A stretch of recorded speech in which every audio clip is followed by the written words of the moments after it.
Hello.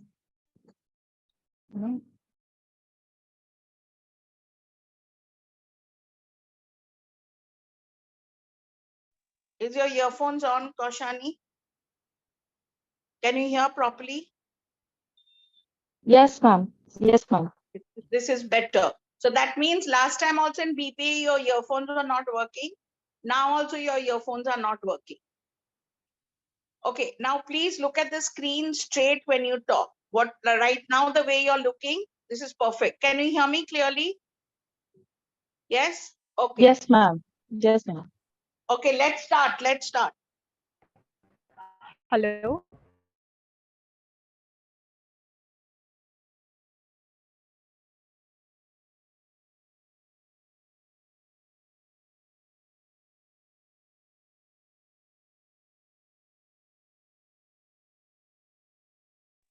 Hello.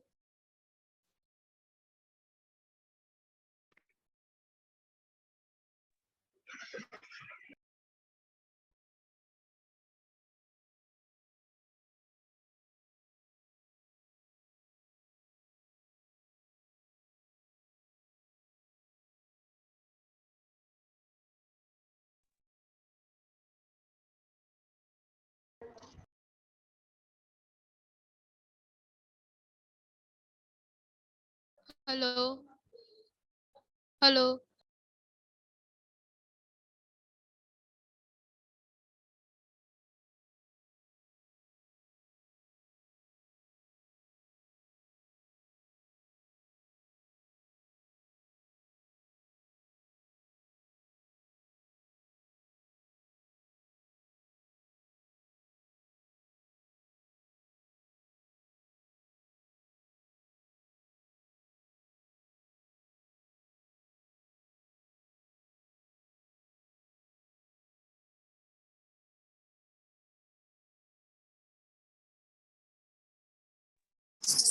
Hello, hello.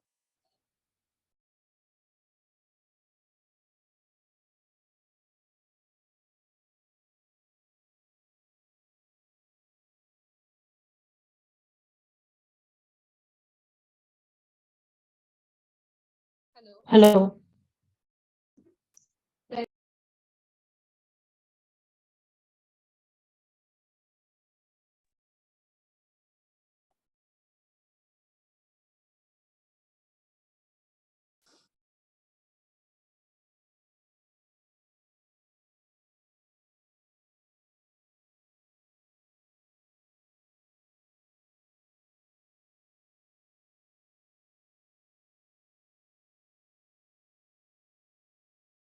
Hello.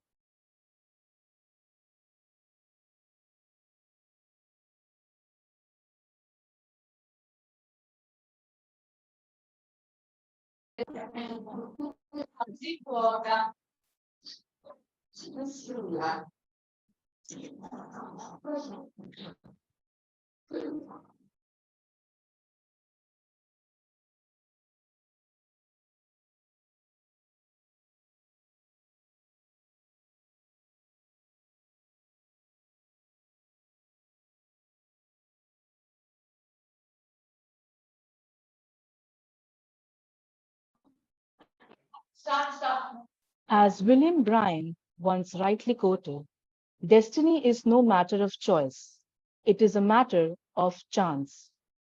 It is not a thing to be waited for, it is a thing to be achieved. As we come to the end of our final year and look on to the various specializations and opportunities that psychology offers, it is of utmost importance that we choose a suitable field for ourselves. With numerous avenues to educate oneself in, it can be quite confusing and taxing to decide which specialization to opt for, especially considering that psychology is one of the growing fields in recent years.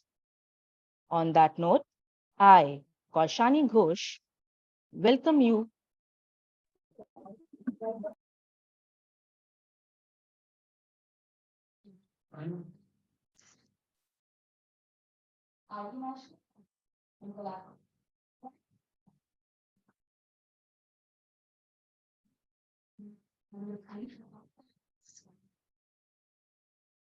Our department has a strong emphasis on the holistic and ongoing development of the students. And to that end, we promise seminars, webinars, and workshops that are all tailored to current themes and problems affecting people. We are extremely honored to have with us several esteemed speakers from various specializations. We are also more than gratified to announce that for this event, we have an extensive participant of more than 200 students on Zoom as well as on the YouTube Live from several different colleges and universities all over India, including KC College, Jai Hind, Mariame Nanavati, Sophia's, Guru Nanak, VES, SNDT Women's University, MMP Shah, and our very own National College students. This webinar hopes to provide information on various options so that every student present here can make a well-informed decision.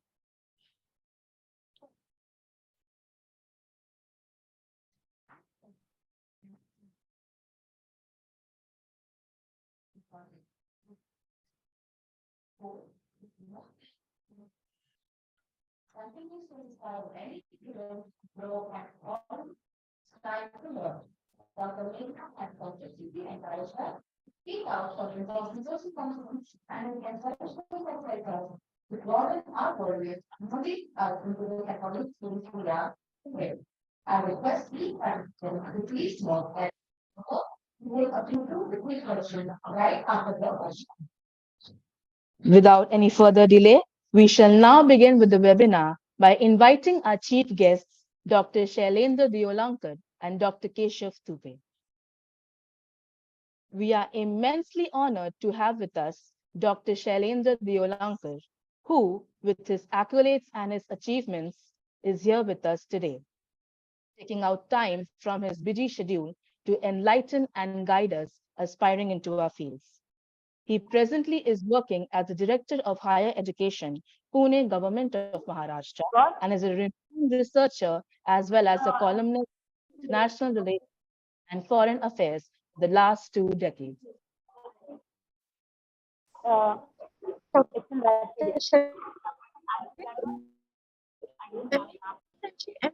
PhD ची पदवी जवाहरलाल नेहरू विद्यापीठ पदक विजेतेही होते. अशा माननीय व्यक्तिमत्व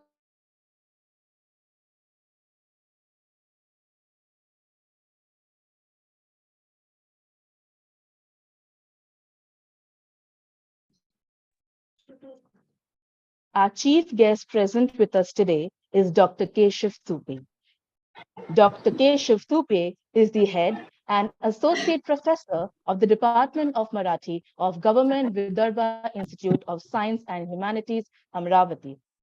With a MPhil and a PhD degree, he is also one of the senior administrative officers, a part of the composition of the IQC of 2022-2023 of their institution.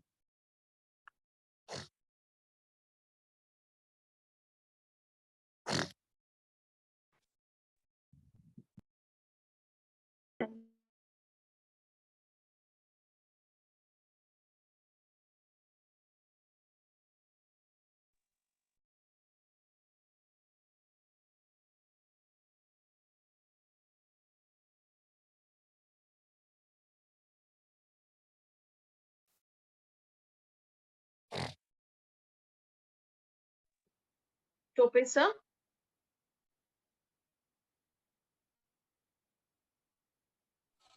Hello, am I audible? Yes, sir, you are. Yes, sir. Okay. Thank you. Good morning, sir.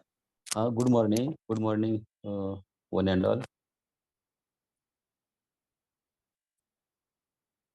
One. Okay. Net issues. It's going on. Sorry.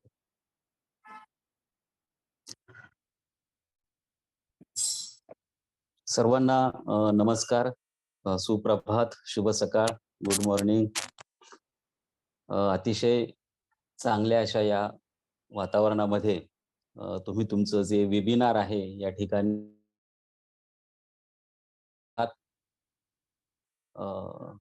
Are you easy okay to understand Marathi? No problem. No problem, sir. Okay. No, I will continue in it. आपल्या तेव्हा सुरुवातीलाच RD national महाविद्यालय जे आहे त्या महाविद्यालयाचे जे प्रमुख आणि अतिशय सुंदर या वेबिनारचं आयोजन करणाऱ्या तुम्ही सगळे विद्यार्थिनी आणि अनेक जे काही आपले या ऑडिओ व्हिज्युअलच्या माध्यमातून जे सगळे संवादक, ज्याला दूरसंवादक असं आम्ही म्हणतो, असे जोडले गेलेले आहेत ते सर्व तुम्ही मानसशास्त्राचे, सायकोलॉजीचे विद्यार्थी आणि एका वेगळ्या विषयावर या ठिकाणी वेबिनारचं आयोजन करत आहात. खरोखर सुरुवातीलाच महाराष्ट्र शासनाच्या वतीनं आणि मुंबई विभागाचा शासनाचा प्रतिनिधी म्हणून तुम्हा सगळ्यांना मी खरोखर धन्यवाद देतो. एक करिअर टॉक म्हणूया किंवा भविष्यात फ्युचरमध्ये तुमच्या या सायकोलॉजीमध्ये काय संधी आहेत किंवा पुढे संशोधनासंदर्भात काय बाबी उपलब्ध आहेत या अनुषंगाने एक चांगल्या विषयावर या ठिकाणी तुम्ही हे जे वेबिनार आहे त्याचं आयोजन करता आहात. तेव्हा RD नॅशनल महाविद्यालयाचे प्राचार्य, त्यांचे समन्वयक, तुमच्या सायकोलॉजीच्या मेंटॉर, टीचर या सगळ्यांना खरोखर शासनाच्या वतीनं मी धन्यवाद देतो. अलीकडच्या काळामध्ये सायकोलॉजी सारखा जो काही एक विषय आहे तो खूप महत्वाचा होऊ पाहतोय. परंतु या सायकोलॉजीकडे आपण ज्या पद्धतीनं त्याची एक इम्प्लिकेशन म्हणूया आपण ते व्हायला हवंय तशा स्वरूपाचं ते होत नाहीत असं दिसून येतं. मुळात मोठमोठी जी काही मेट्रोपॉलिटन सिटीज असतील, अलीकडे येऊन गेलेलं जे काही पॅन्डेमिक असेल, या पॅन्डेमिक मधून हा जो काही माणूस आहे हा त्याला एक जी भीती आहे ती भीती सातत्यानं ग्रासत आहे आणि या भीतीवर उपाय काढण्यासाठी जे तुमचा एरिक फॉर्मच्या पद्धतीने म्हणतो फिअर ऑफ फ्रीडम मध्ये, त्याच अनुषंगानं ही भीती समजून आपल्याला घेण्यासाठी तुमच्यासारख्या या सायकोलॉजीच्या विद्यार्थ्यांची, सायकोलॉजिस्टची किंवा काउन्सिलरची खूप काही गरज आहे. आणि या अनुषंगानं पुढे भविष्यामध्ये एक साधं जे काही एक अलीकडे जे काही डिसऑर्डर्स निर्माण होत आहेत या डिसऑर्डरला आणि खरोखर जेवढे एकूणच जगभरामध्ये शारीरिक आजार आहेत की त्याच्या कितीतरी पटीनं अधिक जे म्हणू आपण ते मानसिक आजार निर्माण होत आहेत. जे हा येणारा जो काही काळ आहे या येणाऱ्या काळामध्ये जे फिजिकल डॉक्टर असतात त्या फिजिकल डॉक्टरची जेवढी गरज भासणार नाही तेवढी गरज आपल्याला या सायकोलॉजिस्टची किंवा काउन्सिलरची गरज भासणार आहे. तेव्हा येणारा काळ जो म्हणू आपण की हा काळ नक्कीच तुमच्या सायकोलॉजीच्या विद्यार्थ्यांच्या, अभ्यासकांच्या किंवा रिसर्चरच्या दृष्टीनं खूप महत्वाचा अशा स्वरूपाचा तो काळ असणार आहे.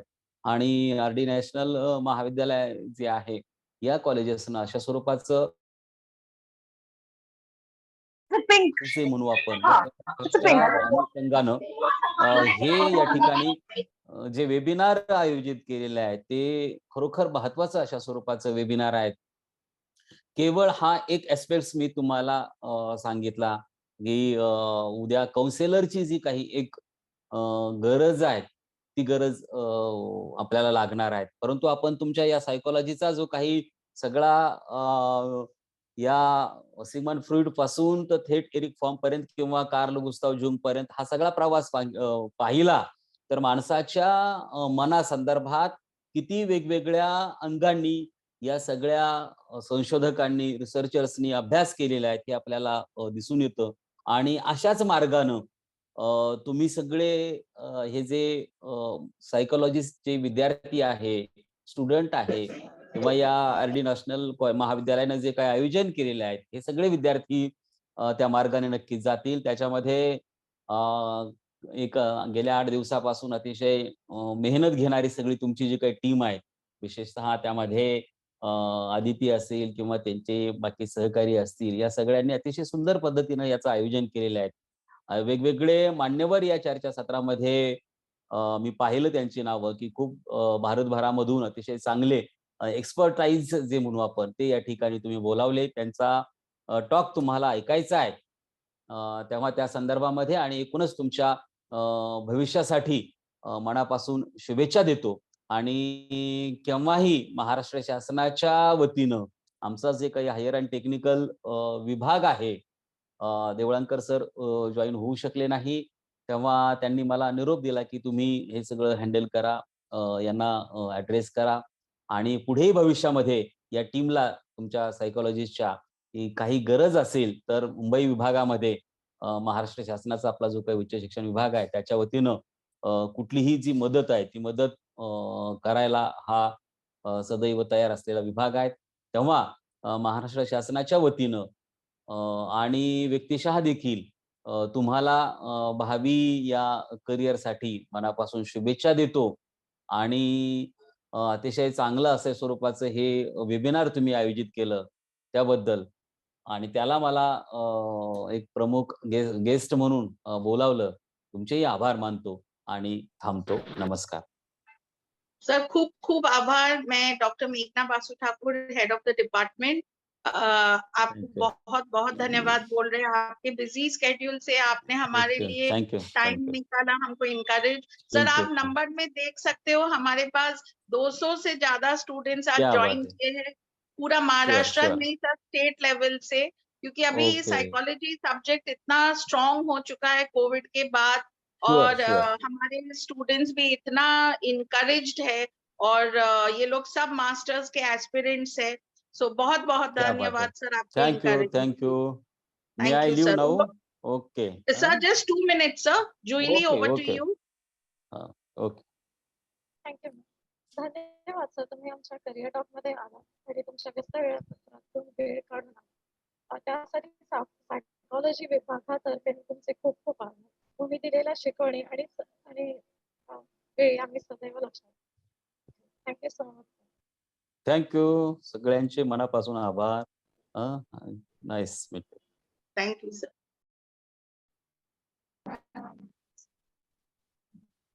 The speaker for the second segment of this event is Mr. Vikram Kirtikar. Mr. Vikram has been the concrete exemplification of how ardent efforts can lead to mighty things. He is a senior psychologist and outreach associate at Empower Foundation. With a master's degree in applied psychology specialization, he has worked with a population that stretches from children to geriatrics. With an experience over a period of 7 years as a practicing psychologist, Vikram sir also has a firm inclination towards practicing psychotherapy. Therefore, with his expertise in skill building like assertiveness training and stress management, Vikram sir plays the ideal role of molding today's youth and preparing them for their future endeavors. I further hand it over to you, sir.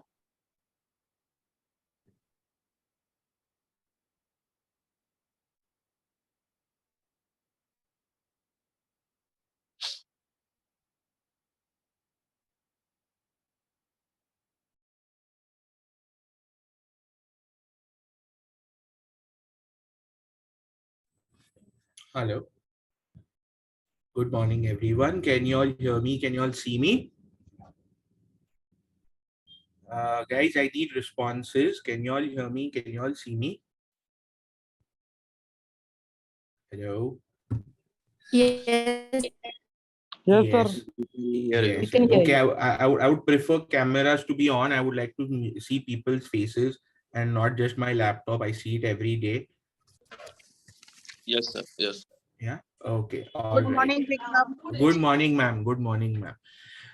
Okay. So, good morning, everyone. Saturday morning. Hi, my name is Vikram, and I am Meghna ma'am student. So I'll take this opportunity to say good morning to ma'am like the old days. Okay, so I had been told that I have to come here and talk about careers in psychology, especially clinical psychology. So I just wanted to know the students here, what you're like TY students, or it's a mix of FY, SY, TY, graduate, undergraduate. What population are we looking at over here? Anyone muster up the courage to answer my question? TY. Okay. Okay. All TY students. Okay, great. Okay. How many here want to become practicing psychologists? MA first. Oh, very nice. Okay. How many here want to become psychologists? You can put an I in the chat box. I, or something like that. Okay, FY. Okay. Now we are getting the responses in the chat box. So many people want to be psychologists. It's so nice to see.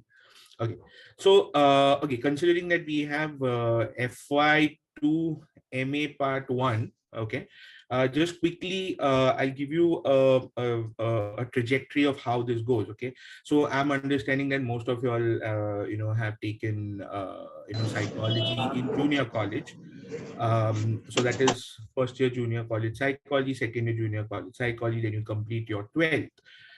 Then you have degree college. So in FY, you have one paper that is Introduction to Psychology. Okay, my daughter wants, she's in 10th. Okay, so I think this should answer your question. Okay, so as I said, junior college psychology, first year and second year. Then you have your degree college, which is first year again Introduction to Psychology, second year human development, social psychology, and National College had this one paper which was my favorite. It was known as PA, Psychology of Adjustment, which I really liked. Then after you complete SY, you go into TY, third year. That is 6 papers, entire psychology. Okay. I know there is that option of split majors and all, but no, if you want to practice as a psychologist, you have to do 6 papers, entire psychology. Okay, the TY students would know what papers we are talking about. Okay, it includes abnormal, counseling, industrial psychology, cognitive psychology. I think there's a practical paper, and I don't know if I'm missing out on any. Okay, so these are a part of it. Okay, once you complete your third year, okay, PA, then you, okay, you don't get a license to practice here. You don't get anything. You can't practice. Let's make that very clear. Okay, after BA we have MA or masters. Let me put it that way, masters, because some places they also offer MSc. Okay, like if you do go to other parts of the country, they have MSc. Okay, BSc and MSc. This side in Mumbai you have BA, MA. Okay, so you have masters in psychology, which is split into 2 parts. Okay, part 1 and part 2. When I did it, it was 4 semesters. Okay, the first part is common for everyone. Like everyone, whatever papers they have are common. There's nothing different as such. Part 2 is where the bifurcation starts happening, where you have options like clinical psychology, social psychology, industrial psychology, counseling psychology. Okay, depending on what your interests are, you can opt for the fields. Okay, yes, it is, there is a lot of competition over there. So if you're good, your marks are good, it's like, you get that pass. Okay, with your marks, the better the marks, the less difficult the access. Okay, uh, so then you have masters part 2. Okay, now again, I'm saying clinical psychology, but even after, let's say you go ahead in clinical psychology in master's part 2, you still aren't called a clinical psychologist. You have completed your master's in as per University of Mumbai, applied psychology specialization clinical.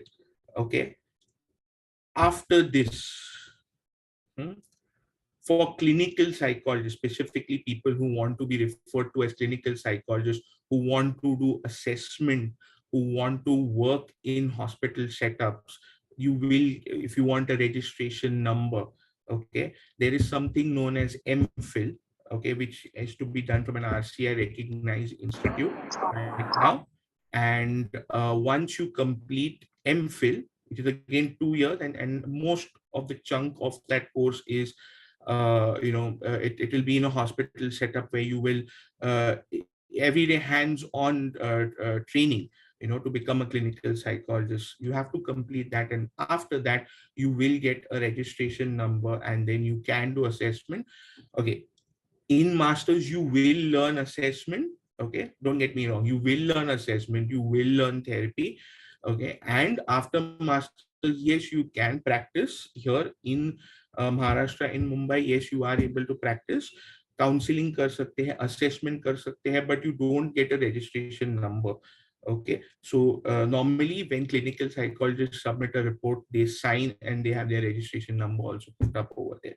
Okay, so anyone interested in hardcore clinical, to be known as a clinical psychologist, please do complete your MPhil. Okay, just so the trajectory, I'll tell you how it is. So if you realize, for people who have reached masters or who are at TY, junior college mein, there was introduction to psychology, but it was at a particular level. Then in degree college mein you came, it became a little more detailed. Okay, then when you came into TY, they were dedicated papers to understand, dedicated aspects of psychology. Okay, then when you get into master, it gets more detailed. Okay, and then when you get into MPhil, it gets even more detailed, hands-on training. Okay, but what I would tell you all is, I would encourage you all to complete it.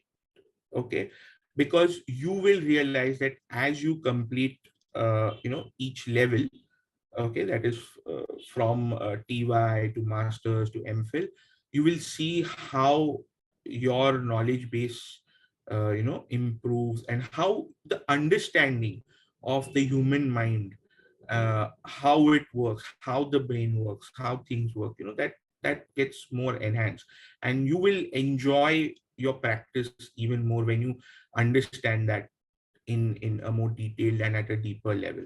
Yeah, so this is the basic trajectory of how you go about becoming a psychologist, a practicing psychologist. Okay, does anyone have any questions here? The one thing I'm noticing is that everyone's video switched off. There are lots of questions. So can I take one question, Vikram? Yes, There's a ma'am. question saying that, do we have to do MPhil Mhm. to be called a clinical psychologist? Yes, absolutely. Okay, and this MPhil program would be from, if you can highlight any place where the MPhil program can be done. So there are various institutes in different parts of the country. Okay, you have to. So one thing, okay, to all students, right now, whatever you're doing now, first focus on that. Focus on completing that well. Okay, get the knowledge. Okay, when that time comes where you think, yeah, you have to take the next step, or you want to take the next step, that is the time I would suggest you to start looking into institutions that offer the desired course. Okay, because there are several, they're all across the country. Okay, the one thing that you have to see, that they have to be RCI recognized. One more question. Thank you for that, Vikram. There's another question, says that, what is the difference between an MSc and MA in clinical psychology? The name of the degree and the stream. Okay, in terms of the content, you're not there's no much difference. In fact, there's no difference in what one is studying. Okay, it's just that in some parts of the country, psychology, the subject psychology, is a part of the science stream, and in some it's in the art stream. That's the only difference. Someone asked what strengths are required to Mhm. be a personality strength are required to be a clinical psychologist. What personality strengths are required? That's a very interesting question. Okay. Um, Honestly, I will tell you one thing that there is no, okay. See, humans are dynamic. Okay. Let's keep that in our mind. Okay. We psychologists, so you all budding psychologists and me already a psychologist. Okay. We all have our uniqueness. Okay. And that uniqueness comes into whatever we do. Okay, whatever it is. I'll give you a very simple example. Let it be a presentation that you have to present in front of the class. How each one goes about it, there will be that unique touch that they will give to how they go about it. So similarly, when it comes to becoming a practicing psychologist, okay, there is no personality fit as such. Okay, everyone has a unique approach towards it. Okay, uh, I will just say one thing. Love the science and the science will love you back. Okay. So Thank you, Vikram. yeah. Another question, of course, there are a lot of students who are asking that if you, number one, can you do MPhil through correspondence? And I can answer that no, you can't. Another question is, and I think that's a very common question for a lot of clinical aspirants, that if you don't do an MPhil, can you still practice in India / Maharashtra? And if you do practice, do you call yourself a clinical psychologist, or what do you call yourself, and how do you practice without an MPhil? Okay. So understand one thing that in MPhil, okay, when you do your MPhil, you become a clinical psychologist. You're called a clinical psychologist. You get a registration number, okay, under RCI. Okay. You can do assessment. You can work with patients who have disabilities. Okay, as they say, disabilities. Yeah. Um, if you don't do MPhil, okay, if you complete your MA, you can practice. You will not call yourself a clinical psychologist, okay, but you can do counseling. Assessment you can use if you have the knowledge and you've learned it and mastered and you're well versed it, you can use it to complement your practice, that is the treatment process, like to get a more objective view of what the problem is, what the presenting complaint is, okay, and that will assist you. Okay, but if let's say there is something known as, people want fitness certificates at their workplace, or there is some specific purpose where they need an assessment from a professional, that is something that only a clinical psychologist who has completed their MPhil can give a report, sign, and give their registration number. Okay, and mostly it does happen in government hospitals. So yeah. Sir, if possible, can you highlight more on the RCI registrations and RCI licensing? Okay, so see, again, there are some institutes in India, okay, which come under RCI. Okay, they offer MPhil courses. Okay, MPhil in psychology as for a clinical psychologist. Okay, to become a clinical psychologist, once you get admission, okay, you complete that course. After that, you will get a registration number, which will make you a RCI recognized clinical psychologist. Yeah, does that answer the question? Yes, thank you, Vikram. One more question is that how easy is it to get into any government hospital / private hospital with a job as a pass out MA clinical psychology student? How easy is it to get a job, both in government hospitals like KEM, Nair, and etc., and private clinics, etc.? Okay. It's a very nice question. Okay, I will tell you one thing. That when I graduated, okay, the scenario was a little different. In fact, I remember one of our professors telling us that before you start working as a psychologist, proper full-fledged psychologist, you may have to do other things, till you actually get that work, because at that point of time, the awareness it was there, but it wasn't as much as it is today. Okay, over a period of time, the awareness has increased thanks to uh, COVID 2020, 2021. People's awareness of mental health has increased a lot. Okay, plus prior to COVID also there were certain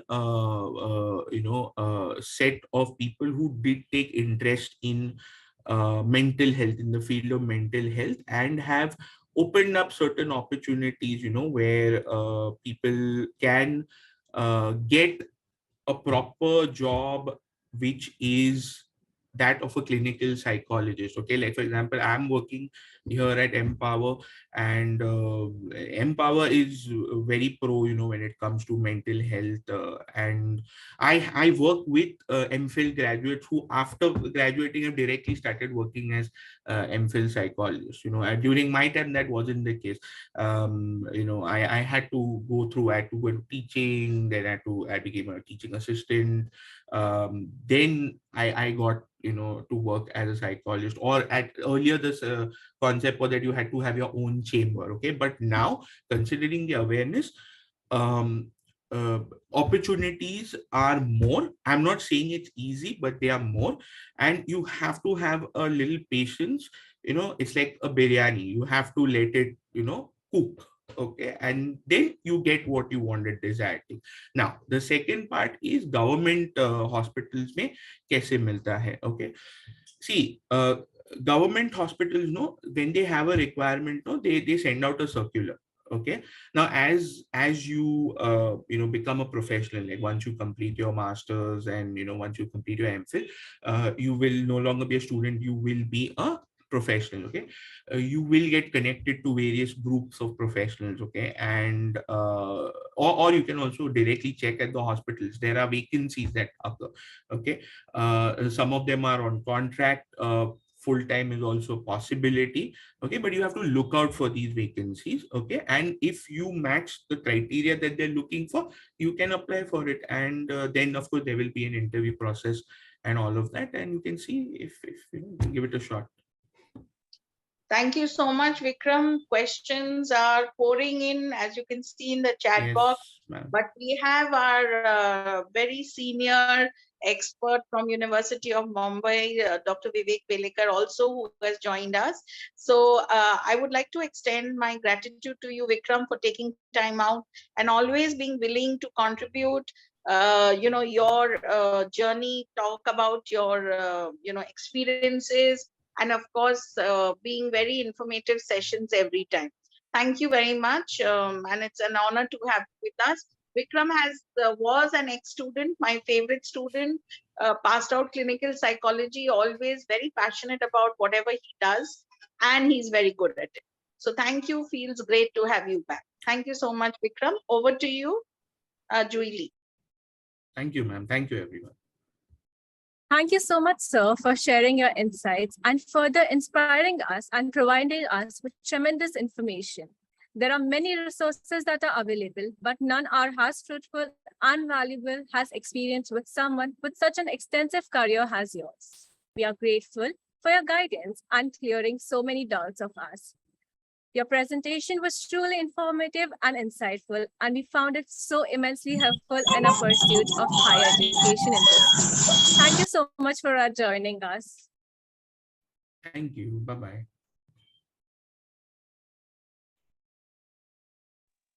Participants, I would like to request you to please keep yourself muted so that the speakers don't get disturbed. Over to you for the introduction.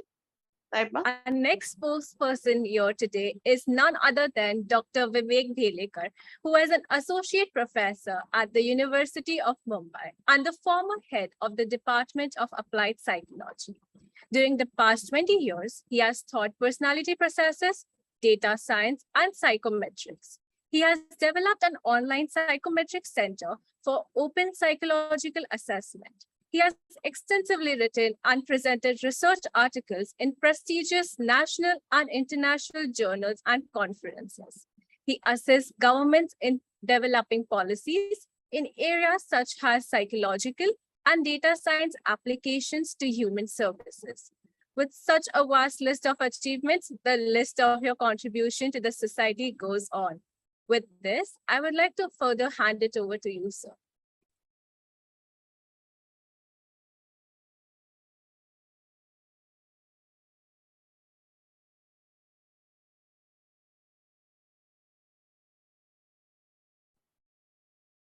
Hello, am I audible?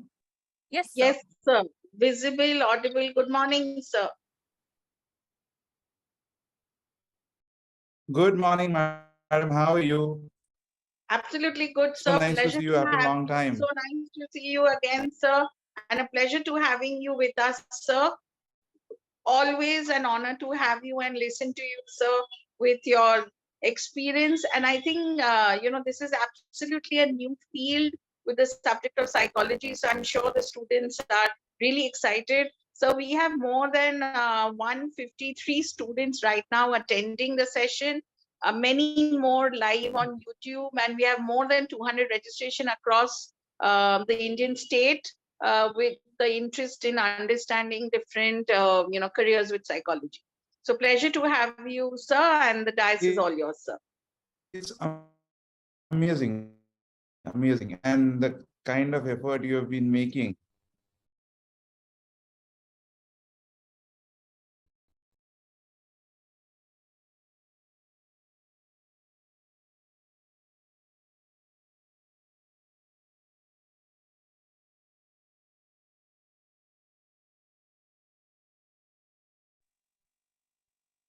I think sir has a network issue. Am I clearly audible to you? Yes, sir. Now you're audible, sir. Yeah, I think there was some network glitch. I quickly sorted it. So looks like it's good. I'll start with the PPT, but that's not what I am really going to talk a lot about, because 15 to 20 minutes and talking about a particular career or career openings is a short time, but commendable effort by Dr. Meghna, who has been doing this for students and purely in a very selfless manner to enrich a students' understanding of various careers before they actually embark on their journey. And this is truly amazing. I'm grateful to her that she is permitting me to interact with you. So thank you, Meghna, for this opportunity, and thank you everyone for joining with me for this session. What I'm going to talk about is data science and psychometrics kind of careers. Today, everybody, for last 2 months or so, everybody is talking about ChatGPT, right? Delay and OpenAI and stuff like that, where AI is becoming an important tool. Was that something new to us? Absolutely not. We knew this for long. For example, if you were saying, hello, Google, or hey, Siri, uh, what's the temperature outside? Siri was telling you the temperature. Google was telling you the directions. For last 5-6 years, we have been benefiting from AI. From where the AI comes? AI comes from progress in data science. What is data science? Data science is not just, or data analytics as they say it, is not just tweaking of two words. Instead of saying data analysis, let's now start saying data analysis ke bajaye data analytics kehte hain. It is not that kind of a thing. Data analytics is a change in the philosophy, change in the way you look at the data. You look at the data from a learner perspective. That is, you decide to learn from the data. You don't start with the models that you have from the theory. Now, if you look at psychology as a science, what typically we do in psychology? We start with a model, say, for example, a working memory model, or for memory, or a 5-factor model for personality, or if you think of social psychology, you have models for formation of prejudices, right? Central root model versus peripheral root model for attitudes. So we have all these models. How do we get them? We get them by some good researchers thinking about these problems and coming up with some solutions on their own, right? Now, this is amazing. So far, it worked for psychology. What do we do with these models? Once we have these models, we take them to the lab, experimental psychology lab. If we have neuroscience facility, amazing. So we can do eye tracker experiment, EEG, ERP experiment. If you have more money or funding, then you can do FNIRS kind of a setup and experiment. If you have even more money, you would do fMRI, right?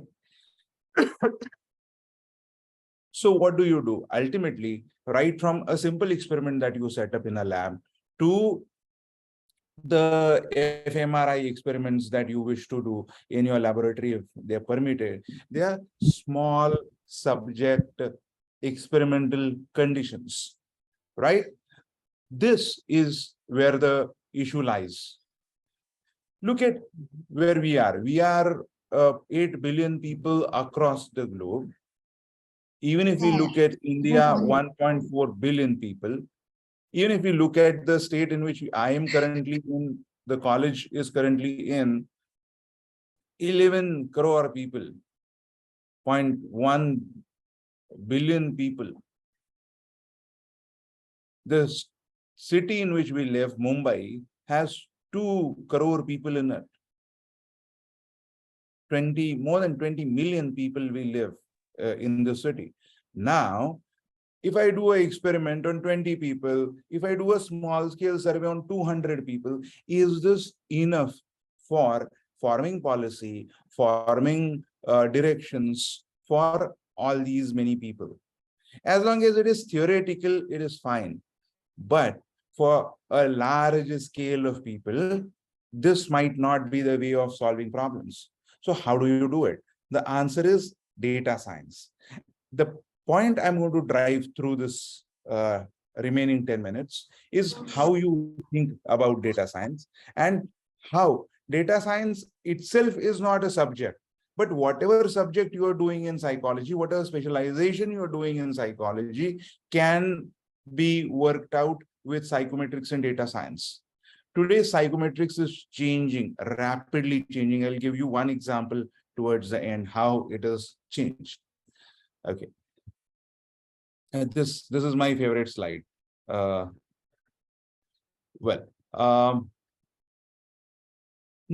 this is the data that I'm presenting. Okay. This is the data that we have collected about tiger presence in Tadoba. This green part is the core area of the Tadoba.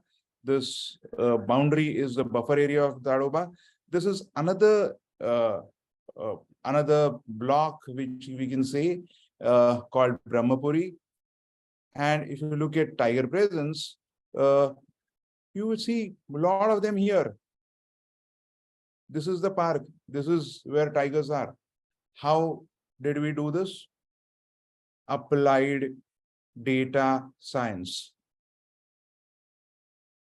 This can't be captured by a laboratory kind of a research. This can't be captured by a small scale survey with a Google form. This is to be done on ground data science research. This is data of psychology merged with data approaches from geography and conservation biology.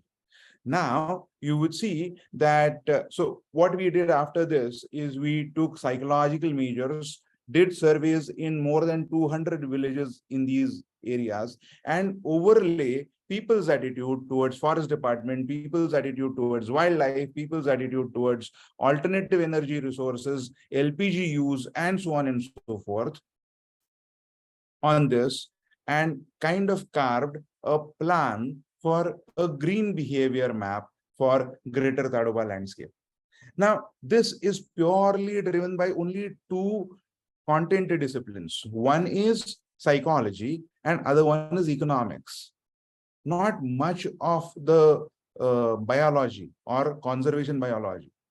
And this is the power of data. Here we did interventions in at least 50 villages of alternative energy practice, and it was tremendously successful. So there were field experiments, which people call control trials, randomized control trials. They were not randomized, some calling control trials.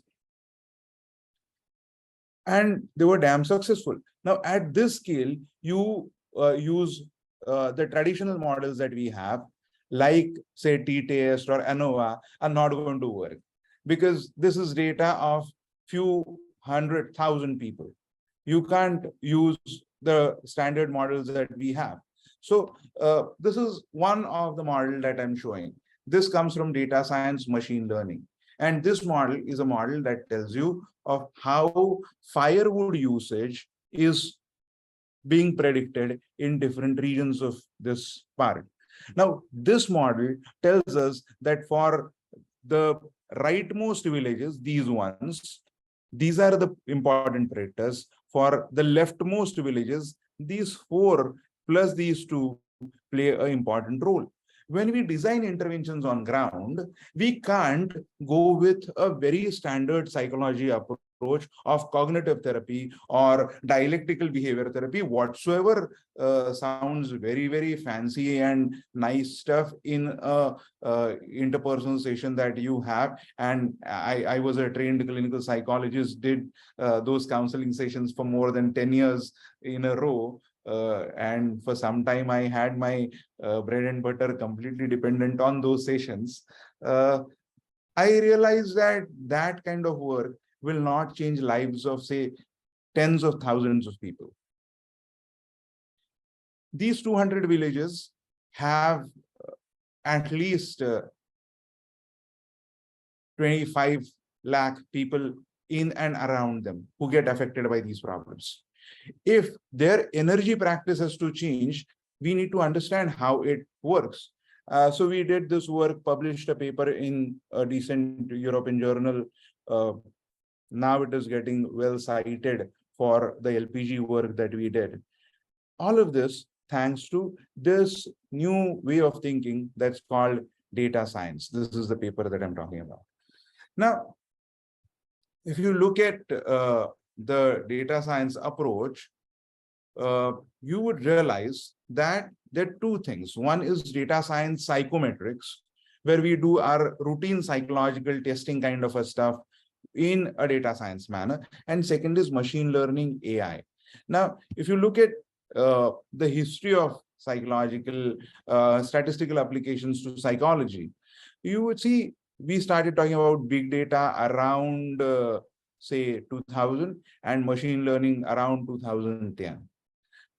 In 2015, we started, like the department here, we started a course, psychometrics and data analytics, where machine learning is an integral part of that course. So I teach machine learning. I've been doing machine learning for almost now 10 years and artificial intelligence. What we have realized that large scale societal problems can be handled and large scale data can be handled through this. What basically machine learning is, quickly.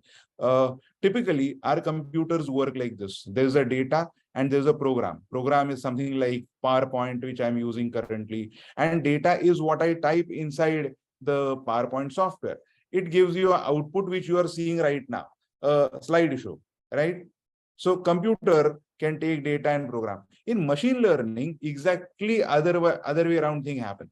How do humans learn? You cycle. Then when you're learning to cycle, you suddenly brake, but you don't lift your feet from the pedal, you fell down. Then you learn that, okay, if I don't lift my legs from the pedal, I fell down. So there's one mistake I made, I had one learning. So output of my action tells me what to do and what not to do. So I have no software for driving a bicycle. I create a software for the so-called learning that we call is the creation of a software inside my head.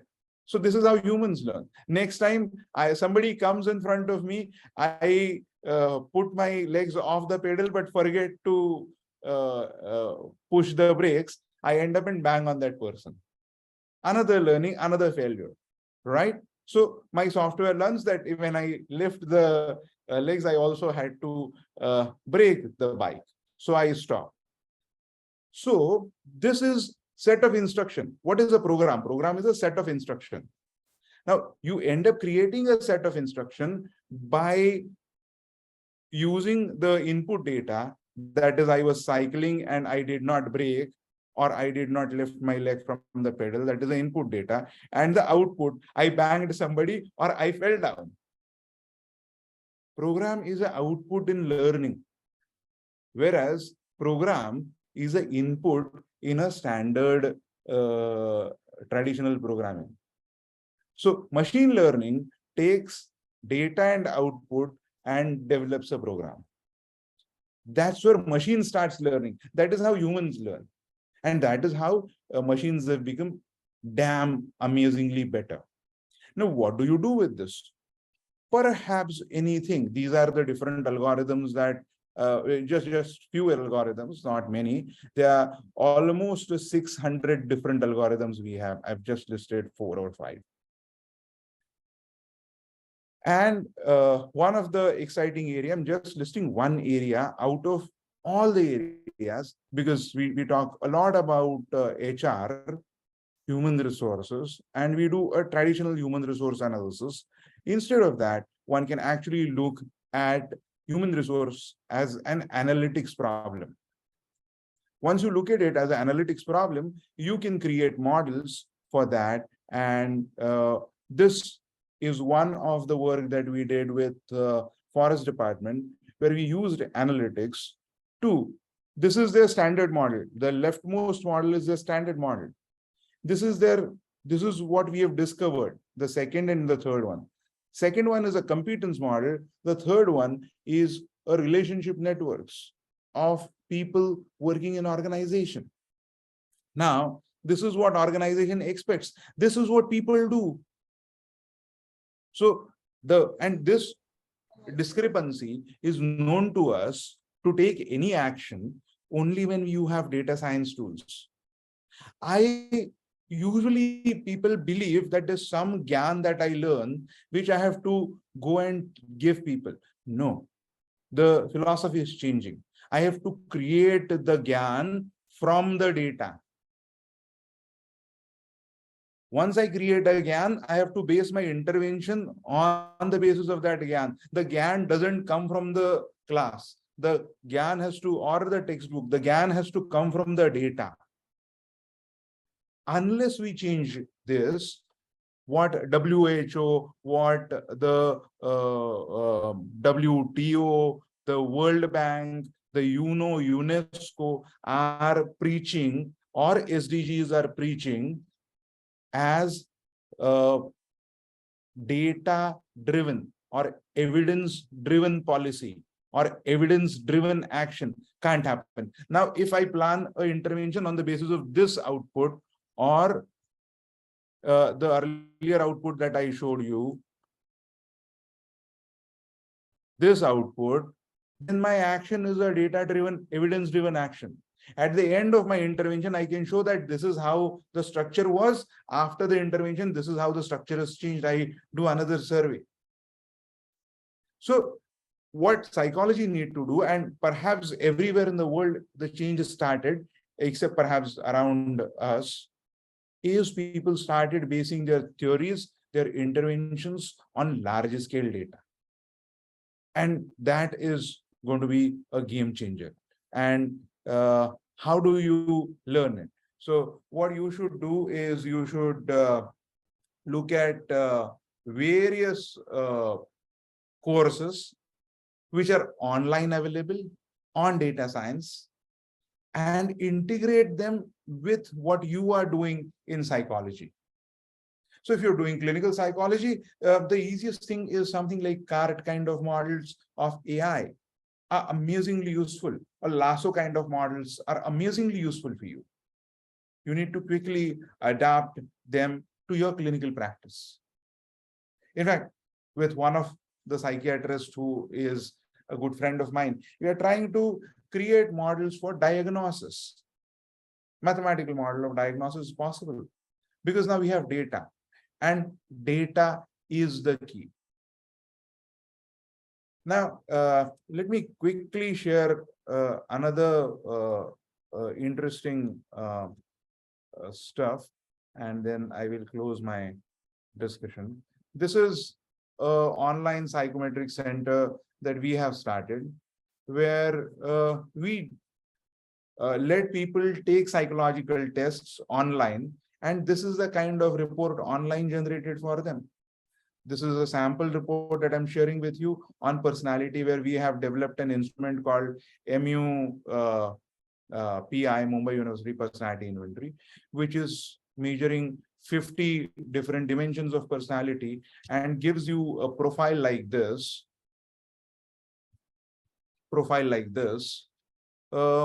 On 50 different dimensions. You can see them here, right? Similarly, we measure interest and give people an output of this kind online. Now, this happens not just in English, it happens in Marathi, it happens in Hindi, it happens in Gujarati. We are going to have it in Kannada. So, if we have to reach people at large, this is the kind of effort one has to make. And then we help people make career choices, like their first choice careers. And there can't be one first choice career. There has to be a group of careers that are first choice careers or second choice careers. And it's another group of careers that we show. So the point that I wish to drive is very simple, that today's time is a time when we have great computational ability. Softwares like R and Python allow us to build stuff that we have never thought of earlier, right? For example, very recent for Hindi and Marathi, 22 lakh words in Marathi are listed for the first time with their word frequencies over last 100 years. For both Hindi and Marathi. I and one of my colleagues had done that work. The paper is under review for a journal. But this is possible. And you would also realize that most of this work that I've been talking about is an interdisciplinary work. Because, and this is the last point I'll make in my presentation, because the human reality for us is for the people who are living their lives is the money they have, the investments they make, their relationships, the society in which they live, the other resources that they have, whether they are living in urban, the amount of travel they take. All of these complexities are part of people's life. What we do is what in economics they call partial equilibria. We take out a small component of it and believe that after addressing this component, problem is solved. That will never happen. And with data science, with the additional ability of psychometrics, we can solve problems better than what we are doing otherwise, because we can integrate so many different kinds of data. For example, households data, annual incomes data, data of whether you have LPG gas subsidy or not, how many people have been literate to what level, how much of food you have bought on ration schemes. Why psychologists are staying away from these data sets? Are they not about humans? So data science will perhaps better be able to equip you to deal and integrate different kinds of data. Say, for example, these days, routinely we take data of lat longs and look at geographical analysis of psychological data. That's something that we regularly do. Psychological analysis of linguistic data using data science is a common thing that we have been doing, creating word corpuses and more complicated thought structures through machine learning and textual data. We are building our own softwares for that. We have already built quite a few applications to access the work that we are doing. This is possible if we have competence of data scientists and problems of your own discipline. If you understand problems of your own discipline, have competence of the data scientist, and learn couple of softwares that are useful for this problem, then you can be amazingly successful. The reason is very simple. We live in a really large country. The problems are diverse. There can't be one solution that will work. We need localized solution. We need localized data, and we need to create this thing repeatedly. Thousands and tens of thousands and hundreds of thousand people work in this field. Still, we will need more.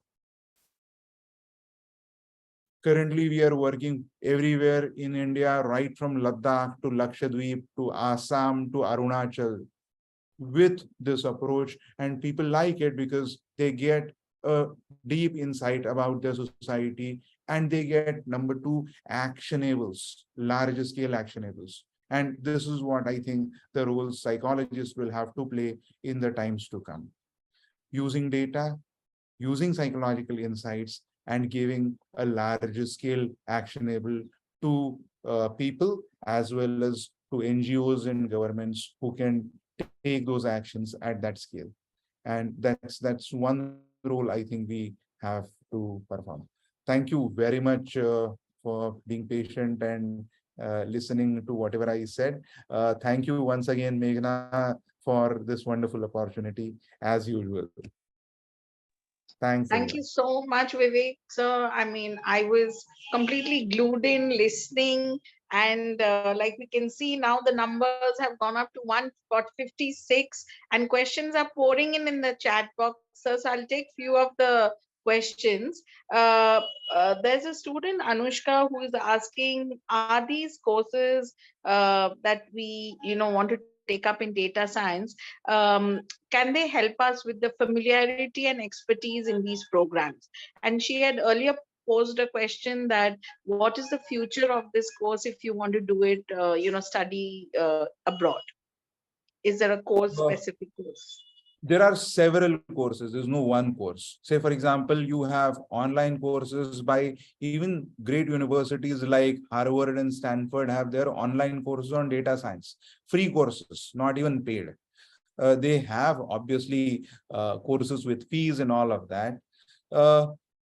Use social media extensively. YouTube is flooded with courses on data science.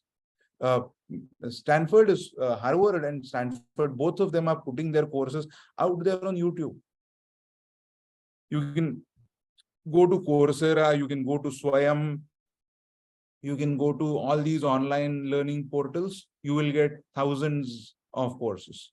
There are so many portals that give you small tutorials. You can take them. See, we need to now get out of the mentality that if I have a certificate, I understand. Doing course for certificate is one thing. Doing course for learning is another. So focus on learning. Once you have expertise, your expertise will be seen in terms of work. Keep pursuing your bachelor's, master's in psychology. Take deep interest in statistical methods. They are basically logic. There's nothing else. Don't be scared of statistics. It's very easy today with softwares. You just need to understand the logic of it. You don't have to do it manually by using your calculator. You're absolutely rubbish. So you should develop a good logical understanding of statistical method and data science method. Rest, everything is done by computers. So you just be able to write the code. So learn Python or R parallelly when you're doing your bachelor's or master's. This is essential. You can't in today's time not do coding and be very successful in whatever you are doing. You need to be able to do some amount of coding. Start taking courses online. Learn.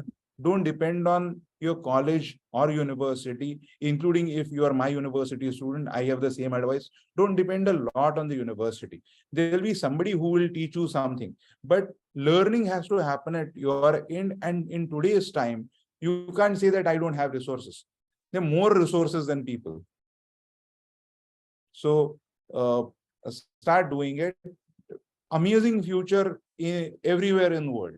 Like today morning, I got a call that I want 2 psychologists who have good data science psychometric expertise. We are willing to pay them roughly 75,000 to 1 lakh rupees a month as a salary. So yeah, 12 lakhs as your CTC. I don't have. Great, sir. Sir, there's a student who wanted to understand. I mean, there are several questions around the same line. How is data science connected to the subject like cognitive psychology? And someone asked whether industrial psychology has any connect with data science. Oh, we need to understand that machine learning, data science is data or knowledge field agnostic. What do I mean by saying this? I mean that when you're doing this, you're using this as a tool, irrespective of the subject that you belong to, you can use this tool very efficiently. It's an instrument. It's a learning instrument. It is data agnostic. It is so you can take geographical data, you can take cognitive science data, you can take genetics data, and it will work efficiently. Right? So how, if you are looking for an example, then do a small cognitive test with large number of people, have other set of covariates in your model other than that output, and run a machine learning model. Will tell you, this will give you a better algorithm to detect cognitive issues than the standard normative approach that we take in psychometrics. Then once you have this data, next step is create an online app for that and commercialize it if you are interested in making money, or you can keep it open for people as an open science practitioner. Up to you. There's nothing right or wrong or good or bad in either. There's nothing wrong in making money if you have some expertise. On the basis of that, you should make money. There's nothing wrong in it. I generally keep it open, but that doesn't mean that it is right to keep open and wrong to make money. Okay, not at all. Make money if you want to make money, and people will take it. More and more people will take online test than, see, I have to go, I have to take a IQ test, or if I have to take a personality test, I live in Bhayandar or Virar. If I have to come to Mumbai University, I will be spending 2.5, 3 good hours in traveling to university, traveling back to my home. In 1 hour, if I can finish my test from home, amazing. Why would people not take it?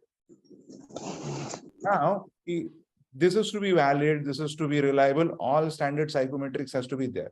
So something like this can easily be done in cognitive science area. Nothing is currently available. Yesterday, I was talking at IIT Mumbai on a slightly different issue, but the same problem. People there are working on some instruments on, say, LD, and amazing work they are doing. But there's so many areas where you need inputs on cognition. So you have attention, you have problems in recognition, you have problems associated with memory, or this is negative side of it, clinical problem side of it. You can have improvement side of it. I want to do better at recognizing people. I want to become a super recognizer. I want to become somebody who remembers languages and play with languages better. Can you have a program for these people? Machine learning will help you do that, because it will help you identify what leads to super recognition or better linguistic ability at a larger scale, so that you can develop a successful program. Industry is amazing scope, because they are the people who are primarily playing between the top line and the bottom line. And you can help them by dealing with human resources, number one, and processes and products, number two. This is the only thing that matters for industries. People who work and the product, the production that they do. So process of the production in the production. That's it. The top line is determined by sales. The bottom line is determined by the cost.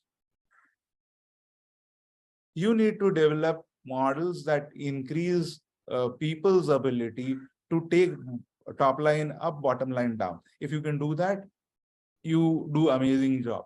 I have recently handled one data with more than 18 lakh observations, people's data, where we could actually make recommendations of how to increase your revenue by say 3%. 3% revenue is humongous for corporates.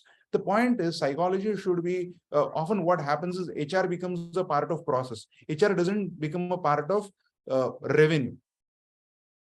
Unless you project yourself as somebody who is earning money for company, you will not have much value in industries. Then there is other segment that only carries out work in the company. So they contribute to the bottom line, the cost part of it, not the top line.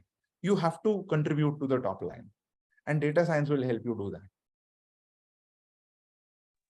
I think that was extensively explained so well, sir.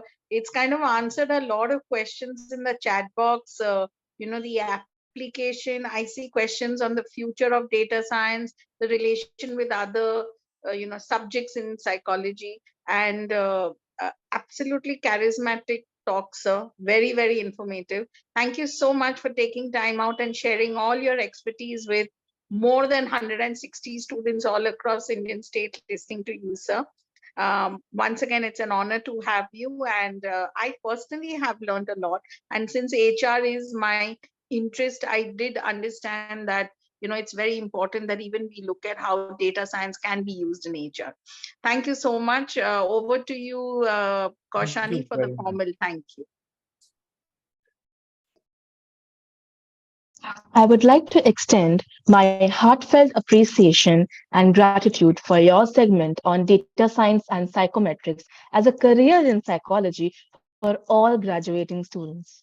Your presentation was extremely informative and inspiring, and we found it to be immensely instrumental in providing a comprehensive understanding of the potential career opportunities in the field. Once again, we thank you very much for taking the time to share your knowledge and expertise with us. Thank you. Thank you, one and all. Pleasure was mine. Thank you, sir. Our next spokesperson, who, with their expertise, will open gates for us towards the various opportunities that lie in the field of special education, is Dr. Apurva Panchshikar. Dr. Apurva has completed her MEd and BEd in special education and is now an assistant professor in the Department of Special Education of SNDT Women's University, Mumbai. She has completed her postgraduate diploma in counseling psychology from Xavier's Institute. Dr. Apurva is also a member of the Expert Committee for Development of Individuals with Learning Disability. With experience of over 20 years in the field, we are more than grateful to have you with us on this platform. Over to you, ma'am. Thank you for that lovely introduction, Kaushani. Thank you, Dr. Meghna, for having me here on this platform to connect with so many participants all over India. So I extend my thanks to RT National College, who's organized this in collaboration with WICCI.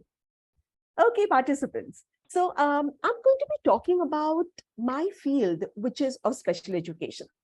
I think one little thing that probably Kaushani missed on telling you all is that I have done my BA and MA in psychology. And after having worked as a teacher, a college lecturer in psychology, I moved into the field of special education. So my foundations of learning are very much in psychology. And I'm so happy that today I'm able to extend my learning into the field of special ed. So what I plan to do is take you through what it means to be into the field of special education, and what you would need to get into the field of special education.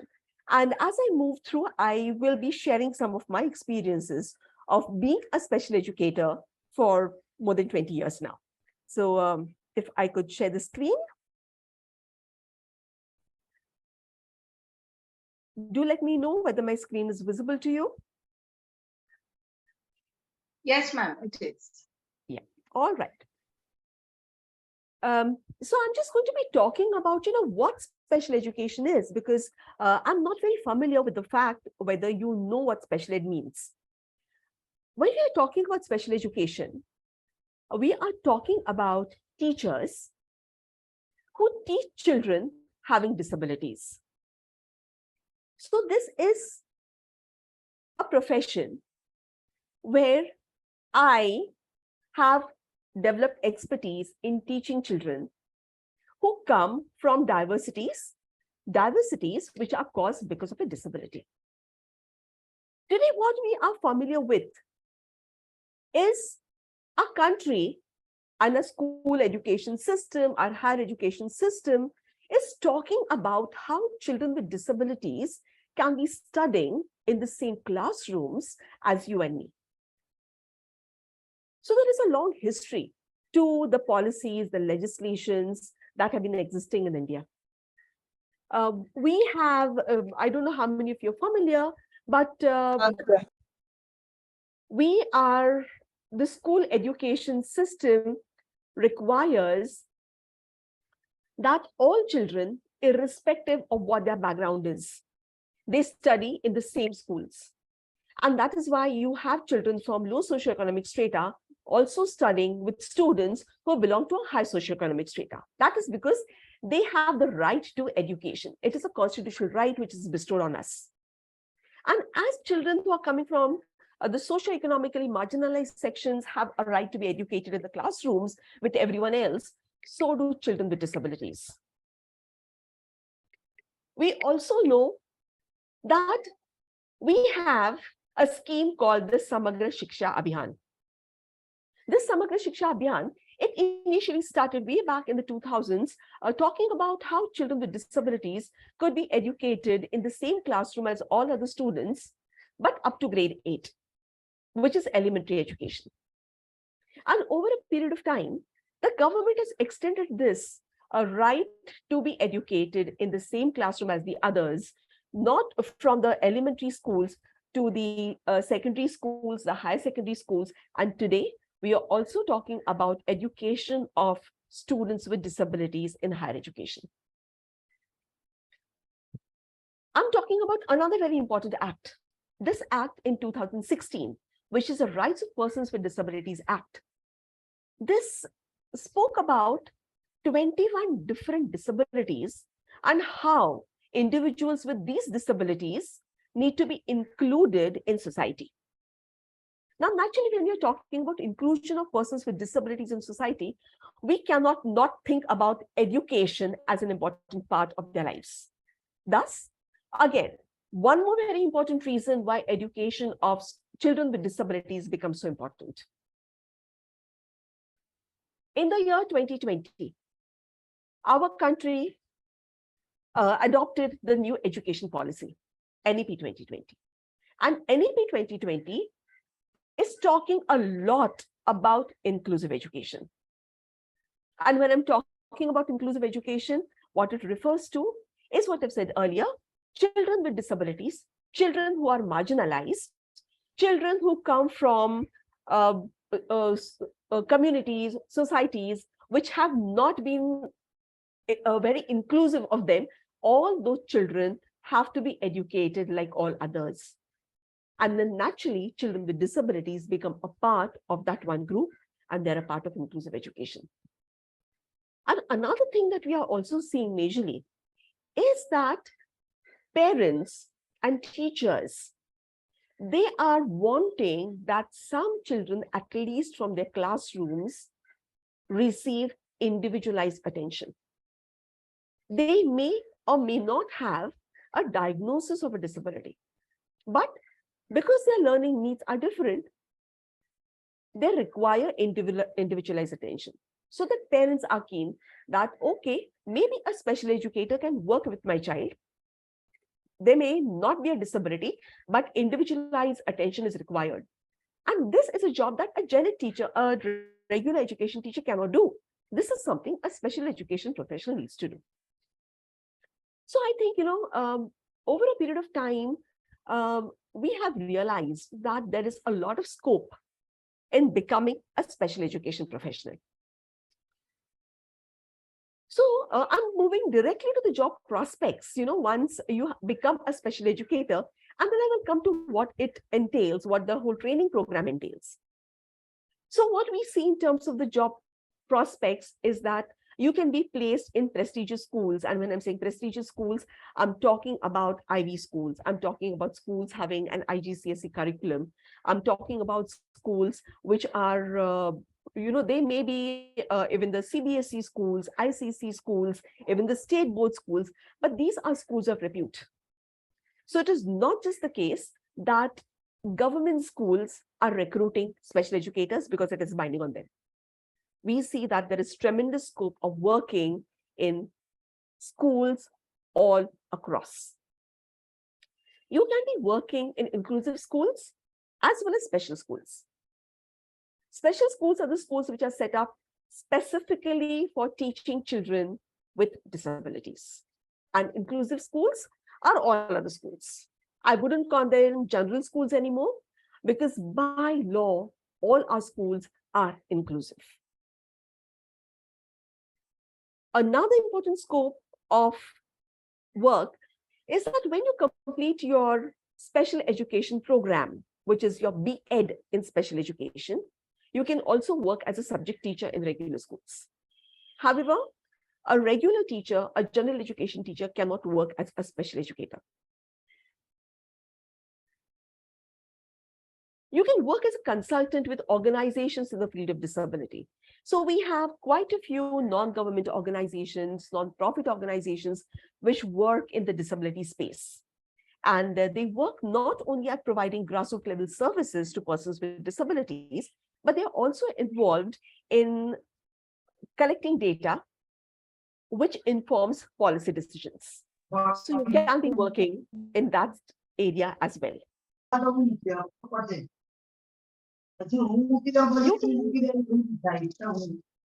May I request Vinny to please mute?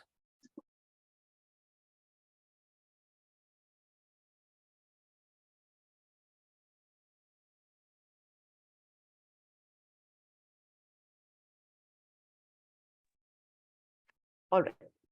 You can also be doing private practice. So you can set up your own clinic and you can work with children with disabilities. You can provide them remedial services. You can provide them with specific interventions. You may be collaborating with therapists like speech therapists and occupational therapists. Many a time you can be working also with counseling psychologists or even clinical psychologists. Of course, there are prospects in higher education also.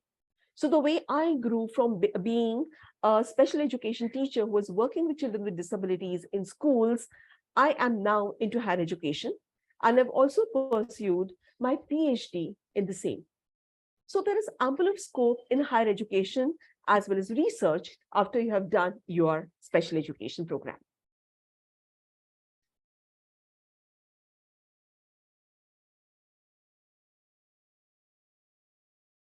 I'm sorry.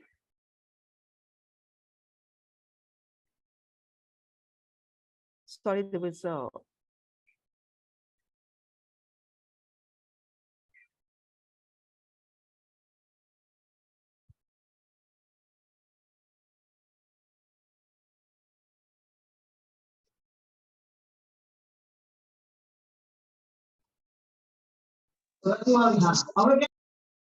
and there are also opportunities abroad.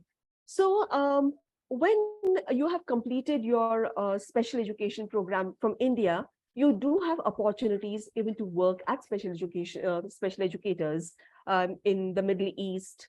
It could be in even the South Pacific countries, Singapore, Australia, New Zealand. You also get opportunities to work in the US, in Europe, And of course, even to do your education in the European or the Western countries. Now, to be able to do your special education, you require to appear for a Maharashtra CET exam. And when you appear for the Maharashtra CET exam and you clear it, you go through the whole rigmarole, the whole process, the centralized admission process. And when you're a part of a BA special education program, it is a 2-year program. So it is a 4-semester course. And all that you need is you need to have a graduation. So you could be a graduate from psychology, you could be a graduate from any other humanities, you could be from languages, you could be from sciences. We are seeing many dentists, we are seeing occupational therapists, we are seeing engineers, IT professionals who are moving into the field of special ed. But irrespective, the only qualification you need, the eligibility is graduation. And if you are thinking about pursuing your B.Ed in special education, which is your entry point after graduation in any of the other subjects, is to appear for a CET, and all the details are available on this Maharashtra CET website, which is setcell.mahaset.org. And this 4-semester course is a 80-credit course. All the B.Ed special education programs which are offered in India, they all come under the purview of a statutory body, which is called the Rehabilitation Council of India. So once you complete your B.Ed special education, you are a certified rehabilitation professional, and you need to apply for that certification. And then you need to keep renewing your certification through a process of continuous professional development programs. So what is the eligibility for appearing for Maharashtra CET? As I said, you just have to be a graduate.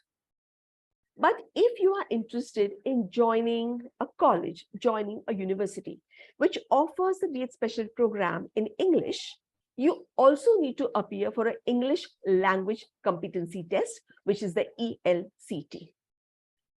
The eligibility is 50% in your graduation for students from the open category and 45% for those who come from the reserved category. However, for subjects like engineering, technology, management, computer science, law, fine arts, home science, sociology, all these students, they require 55% in their graduation if they are from the open category, and 50% if they are from the reserved category. So I'm considering that most of you who are attending this webinar are from psychology. So you would fit this particular, you would have to fit this particular eligibility criteria of 50% for open category and 45% for reserved category.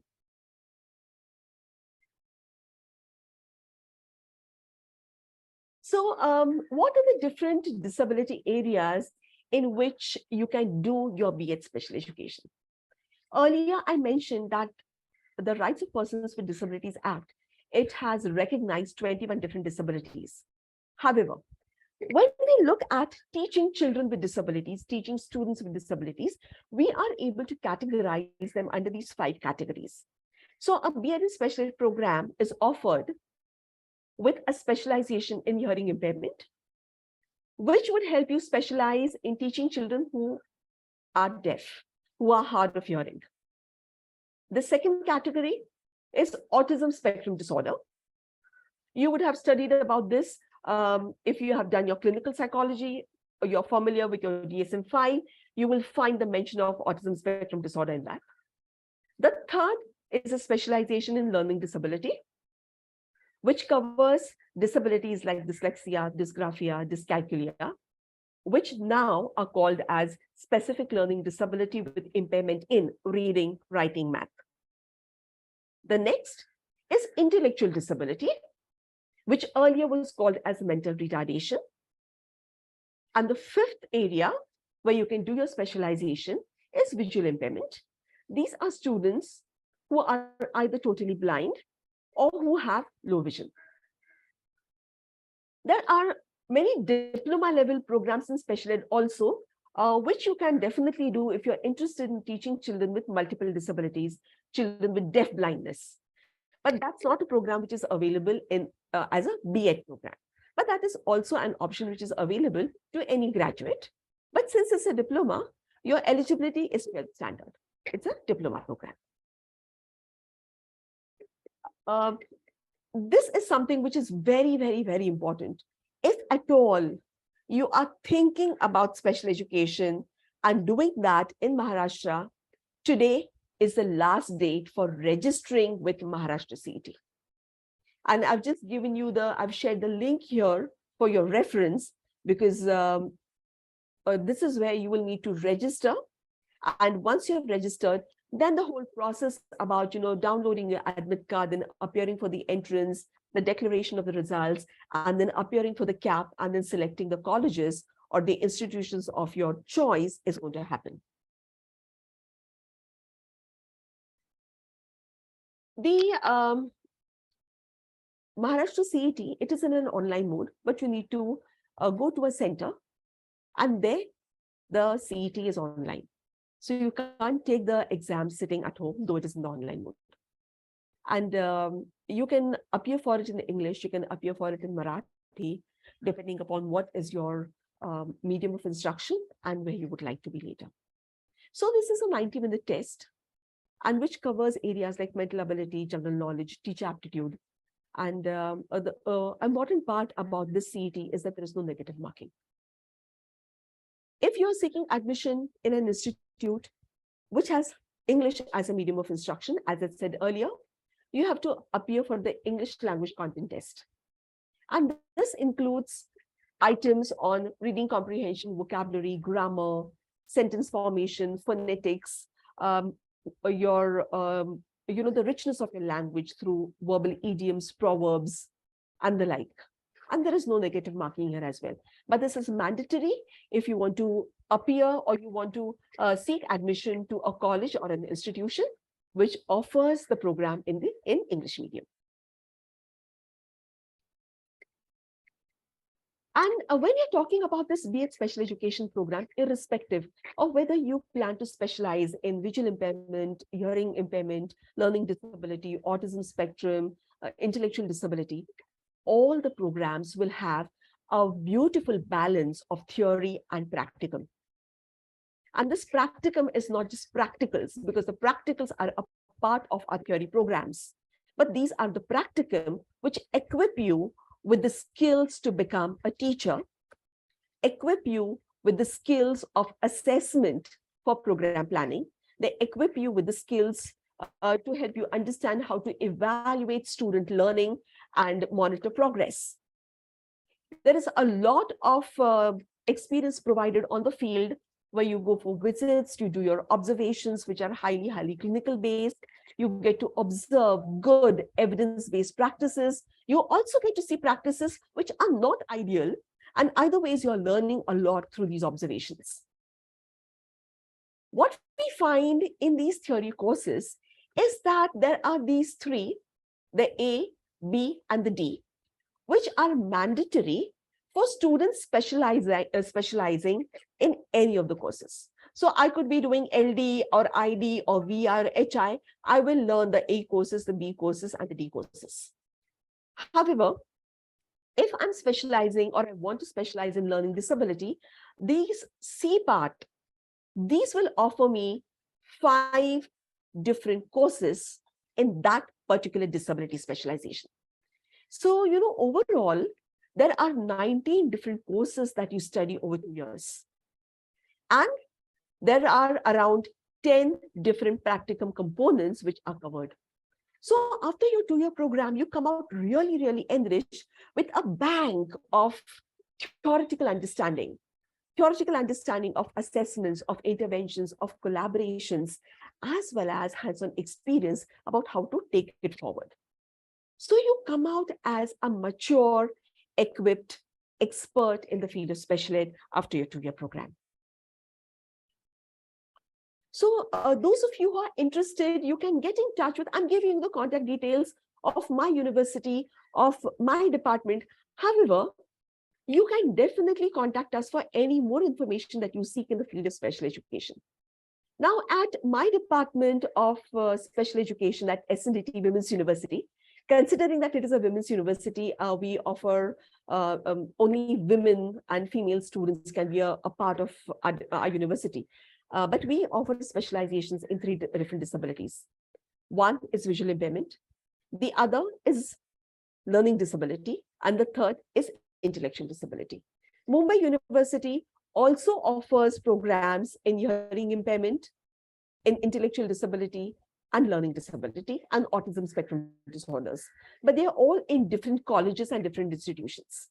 So irrespective of whatever information you seek about the field of special education, you can definitely get in touch with us.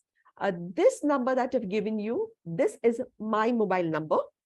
So you are free to WhatsApp me, you're free to send me a message, and I will definitely revert to you. You can write to us on specialeducation@sndt.ac.in, and you may also visit our department website to understand what we do at our department.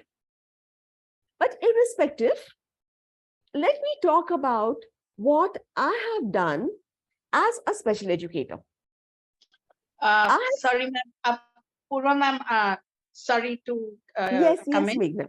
So ma'am, we just had a little spillover longer than what we were anticipating because of some technical glitch Vivek sir had. Yeah. So we can just request you to wind up because there are a lot of questions that are coming in also, and we want to address them. Thank you. Okay, I think maybe I would take the questions because I feel that maybe some of the points that I want to cover could get answered in that.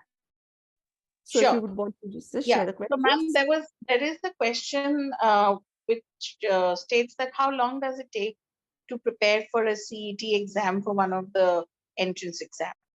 Okay, just a month should be enough because the exam, let me be very frank, is rather simple. If you have studied, you have done your graduation, you are equipped to appear for the CET. Books are available in the market which help you prepare for the CET. So just 1 month is more than enough. Thank you, ma'am. Ma'am, there's another question that if you want to be a special educator, do you need to have some special personality characteristics, that, through introspection, should you be a more compassionate person? It's a student's question. Thank you. Yes. I would definitely say that in terms of your personality, you need to be sensitive. But I would, not go so much on the personality because this is a training program which will equip you to develop the competencies which are essential. But you should realize or you should be able to introspect and say whether you're observant, whether you have a clinical approach, because to be a special educator requires that immensely. Whether you are capable and you do engage in self-reflection. Because as a teacher, as a special educator, the more and more I reflect on my practices, I will be able to contribute to my students' learning. You need to be a learner. Just doing a B.Ed special ed or an M.Ed special ed does not give you everything. I think that is something that all professions need. The attitude and the approach to be a keen learner, a lifelong learner, and to keep adapting. You should have people skills because you also require to be a good collaborator. Collaborate with parents, collaborate with your therapists, collaborate with other teachers, being able to convince the administrators that these are certain changes that you require and how they should be implemented in schools. So you need to have people skills. These would be some of the things that are coming to my mind. Okay, ma'am, I would like to sorry, Taiba. Thank you, ma'am. Thank you, Dr. Purva. It's always a pleasure to hear you in person. We collaborated on these kind of career talks since a long time, and every time I learn something new from what you say. A lot of my students are personally, as I know them, are interested in special education. And I'm sure from these 164 students present, the way the questions are pouring in, there are many more who are interested. sorry for ending the questions here, but it's always nice to hear the kind of knowledge and expertise you have and how you contribute to our understanding. Thank you for taking out time, Apurva ma'am, and giving us this opportunity to interact with you. Over to you, Taiba. I would like to extend my sincere thanks for your insightful and informative segment on special education as a career. Your knowledge and experience were invaluable in qualifying the admission process for a master's degree program in special education. Thank you once again for taking the time to be a part of the seminar and share your expertise with us. Our next speaker for the day is Ms. Gauri Harkanis. Ms. Gauri is a clinical and social psychologist and is currently practicing at Nanavati Hospital in Mumbai.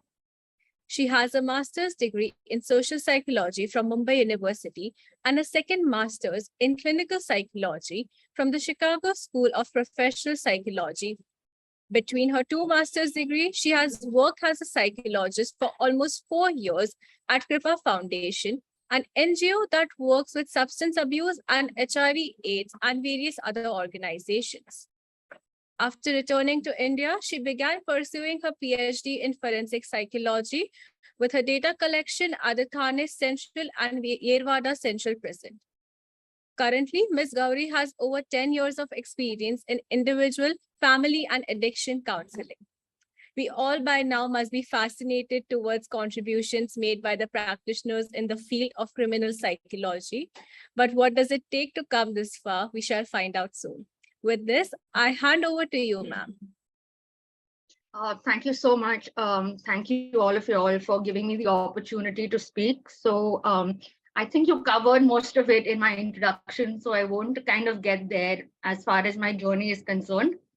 But I would definitely like to tell you all that, how I kind of got into this field of criminal psychology. So like you mentioned, when I was doing my second master's in clinical psychology in Chicago, I had this subject called theories in psychology. And this professor of mine, she was also the director of the Cook County Prison in Chicago. And while she was, teaching us about these various psychological theories, she used to talk about a lot of her experiences using these theories with working with these inmates in jail.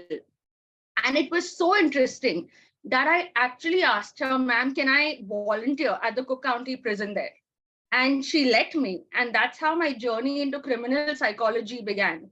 So when I started working in the prison there, I, was exposed to a lot of individual therapy, group therapy, a lot of mental health screening with the inmates.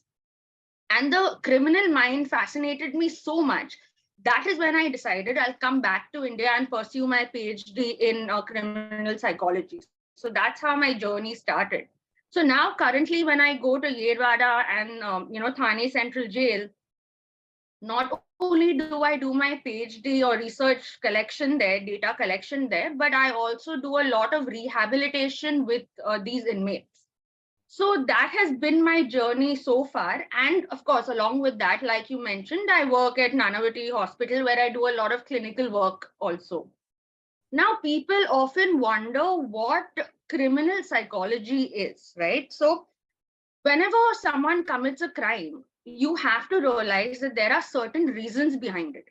So there are, certain internal and external factors that influence a person to commit crime. So it can be trauma, mental health, personality factors. There are so many reasons.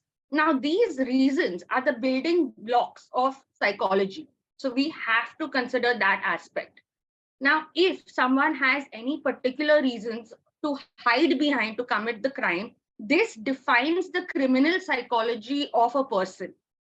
Okay, so that is very important. Now, in a nutshell, criminal psychology is what? Criminal psychology is basically the study of the thoughts and behavior of a criminal. So it answers questions like, why do criminals do what they do? It's very simple. That is when the role of a criminal psychologist comes in. So I'll tell you all what does a criminal psychologist actually have to do? Now, criminal psychologists can play a lot of different roles, all right? So one role is a criminal psychologist can be a profiler. Now, before I get into it, yes, there are a lot of TV shows and movies that have glamorized, the profession of a criminal psychologist. The roles are very, very interesting, but they are not as glamorous as TV shows portray them to be. Let me tell you that.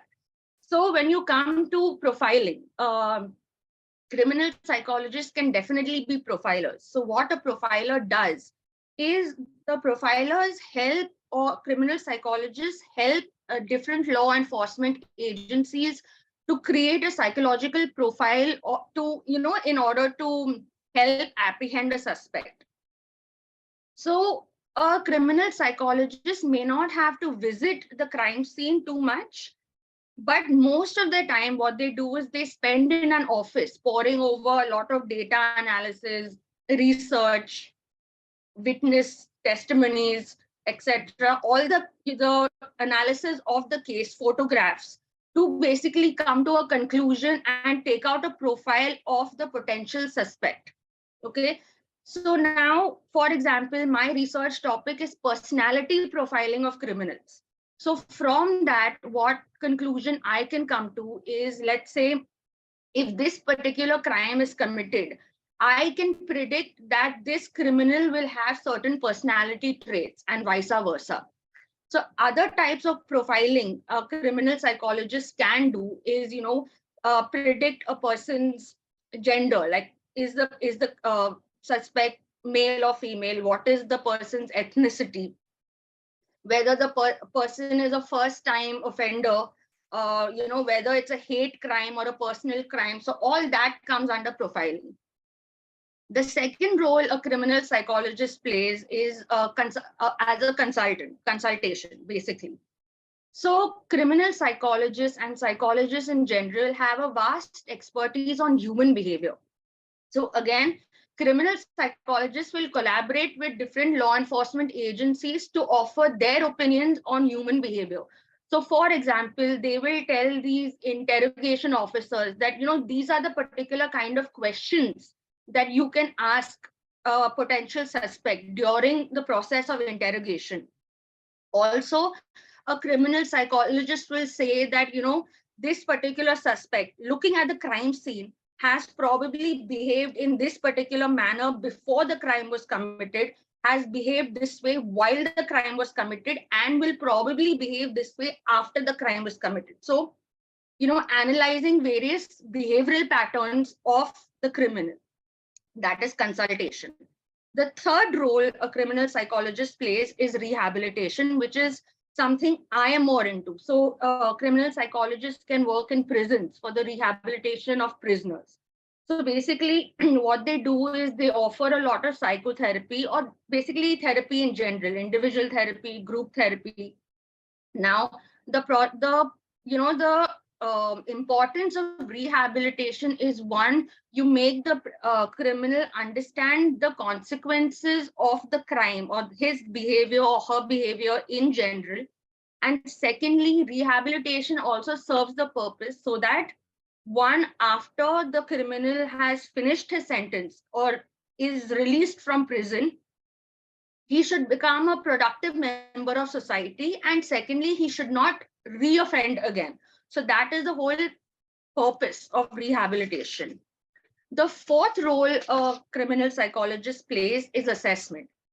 Now, performing psychological testing is a very, very important part a criminal psychologist plays. So by assessment, you have a lot of testing like IQ testing, personality testing that you can conduct, various tests you can conduct to assess the mental health or mental stability of a criminal. So for example, you conduct various tests to see if the criminal is even fit to stand trial, in court. So coming to the fifth role, like a criminal psychologist plays, is in court testimony. So the criminal psychologist will appear in court to provide expert witness testimony. Not only that, the criminal psychologist can also offer testimony on behalf of the victim. So that will also reduce a little bit of the victim and the victim's family and help them get over a little bit of trauma of the crime by providing testimony on their behalf, by advocating for the victim. All right. And last but not least, of course, criminal psychologists can also conduct a lot of research. So that also helps the study of criminology and the legal system in large. So these are basically the different roles a criminal psychologist plays. Now, there's a lot of scope in this field, both in India and abroad, okay? But to get into this field, of course, a master's is required. A master's preferably in psychology, okay? And that too, psychology, either you need to do forensic psychology or clinical psychology, preferably. And if you want a better profile later and a better pay scale later, you can even do a PhD. Now here, I don't think a PsyD is as common, but abroad you also have the option of doing a doctorate in psychology, which is called a PsyD.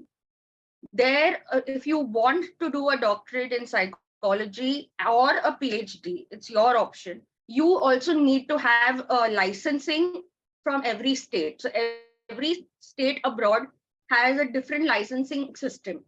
Here, of course, you need to get licensed as a psychologist, but you don't have to give different licensing exams in different states. That's the difference.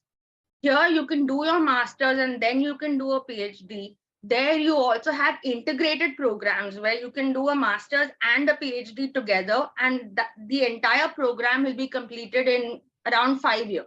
Here, your master's will take about 2 years and your PhD might take between 3 to 5 years separately, right? Also, to go abroad, if you want to go abroad, you have to give your GRE. Now you also have an option of giving 2 types of GRE. One is your GRE in general, and one is also a specialized GRE in psychology. So you have the option of choosing both. Now there's a lot of scope, so criminal psychologists work in different institutions. So they work with law enforcement agencies, they work in prisons, they work in juvenile homes, forensic labs, psychiatric hospitals, rehab centers. So there are lots of options that you all can choose to work in. Also, with a PhD, if you are more interested in teaching, you can become professors at any university, colleges, or criminology training centers. That is also an option. Okay. And last but not the least, I would like to talk about a few qualities that criminal psychologists must have.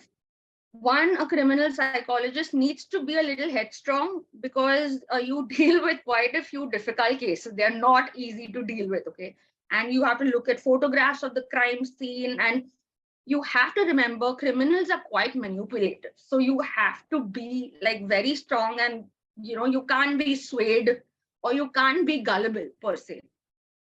Then you also need to have a very strong intuitive sense, so that sometimes you face situations where you rely completely on your intuitions, and that's where you basically have to be very intuitive. Third, okay, you need to have good problem solving skills. You need to have a lot of patience, and you also have to be very good at communicating, because you also need to talk to them in such a manner that you need to gain their trust so that they can understand you, they can speak with you, confide in you, and you understand their behavior and thoughts, etc.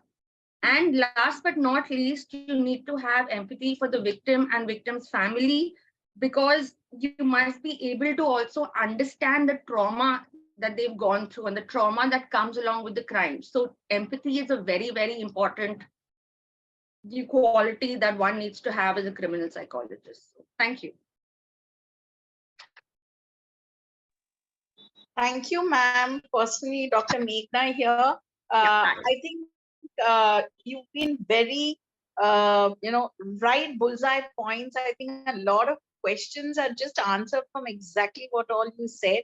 I personally wanted to hear you because I've seen your hoarding around Andheri area outside your chamber, and I think we tried to get you on our panel once and you were busy, but we were looking forward to, because a lot of students I know from my department, they are so in awe of wanting to get into criminal psychology. And this field is something that we don't really get speakers very fast. So I think you've given a very comprehensive view of how to go about doing the course, what are the kind of personality traits that are required. There are questions coming in. If I can take the questions from the chat box. Students want to know what is your opinion on having a law degree along with criminal psychology? A law degree definitely will help. But the thing is, if you want to go abroad, then their laws are completely different. So a law degree, doing a law degree here and then going abroad will not make sense. But having a law degree and then doing forensic psychology will help more instead of criminal psychology, because criminal psychology studies more of Eventually. Yeah, so so my PhD is from the Gujarat Forensic Sciences University. That's where I'm doing it from. Mumbai University also offers a course, MA in Forensic Psychology. So that's also a good course. So there are places like that. Then you have diploma courses also, but I would still prefer you having a full-time master's degree instead of like a diploma or a course like that. So yeah. There's another question, ma'am. Student just asked that if you want to go abroad to study, is it easy to apply directly for a criminal psychology course like you've done it from Chicago, or should they do it through a clinical psychology and then take an applied course or a diploma, or can they apply directly for a criminal psychology?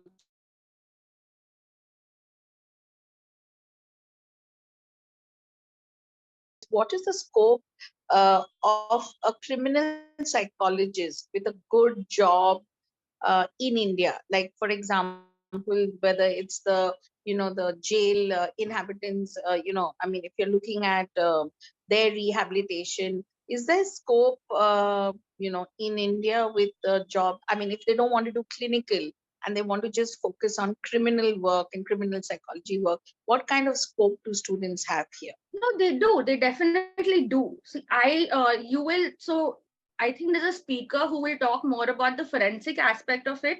So I think this question can be answered better by her, because my focus as a criminal person, but I focus more on the clinical aspect of it since my background is more clinical. So even under the criminal branch, my work is more clinical. So I think this question can be answered by another expert a little better. Great. Thank you so much, Gauri ma'am. I think most of the questions are answered. Thank you for taking time out and so sharing much for your expertise. Thank you so much. Over to you, Kaushali. Criminal psychology is one field that is super intriguing to a lot of us here today. Many of us as well are looking into exploring the field. As exciting and exhilarating they depict criminal psychologists in mainstream media, we are immensely grateful for your expertise, ma'am, especially highlighting the qualities and the features we require to pursue the field. We recognize that as individuals, we need to build an extra layer to comfort it all. We are honored to have you here, ma'am, to guide us all as students. Thank you so much. Thank you. Our next spokesperson for this webinar is Ms. Kanakshini Parekh. Ms. Kanakshini Parekh is a clinical psychologist, sports psychologist, and behavioral neuroscience research scholar from the University of British Columbia, Canada, where she was awarded the International Leader of Tomorrow Award for superior academic achievement and leadership in the field. She works with individuals, teams, coaches, and organizations globally in the area of mental health and performance. She has been a part of the FC Goa National Soccer Champs program as the lead psychologist. As a clinical psychologist, she also provides psychological assessment, therapy, and counseling for various mental health problems. I am sure our participants here are eager to know about the future prospects in the field of sports psychology. With this, I further hand it over to you, ma'am. Hi, Koshani. Thank you so much for that introduction. I'm very happy to be here. Just want to check you can hear me well. We can. Thank you. Yes, We can hear you. yes, ma'am. Okay, great. Thanks. So thanks again for inviting me here, Dr. Meghna, Koshani, Prerna, and everyone involved. It's wonderful to start the Saturday morning talking to all students from psychology. So you guys have a little bit of introduction about me, but I guess I can dive a little bit more into my journey since that's one thing we wanted to talk about. And I'll also cover a little bit about the sports psychology and what it looks like, especially in India. So my journey started before psychology with a lot of sports. As Kaushani mentioned, I played a lot of football. I was a vice captain and goalkeeper for the junior India team. We played the FIFA qualifiers at that time. It was a very good experience. I was the captain of the Maharashtra football team, and I also played football when I was in Canada as the goalkeeper for the Vancouver United football club. Besides football, I loved all sports. I did gymnastics as a state player, as a black belt in karate, and I tried my hand and leg at many different sports. It was just one of my passions. And then what happened is I fell in love with psychology and I decided to pursue an academic path at that time. So when I was starting my studies, at that time I was very interested in neuroscience and the biology of behavior, the brain, and how we process information. So my next form of studies was a behavioral neuroscience degree. I studied in the University of British Columbia in Canada. I was fortunate to go there on a full scholarship, and I learned a lot when I was there in terms of research, in terms of different kinds of ways we can study the brain. I worked in 4 different labs looking at memory, cognition, so many things. I interacted with athletes there as well. I did a sports psychology module when I was there. And I also had the chance to work in the University of Auckland on exchange when I went there and studied more about neuroscience. But at the end of my degree, I realized that while research is great and while I love it, my passion lies more in working directly with people one-on-one. So I wanted to do something more applicable and in a more clinical setting. And that's when I decided after my degree to pursue a master's in clinical psychology. So I was still very much interested in neuro. So I was looking into neuropsychology and I realized to do neuropsychology in India, you first need to start off with the clinical psychology degree. So I spoke to my neuropsychologist. I decided this path, I took it, and it was a great experience as well. All the clinical psychologists here will tell you more about their journey in that. For me personally, the internship component of working in different hospitals was very, very eye-opening. And I would suggest at this point, if you ever look into a degree for a master's, make sure that the practical component is a very strong part of the program. That really makes a difference. Once I started working as a psychologist, for some reason, a lot of clients that I got naturally happened to be athletes. Maybe that's because of my own sports background. And I started working with a lot of sports players. A lot of teams approached me for sessions, and somehow I came to become a psychologist working with all these players. So, as a sports psychologist. So, currently, I work with national and international athletes from India, from abroad. I have my sessions in person whenever possible or online based on wherever the players are, because as athletes, they keep traveling. I can't always travel with the athletes. And I also have been a professor of psychology and sports psychology for one of the master's programs in Mumbai. So it's been a really good experience. So I guess that's my journey in sports. And let's talk a little bit about what sports psychology looks like. So a lot of questions I get first from students is, do I have to be a sports player to be a psychologist, a sports psychologist? And the answer is no, not exactly. You don't have to be a sports player, but definitely having a background in sports definitely helps, because when you talk to the athletes, you can bond with them better and they feel also comfortable knowing that you come from that background, especially if it's their own sport, and you can also understand their work a little bit better. The next question I usually get is, how do you become a sports psychologist? And to become a sports psychologist, you first have to become a psychologist. So you have to do your bachelor's in psychology, BA or BSc, followed by a master's. You have master's programs in sports psychology specifically, and your general psychology. In India, there's no specific license as to how specific license to say that you're a sports psychologist, but of course there are guidelines to be a psychologist. And a lot of people, they do their masters in counseling psychology, clinical psychology, then start working as a sports psychologist. Some people do a specific degree in sports psychology from universities in India or abroad. And that's a little bit about how to become a sports psychologist. In terms of the kind of work you do, so you can work individually with athletes. That's the main focus, preparing them for preparing them for competitions. A lot of the work comes into match preparation, building them up for the tournaments. They have to go through a lot of pressure. They work under high pressure environments. So mentally preparing themselves for that. The thing about sports is at one level, everybody is the same. Everybody has the same amount of skills. It just really depends on who can show their performance on the final day. And that's where it comes down to your mental strength. Unfortunately, in India, not a lot of programs have sports psychology. And I guess that's something that, drew me into this field as well. Not a lot of teams have the chance to work with a sports psychologist. When I was a sports player myself, I didn't even know there's something like that. Sometimes we didn't even have a physiotherapist, as you can imagine, or maybe a doctor on field. Right. So a few more things. You definitely work with individual athletes one-on-one. Sometimes you work with a team, group sessions, you improve the team bonding, you work with coaches, you also work with parents. You can either work from your own clinic, your own practice. If you have your own, you can work with the team, you can stay with the team if you're associated with that. You can also work for particular projects. So for example, if you're posted with the national football team or national cricket team, for 2-3 months you'll be staying with them in the camp. So it's a kind of field where you have to be open to a lot of movement, a lot of travel if you want to do that. And it can get very exciting as well. You get a chance to, be with the players wherever they are. So these are a few things about being a sports psychologist.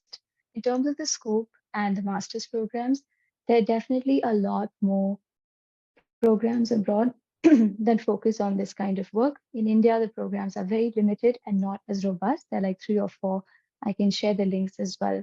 And what you learn specifically in a sports psychology degree are specific skills that you work with athletes on. What kind of factors and environmental pressures cause disturbances to athletes. So these are things we learn, techniques such as visualization, self-talk, which are very common to psychology, but with a little spin to how it affects athletes directly. So in terms of the scope in India, it is very, very new, I would say. There's not a lot of people who even know there's a field like this. And that's why I get a lot of questions, how do we get into this? What should we do? And there's definitely a need, right? We have so many athletes, we have so much talent, we need so much work in this, but there's not much awareness of that need. So that with that comes, fewer job postings, fewer job opportunities. So what you need to do at that point of time is you need to really look out for things or even create the need for yourself or create the awareness for that need yourself. Reach out and talk to people. In terms of known job opportunities and secure postings, Sports Authority of India is very active with that. They have like 2-3 postings for each center per year, and they look for anybody with experience minimum as a master's degree in psychology, any field of psychology. And you get to stay at the campus of Sports Authority of India. They have several around the country, and you work with athletes from different sports, shooting, badminton, archery, tennis. So it's like that. Sometimes you don't get to choose which athletes you want to work with unless you're working independently. So yeah, if you want to choose this path, definitely I would recommend to look at all your program options, not just in India, but abroad as well.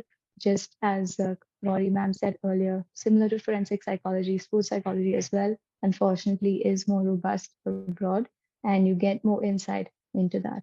But along with that, I strongly believe to be a good sports psychologist, you have to be a good psychologist, and that can come with any kind of training and program. There's a lot of counseling also involved with athletes because their problems are not always this stuff happening back home. Everything in their life will affect their game. So that's about it. I think I'll open it up to questions if anyone has anything specific to ask.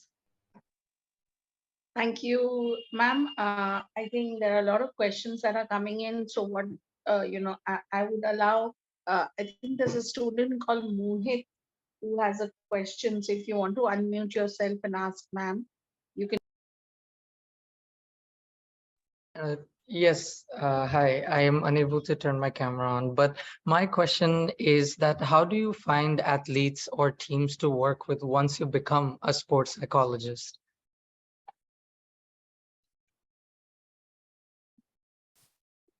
So it's like any other form of psychology. Once you're a psychologist, how do you find clients and patients to work with, right? So it's similar to finding teams and academies who are actively hiring a sports psychologist. A basic search will get you some places, but like I said, they're limited.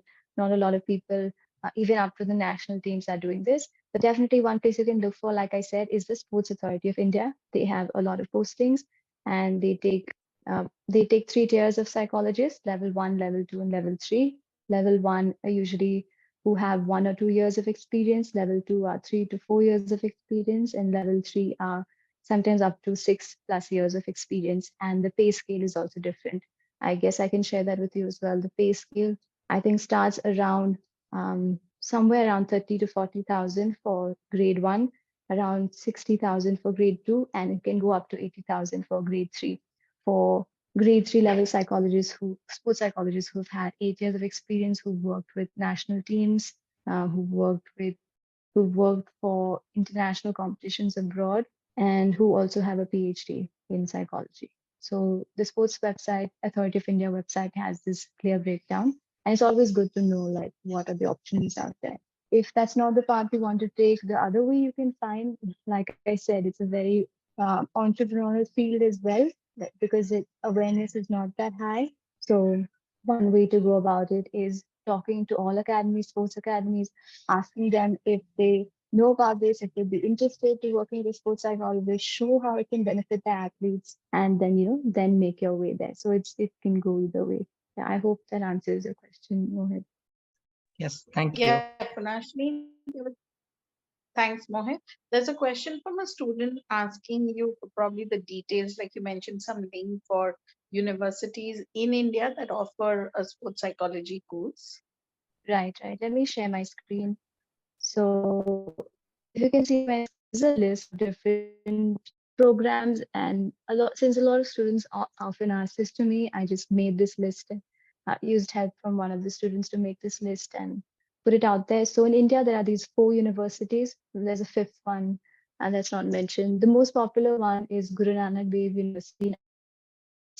And I also know some people who are actively studying there right now.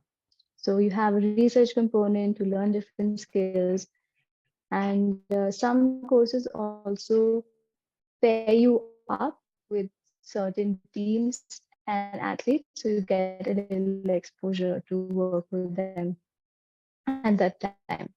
So these are programs in India, these are programs abroad, and I guess I will share this link with you so you guys can have a look.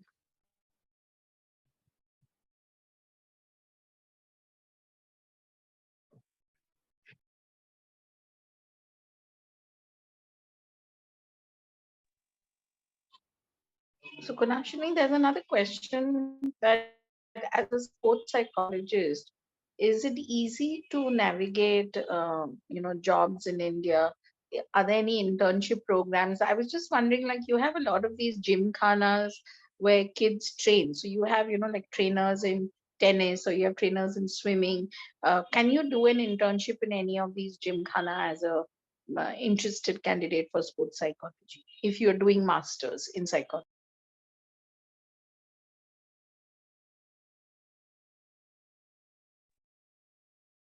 Sorry, I think I got disconnected. Yeah, I will repeat my question. The question is, like how, when you do your master's, you do an internship. So I was just wondering that if you are pursuing sports psychology, is an internship in any of these gymkhanas advisable? Like how you have a tennis trainer or a swimming trainer. So can you do some kind of internship programs in any of these gymkhanas? Sorry, ma'am, I missed the first part of your question before. Can you do internship in gymkhanas? Is there anything before that? No. So if you're doing your master's, can you do an internship if you're interested in pursuing a career in sports psychology, can you do an internship in any of the gymkhana? Yeah, so you definitely can do an internship in different gymkhanas, even fitness centers, even gyms, any place where exercise also is an aspect.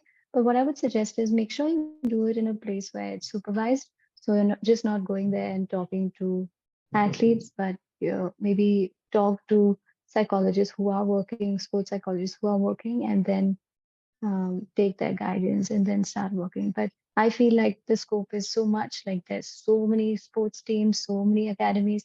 Like I have people reaching out to me who are even amateur athletes who are just playing like, club level football, or like, just want like playing it recreationally, but they still want to improve their game and performance. So I feel there's so much scope in terms of people you can work with. Just make sure you approach it with a little supervision. That'll help you better for sure. Thank you so much, Gunashini, for all this information. I personally have my TY batch where more than 3 to 4 students are very, very interested in, sports psychology, and they are sports player. One of them is a shooter and he really wants to pursue his career. And surprisingly, every batch that I've had, there have been some students who want to do their masters in sports psychology. And I think this list of universities that you've, just shared the screen, I think this information is very, very interesting and important for students. So thank you so much for taking time out and sharing information with our students. Thank you. Over to you. Gunashni ma'am, I wanted to express my heartfelt gratitude for your segment on sports psychology as a career for psychology aspirants. Your session was truly inspiring and insightful, and I found it to be immensely helpful in understanding the admission processes in sports psychology. Moreover, your personal journey and experiences were extremely motivational and have inspired many of us to pursue our dreams in this field. Once again, thank you for taking the time to share your knowledge and professional experience with us. Our next speaker for today is Dr. Dipti Puranik. Dr. Dipti Puranik is an assistant professor at NMIMS and the founder of Lighthouse Psychological Consultancy, being the associate member of the British and European Polygraph Association. She has worked on more than 2,000 cases of polygraph, BEOS, and narcoanalysis. With a PhD in psychology and diploma in training and development, her expertise spans across fields like psychometric assessment, competency mapping, behavioral training for corporates, career guidance, investigative interviewing, and so on. With a profile as such, we someday endeavor to spend our horizon and strive to develop ourselves intellectually. With this, I further hand it over to you, ma'am. Am I audible? Yes, ma'am. Okay, great. Good morning, everyone. So today I am going to talk to you all about forensic psychology, which has always been a field probably where students look up to, especially after watching Criminal Minds, which they used to, I think on Netflix, Mindhunters. Mindhunters was one program which somehow had taken all these students as well as every individual very interested in the program. So today I'm going to talk to you all about forensic psychology and what is the scope of forensic psychology as such in India, and what are the actual work when we do it in forensic psychology. So to start with, when you look at forensic psychology, it actually came from the word forum. Like in the previous or in the older times, there used to be sessions or forums which used to happen in open court. So when we look at it in terms of forensic, it is basically any science that helps the legal system. So when we talk about psychology, it is the application of human behavior to the legal system. So here the term legal system is extremely important because as a psychologist, your main role over here is to stand in the court as an expert witness and help the judiciary or the lawyers and the investigations agencies to take a decision about a particular case. So when we talk about forensic psychology, as such, it's a very broad field. It has lot many areas in it. One of which is criminal profiling, wherein we actually, psychologists would go along with the investigating officers on the field and do the behavioral analysis of either the crime scene and on the basis of crime scene interviews with the investigating officers or with the actual, analysis of all the evidence, you try to create a profile of offender who may have committed this particular act. So most of the times it was done in serial killings and all. But apart from that, even when we talk about forensic psychology or for rather criminal profiling, it is done even for each and every case it can be done. Apart from that, another role is where the psychologist plays an important role when it comes to actual investigation. This is the most common role which a forensic psychologist play, especially in India, wherein the work is in the forensic lab, wherein there is a forensic psychology department. So in this department, there are various techniques that are being, that you have to perform, like polygraph. Polygraph is a technique which is most commonly known as lie detection, where you measure the physiological changes that happens in an individual's body when the person is lying. Okay, and so for that, obviously you have to develop a questionnaire, you have to study the case, you will come up with various questions, and then you conduct the actual test. Once the test is done, then you will have to create a report based on that. Apart from that, the other test that we most commonly used in India is brain electrical oscillation signature profiling. This particular technique was developed by Professor Dr. C.R. Mukundan. He is the former HOD of NIMHANS and also former director of NFSU, National Forensic Science University. Then this is the technique where you have studied a lot of cognitive psychology, neuropsychology. So the application of cognitive neuropsychology, criminal psychology, social psychology is all blend together in this particular technique, wherein you will use, we generally use EEG, electroencephalogram, to extract the experiential knowledge of a particular crime from the brain of the perpetrator, because only an person who has committed a crime will have that particular experience. So that's the technique which is quite commonly used. Then another technique that is being used is narcoanalysis, wherein a drug is injected in the person's body intravenously, and the person would be taken slowly to a state, to a semi-conscious state where they are asked questions about the crime. Apart from that, there are very new techniques which have come up. There is a technique which is layered voice analysis, wherein you analyze the voice of an individual or of the suspect to see whether they are lying or being truthful. Then there's forensic statement analysis. Then there is suspect detection system. So these are basically the tools, technical tools, which are being used by a psychologist along with psychological assessment.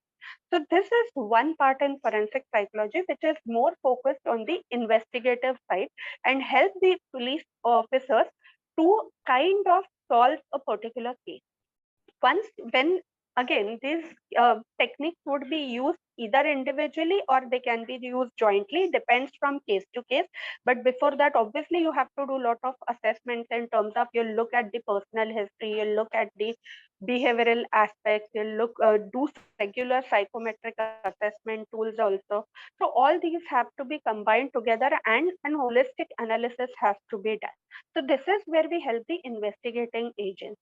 Apart from that, there is a complete another field which we talk about in terms of when the cases goes in the judiciary. A forensic psychologist will do work in terms of clinical forensic is what is most of the times used, especially when the case is in trial. So wherein there are lots of assessments which have to be conducted for competency to and trial, or for assessing criminal responsibility, or to assess if the person is malingering. Then there is also another role which is not so much given importance, especially in India, but which is about eyewitness testimony and how to get an accurate testimony from the suspect or from the perpetrator. So eyewitness testimony is again a very important part where a forensic psychologist will assess or try to extract accurate information about the crime from the by using different memory and all these things. So this is overall when we look at also plays a very important role when it comes to civil. So there are forensic psychologists who would be also appointed in family courts and all, or even with child welfare committee. Especially there's a lot of work which is done with juvenile delinquency. So when we talk about juvenile delinquency, basically for the purpose of rehabilitation, or also one very important role, especially after Nirbhaya's case, was where the changes in law or in the legal system came, wherein whether a 16-year-old should be treated as a minor or whether he can be treated as an adult. So a forensic psychologist would do the assessment to assess if the person has attained that maturity and does they have the thought process of an adult, and if they have like basically psychologically or mentally they are matured and think like an more than as an adult, basically 18 years and above, then they cannot be tried as a child or as a minor. And this is extremely important role that as a forensic psychologist plays. Another important role that a forensic psychologist would play would be especially when you work with children, okay, in various children's homes, wherein you, on the basis of your decisions, okay, so you will assess whether the child is happy in the institution or whether they should be handed over to the family. So especially children of the offenders, okay, when they are put in some institutions, there are many times that these kids undergo trauma. They are the witness of the crimes which have happened in their own household. So you have to also make an assessment, psychological evaluation of the child, and the report would again be sent to the court or through the child welfare committee, wherein the psychologist would say whether the child can be handed over to the family. So basically about child custody and all. So this is again a very important role that is being played by a forensic psychologist. So as such, if you look at the scope of forensic psychology, there's ample of scope. There is scope in terms of rehabilitation also, but most importantly, it is when a psychologist stands in the court to give a witness statement is when it would be referred to as a forensic psychologist. Now coming to actual courses, as such, courses at present, there are master's program as well as MPhil program, which is offered by National Forensic Science University. Apart from that, even Raksha Shakti University, which is located in Gandhinagar, has ample of courses on forensic, especially clinical forensic side, and they have a lot of courses on this particular aspect. National Forensic Science University has lot of branches, like they have in Goa, they have in Delhi, they have in Tripura, they have almost all these. They are in fact expanding, so all the courses are there. Now, as far as Mumbai is concerned, we don't have any master's course in forensic psychology. Most of the time, the courses you have is in psychology, but you have the option to take it as an elective subject along with your general psychology. So you can take it as an elective subject, or you can also do a diploma course in forensic psychology. That would again be helpful. Institute of Science has a course of uh, forensic science. It's not just psychology. It's more a forensic science course, which is BSc, MSc course, but wherein psychology is one of the very important subjects that has been taught. So it's a mandatory paper. So most of the universities have it as an elective course. Apart from that, if we have to look at what are the skills that are that you need to be a forensic psychologist. Most importantly, you need to have lot of patience. Okay, you have to have good analytical skills. Uh, you need to look beyond a particular point. So you have to, go beyond your own ideas, because every case that you deal with is a unique case. So if you tend to go by whatever you have just studied, it's not going to help you to solve every case. So every case teaches you something. And so it's the on-field experience is extremely crucial when we talk about forensic psychology. Another important point is having a kind of being very comfortable with the local languages, because most of the time the work that we do, the assessments that we do, are in local languages. So if we are talking about Maharashtra, we have to, most of the times the documents that we receive would be in Marathi. And even questions, because people are coming all over Maharashtra. I mean, the population won't be only from Mumbai or from Pune or Nagpur, but basically they are from all over Maharashtra, from various districts, small districts. So you have to be very comfortable with the local language. You have to ask questions from their perspective and not from the interviewers or from the psychologist perspective. You have to be very open about these ideas.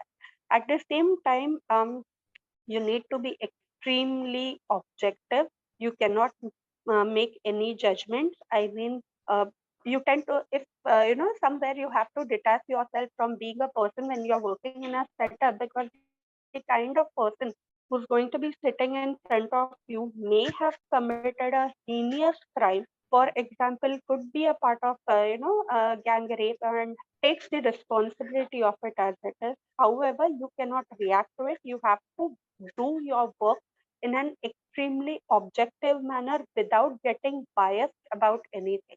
So these are the main skills that over time you have to learn and work on these skills. So that's how you can kind of have a edge over it.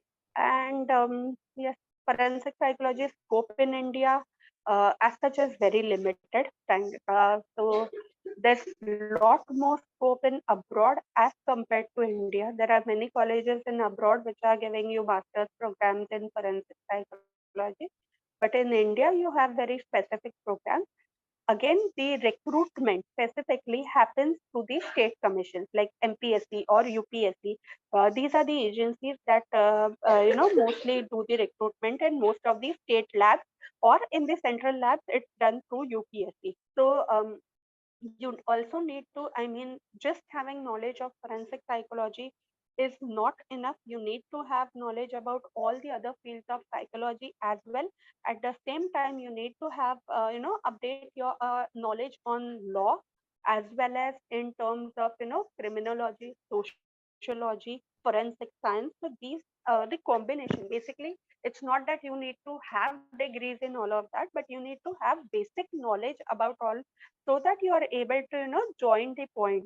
Because it's not only psychology, but psychology in interconnection with DNA, or with relation to the crime scene, so biological traces, or with ballistics. So that connection has to be established. So these are some of the aspects that you have to look. So with that, I would just like to stop here.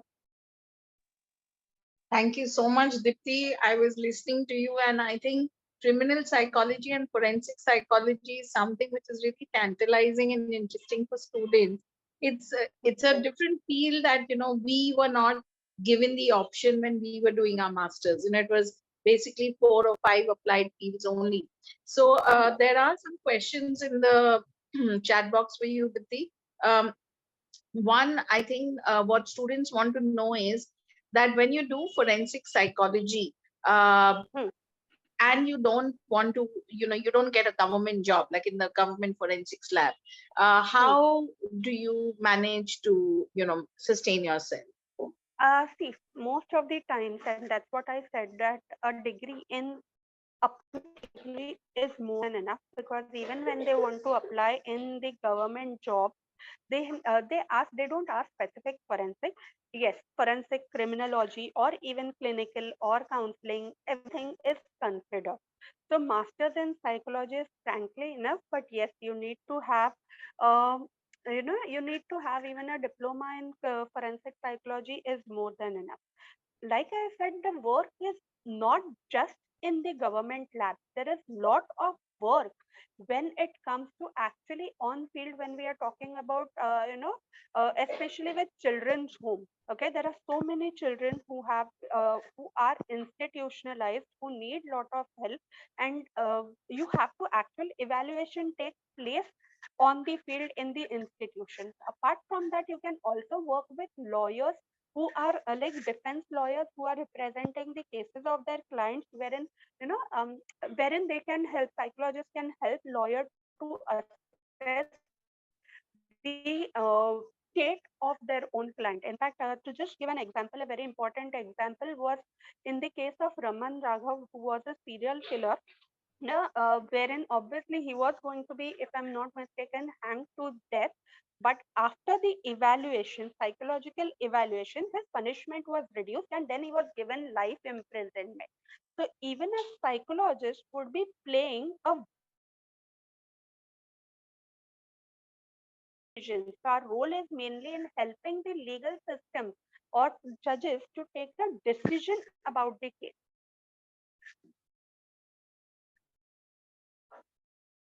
Thank you, Dipti. Dipti, students want to know that I'm aware that there is forensic psychology course offered by MS Baroda University, which is also based on an entrance. But are there any other colleges or universities that offer forensic psychology or criminal psychology as a course in India?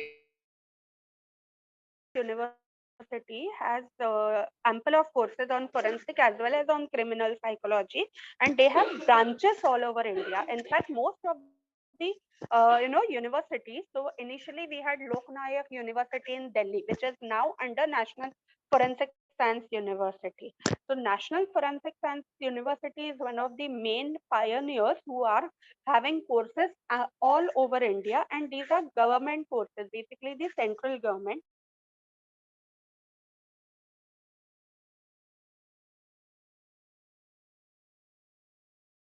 Insisted that all the cases should have a forensic backing, and so they are also pushing for forensic psychology as an important area when it comes to investigation and kind of using it. So Raksha Shakti University is also an important university. They have good courses on clinical forensics also. Okay, one last question, Dipti, is there any disadvantage or obstacle in your workplace when it comes to practicing forensic psychology in India? See, when you disadvantages as such, I won't say anything because it depends on what your passion about work is. So when I have been working as a forensic psychologist, I thoroughly enjoy working. So I don't look at it as disadvantage. Yes, certainly there are lots of challenges because every time, uh, you can't be prepared in advance for anything. So you have to be very open about certain things. There are times because there's not much scope for forensic psychology in India, it becomes a huge challenge for students, especially after Supreme Court 2010 guidelines, wherein they, said that the reports cannot be directly taken as an evidence in the court, but rather it should be used only as a helping aid in investigation. So obviously, somewhere, it is heartbreaking when your reports are not being considered as an evidence in the court, especially when we talk about polygraph, narco, and DOS. So that was a little disappointing. But it's ultimately the Supreme Court judgment. So if the judge, if they feel that it should be used for investigation, then forensic psychology is what they suggest should be used for investigation. But this is only about the investigation part, not about the clinical forensic aspect, or wherein you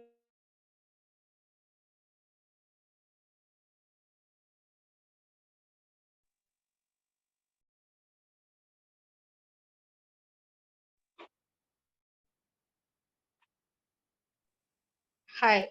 Can you hear me, Dipti? Yes, yes, yes. Yeah. So thank you so much, Dipti, for all your input. So students, I wanted to give an interesting tip about ma'am, which is not there formally, but famous Arushi Talwar murder case that is, so much in media. And, personally, I feel narcolepsy and, forensics, I think that is in my bucket list. I think before I die, or maybe next lifetime, I definitely want to do a course. I think criminal psychology, I'm really inspired by Gauri ma'am, and forensics, of course, is my passion. So thank you for taking time out, Dr. Dipti, and sharing your knowledge and expertise and your journey. I think students have got, I can see my own students, they completely, tuned in, because many of them are passionate about this field. So thank you. Thank you so much. Over to you. Ma'am, we would like to express our heartfelt gratitude for your segment on forensic psychology as a career and sharing your background and ecology aspirants. Your expertise and experience in the subject were clear, and your insights into the topic, including the use of tools like lie detectors and EEGs, were fascinating. A lot of us were motivated by your personal journey and experiences, which encouraged us to pursue our ambitions in this field. Your contribution to the seminar has been invaluable, and we are grateful for your insights and guidance.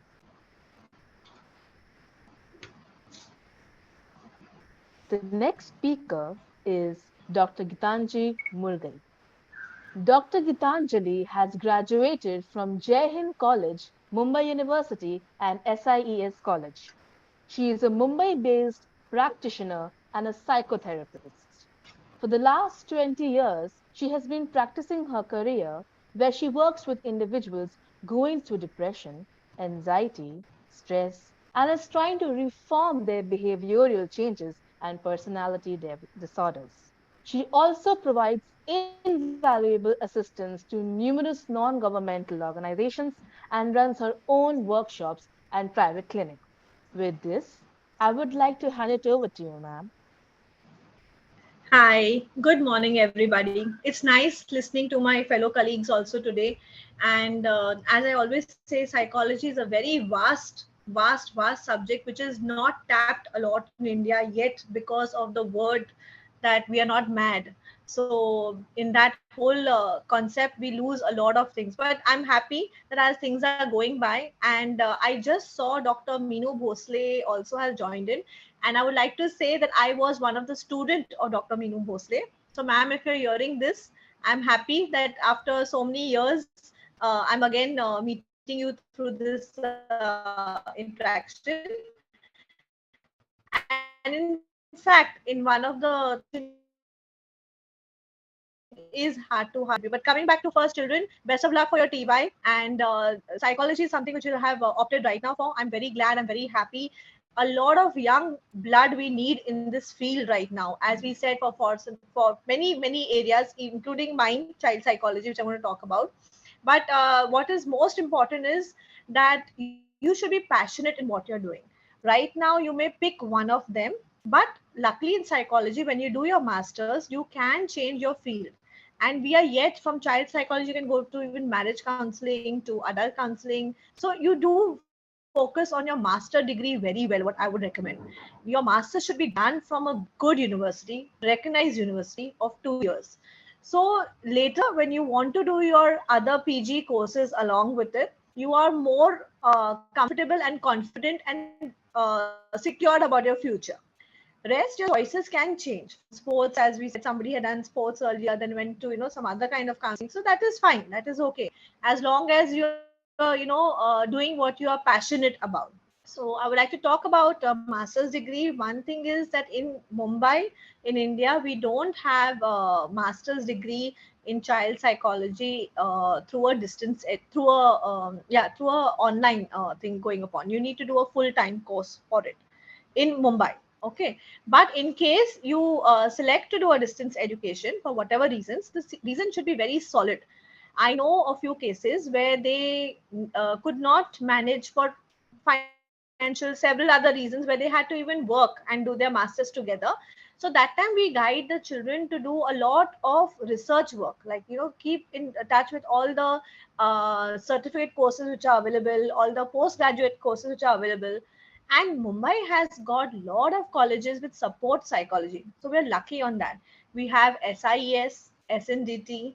We have my favorite TIS, Tata Institute of Social Sciences, a little far away in Chembur, but very good.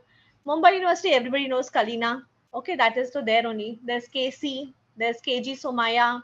So there are a lot of more colleges also, which are Xavier's. How can I forget Xavier's College of Institution? So there are a lot of colleges which are giving you a lot of courses. Okay, if you have decided somewhere on child psychology, it is good, it is nice.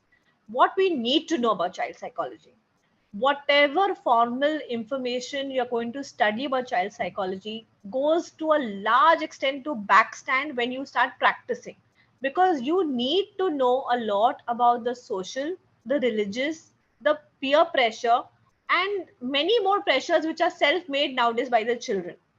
So I will consider even you as child only. TYBA are also children only. You must be realizing there are a lot of children nowadays who use the word depressed, angry, suppressed very easily, like, on a daily basis. Honestly, in psychology, they are very strong terms. So until unless proven about it, you should not use in your local vocabulary. But it has become a pattern. You hear a 5-year-old say, Auntie, I'm depressed today. Why? Because I didn't get my chocolate. So the word depressed has become very common to use upon. In psychology, I would recommend, as a child psychologist, you should not have anything fixed in your head, already pre-decided or pre-nurtured by a teacher's reference, like the child is this way or a parent saying. You need to observe, be patient, and listen to the child, because a child definitely needs somebody to listen to. I clearly remember that Say Na Something to Anupam Uncle was a serial introduced by Anupam Kher. Let me tell you, he has no formal education on psychology at all. But he did such a wonderful job of the serial because he could bring out the secrets of a child by dancing, playing, listening to them. A child needs that. You may be very well educated in the field and very well, but if you can't approach the child, if you cannot be with the child, understand the child, then you are a failure about it. So you need to have a lot of practice. I would advise a lot of internship wherever possible. My best experiences were in the NGOs. When you go to an NGO, you get to learn a lot from life, because we all come from a very comfortable background somewhere or the other. And there, the experiences is from the scratch, from paperwork to seeing a child to understanding the strata to having different kind of versions coming across you. So you need to be very careful as to what you're picking up. Also, keeping in mind, as such, a lot of people used to ask me even then that they had the difficulty when I became a child psychologist. That people say that, oh, you are so young, you don't have children of your own. What will you know what the child psychology is all about? But that kind of instances you'll get every now and then. You need to know how to answer that. If you are a passionate person towards your work, you will research it is going upon and what are the leads. Always be a good listener. Observe around you what is happening around. There are a lot of clues which you'll hear. COVID happened, and post-COVID, we saw a drastic change in children. They were bound in the houses. They were not allowed to step out. It mentally, physically affected them a lot. There was a lot more learning for us also. So it's not that once you have studied and gone with masters, you are done with it.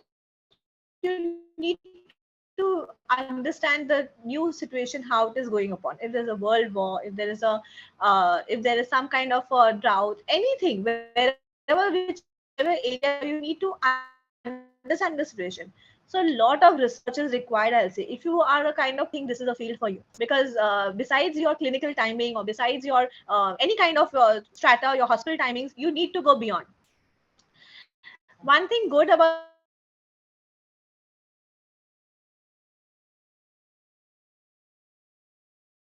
psychology is that it has a lot of scope. And in India, with the kind of population we have a lot of scope. You can be a school teacher, you can be a college teacher, you can be a counselor, you can be a therapist, you can have your own private practice, or you can be in research work also. Once you start in the research work, experimental psychology, you can come up with your own research work, which you can present in your PhD in the books which you write upon also. Now, again, a favorite person of mine is Sudha Murthy. I give a lot of examples of Sudha Murthy also to people. No formal psychology background there too, but she understands, she has a language power both together, and she puts across so simply that anybody can understand and relate to. So it's very, very important to have that connection. You go for a movie or film, what do you see? You need to relate to the movie, right? Same way, when a person comes to you, sits down you, looks upon you as a therapist, as a psychologist, is looking as a friend. A child is looking for a friend, someone who's not going to judge or label them in some particular manner and say. And many children will come and say, yes, I am a bad boy, I'm a bad girl, tell me now what you want to do about it. So they already know that they've been labeled by it. So it's very, when you start reading and researching and studying your MA, you will come to know with a lot of case studies where how to handle these situations, how to go upon it.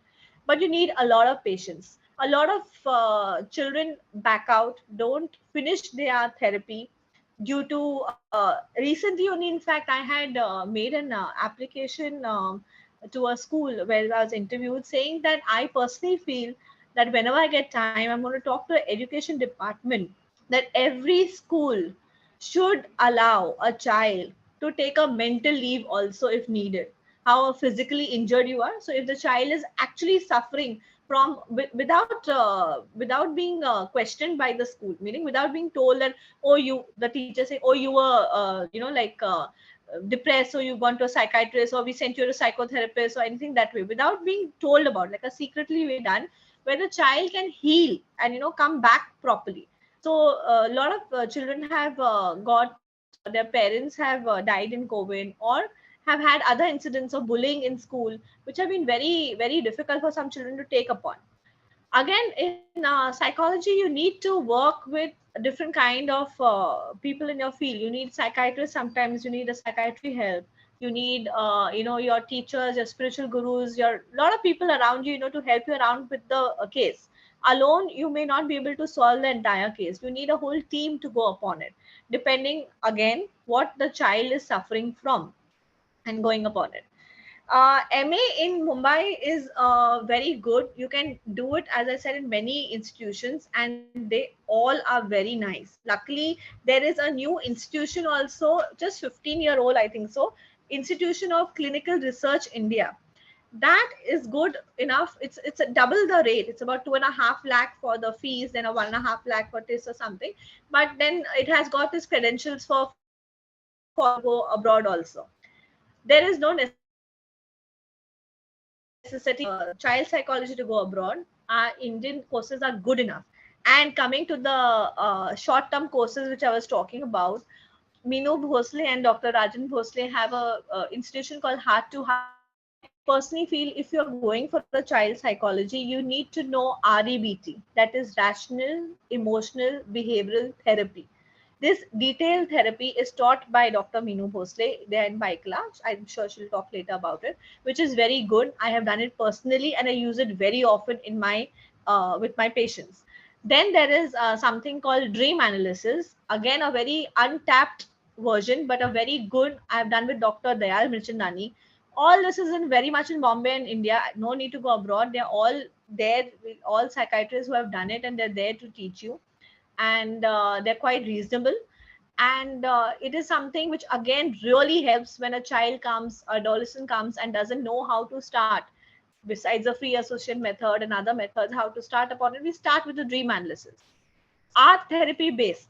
This particular art therapy base, I would recommend a London school, which is very good for it, a PG course out there. Otherwise, in India, there are courses, but in large number, it's done out there. So in Mumbai, there's someone called Ohika Chakrabarti who does it, but there are many others also. But that's up to you now, how you want. So you have along with it, so that you can have a broader version and you're not stuck with only some materials in your head. whenever you take your project, do a teamwork, do a thorough research. It's always recommended. So basically, overall, talking about child psychology was about the masters and the what is required. You need to be competent enough to understand that every child is different, is unique by its own self, and the patience to to understand how what the child is going through. It may be just a rough day and a bad behavior. It may be a maybe he's abusive. So why is a child being exposed? Nowadays, social media has become a main concern. A lot of parents come to me, please tell my child not to play for so many hours on the game, not to do this, not to be on the internet, not to be on the phone again. What is that? Games that they play around and all that stuff. So first of all, you should know what games are on right now. What is the current situation? Children are playing what kind of games? What kind of challenging games are they playing? What kind of Pokemon games and other kind of challenging games which are there where they have to challenge to try to do this one bit thing or pick themselves or try many suicides have happened on the same basis. There you may need supervision or teamwork with other kind of people coming into play also. Immediate action with the parents and counseling with the parents is also required. Many a times you will see that parents need more counseling than the children also, because either they're not ready to accept or they're not ready to have the time to dedicate to their children. What we need to do is to where and how we can help them out of it. So if the phone is introduced by the parents itself, and you can't just withdraw and say, okay, now the phone is taken away, and, you're not going to get it back, because that will lead to aggression. You will need to pin down, slow it down the hours, make the child understand the pros, cons, get him more engaged into different activities. So that kind of work you need to go upon. Should have one is a lot of patience and understanding, to an overlook to see what is happening around you, what is the overall picture, to go upon it. Sometimes you need family counseling together, sometimes you need to go to school to understand the situation. So it's beyond a clinical desk and a chair job. You need to do that. Sometimes I take my children to garden and do a session there. So it's beyond what I would say. If you want an effective one, it's beyond just a clinic, because clinic is not meant for children. They get how much of a entertaining you may keep stuffed toys or something, they do get somewhere or the other, like another classroom kind of a figure. You need to go beyond that to understand a child if it really needs a psychology. Basic stress levels and examinations, whatever is needed, it's a different thing. For exams and their stress and all, then you may have in a clinic atmosphere, talking, teaching, going upon it, testing them, and understanding how to clear it. Yeah, that's it, I guess.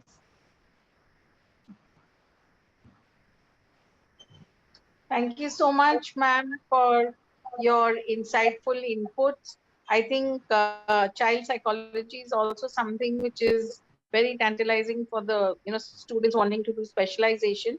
Ma'am, we're pressing time, so we'll take just one or two questions. Does a child psychologist also need to provide family therapy? I personally feel yes. Most of them, yes, because that's what I said. A lot of time, it's just telling the child what to do or what not to do doesn't help. It's a lot of father, mother involvement, grandparents involvement, which make the child more benefit.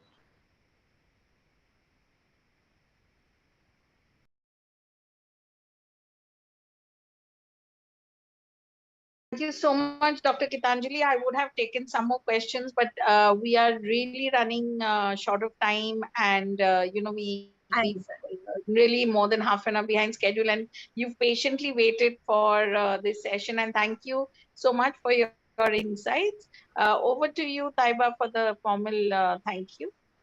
Gitanjali ma'am, your session was an eye-opener and immensely informative, providing us with insights into the admission process for a master's degree program in child psychology and the scope in India.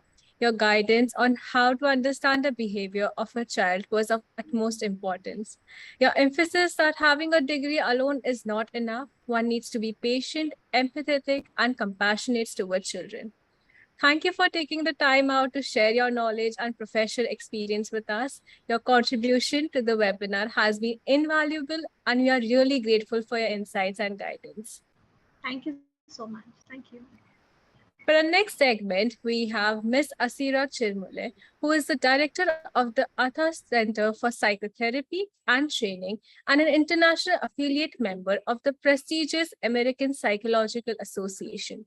She not only received cognitive behavior therapy training from the Beck Institute in the United States, but she is also an associate fellow and supervisor of rational, emotive, and cognitive behavior from the Albert Ellis Institute in New York. She is a psychotherapist who has received training in acceptance and commitment therapy. She is currently a visiting faculty member at Casey College and Swami Vivekananda College in Mumbai. We are grateful to have you with us today, ma'am. With your extensive knowledge and experience, I am sure we all are eager to know all about psychotherapy and its future prospects.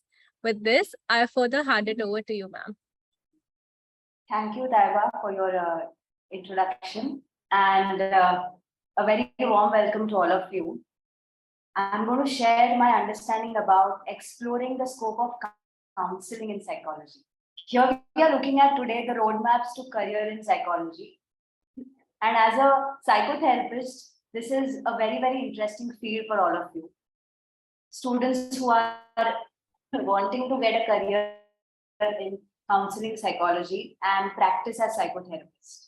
So one thing that I've learned in terms of my career in counseling psychology, the most successful way to have, like, what is the element to create a successful career is that you know what you're doing and you also need to be aware of expertise, right?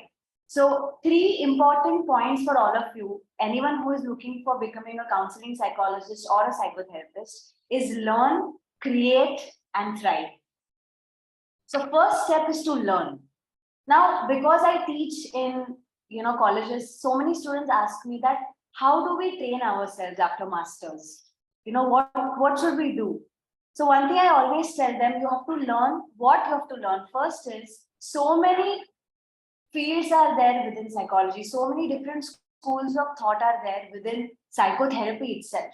So you have to first introspect which school of psychotherapy or thought interests you. Like when I was doing my master's in clinical psychology from SNDT University, I was very interested in cognitive therapies and Indian psychology. So the first step that I took was to choose my interest.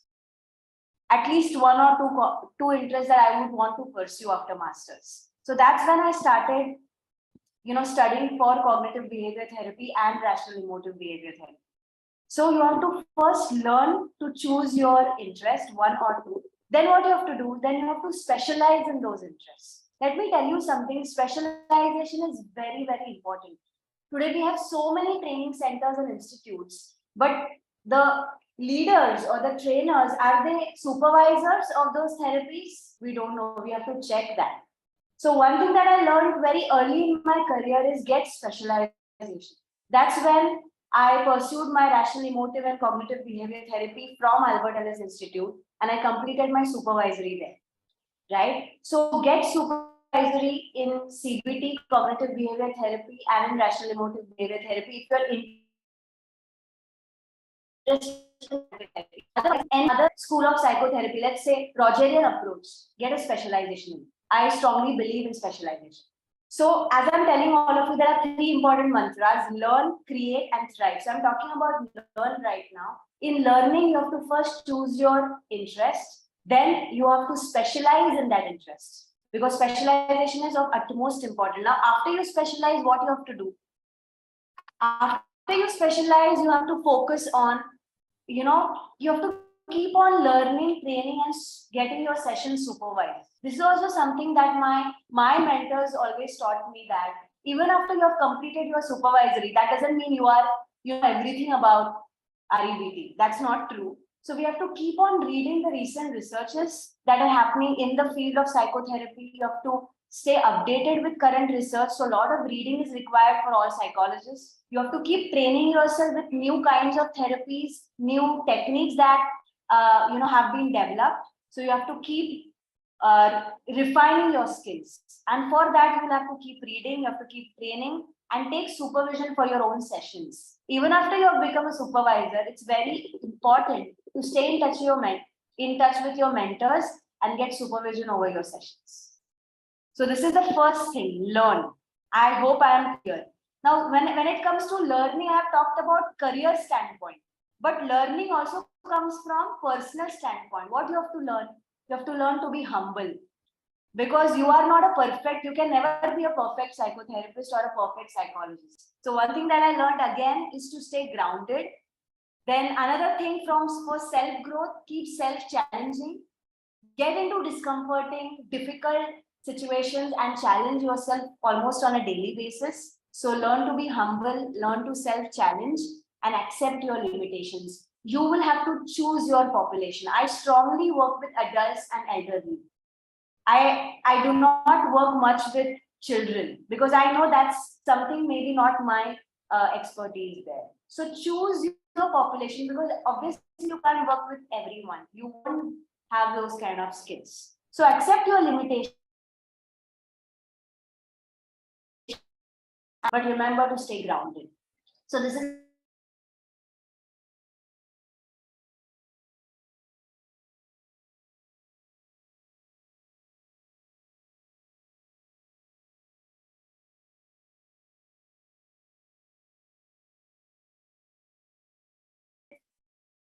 vision. We need people who would create a mental health community. So many students ask me, but there are not many opportunities. There's not much scope. I look at it very differently. Create scope for yourself. Psychology is going to be everywhere. Let me tell you, this is the only field according to be everywhere. And this is our, year, or let's say, we have to thrive here. So it's very important that you create your own opportunities. At Atha, that's what we do. We keep on creating our own assignments, our own workshops and our own opportunities. Then people can join us. So don't wait for opportunities to knock at your door. Create them. That's one is creation. Second, what else to create? Create your team. Work with a team which shares your own interests and vision, or have people around who will give you that kind of learning. Have mentors that will help you to learn. Do not try to build your career individually. Have mentors, have well-wishers, have colleagues who will motivate you and who share common interests. So create opportunities, create a team. And third thing that you need to create is create a conducive environment within your own mind. Because today, every difficulty we can convert into an opportunity if we have that kind of a flexible and courageous mindset. So what kind of mindset a psychologist needs? According to me, 3 C's: consistency, courage to take risks, and very important, the next is careful attention to every detail. No matter today you are having just one session, or you have started a course and there are only 5 participants, no matter how many people come, but careful attention to each is going to be quite phenomenal. So learn, then create, and after you learn and create, what happens? You will thrive. Thrive means what? You will grow vigorously, I'm telling you. And growth is not just financial. Growth is also in terms of inspiration. So thrive in what? Thrive in inspiring yourself every day. Look at inspiring research, go for conferences, get yourself inspired, collaborate with different individuals, right? Inspire yourself daily. That's how you will thrive. Have noble values. This is not cliche, guys. Let me tell you something. Humility, honesty, and consistency. These are the ways to make your career successful. So have noble values, especially have a lot of tolerance, because this field is sometimes full of difficulties. You have your personal struggles. You have to see struggles of your clients. There could be burnout. So tolerance is very important. So thrive in inspiration, thrive in imbibing noble values, and work with a vision. This is the most important learning that I have had from my career. If you work with some vision, then you will be able to stand almost anything in life. So the most valuable thing about making a career is to know why you are doing what you are doing. Today, as a psychotherapist, I'm very clear with my vision, which is growth. I also want to grow, and I want my clients to also grow. Vision is about growing, it's about teamwork, and it is about transformation. So only if you have a vision, you will be able to, transform and empower yourself and others, right? Now, if you ask me about courses, I have done my rational emotive behavior therapy from the Albert Ellis Institute. So I would tell all the participants here, after your masters, Albert Ellis Institute, they have their primary, advanced, associate fellowship, and supervisory. These 4 levels are available. I would suggest only you have to complete these 4 levels from the Albert Ellis Institute, then you get a supervisor role. Then you can call yourself as practitioner of RED. Okay, so those courses are available. Check their institute, albertellisinstitute.org, and you will get all the details. When it comes to cognitive therapy, the Beck Institute is great. So if you go to the Beck Institute, they have their supervisory program. They have various other programs, online, programs on anxiety disorders, eating disorders, substance abuse. So you could do that. I've done my teaching and supervising CBT from the Beck Institute in the US. So I went offline and I completed those, specializations. At Atha Center, which is my center, we have a very, very intensive program for psychologists. 30 hours of training in rational, emotive, and cognitive behavior therapy. I'm myself a supervisor. So you will have supervision of your sessions, peer counseling, demonstrations. We have trained many practitioners and facilitated them. So this course is also very good after you have done your masters to start getting some skills into application. So 30 hours of CBT, REBT you can do from us. We have 60 hours program also. We also have a lot of specialized programs on anxiety disorders, eating disorders. So you could join these programs as well. Acceptance and commitment therapy is my another favorite, which is a 3rd wave of behavior therapy. So Stephen Hayes, who is the founder, a lot of courses are available online from his own institute. You just type Stephen Hayes course and you could sign up for it online. And I think you should also, all of you should sign up for APA journal, read journals. The APA app is also there, APA Monitor, American Psychological Association Monitor app on Android and App Store. Download it, you will get a lot of these new researches that are happening. So you could sign up for these. And I think anyone who wants to become a psychotherapist, very important is to have good training and skills in micro counseling skills and advanced counseling skills. Because any psychotherapy, if you want to practice, your basic counseling skills need to be very good and you need to know how to apply them, right? So we also have micro counseling skills program, which you could sign up for. I will share our details on the chat and then you could connect. Now, if you have any questions for me, you can ask me. Majorly, I work with depression, anxiety. I work with substance abuse, with personality disorders. That's what my main area of work is. Thank you, Asira. This is Meghna ma'am again. Nice to see you and nice to hear you again, Asira. A student wanted to know that can you do masters in counseling psychology and simultaneously do the courses, any of the courses or these courses from your organization? Or do you only take them after they complete their masters?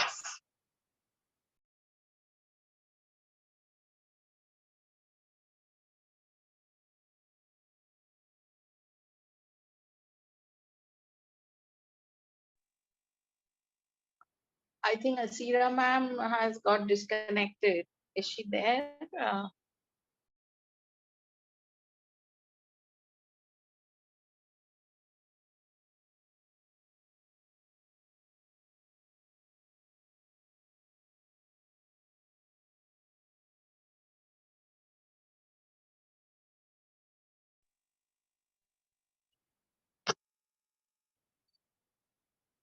I think Asira ma'am has got disconnected.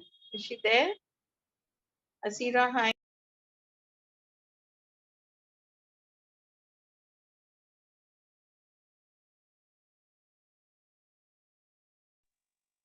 Kaushani, I think we can move on to the next speaker.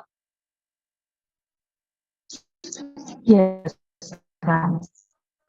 Moving on to the next segment, Do- we have Dr. Satish Chandra Kumar. Dr. Satish Chandra Kumar is a professor and head of the Department of Applied Psychology and Counseling Center of the University of Mumbai. He is also the former coordinator of the Mahatma Gandhi Peace Center, as well as the member of the Academic Council, and is the chairperson of the Board of Studies in Psychology at the University of Mumbai. Dr. Kumar has published more than 40 research papers in national and internationally renowned journals. He has 25 years of academic experience and 11 years of corporate experience. He has guided several PhD research students who have been awarded a PhD thesis. We are more than honored to have you among us, sir. We hope that we too can pursue our careers in your light. Your tenure has been momentous in the legacy of the Department of Psychology in the University of Mumbai. With this, I would like to hand it over to you, sir.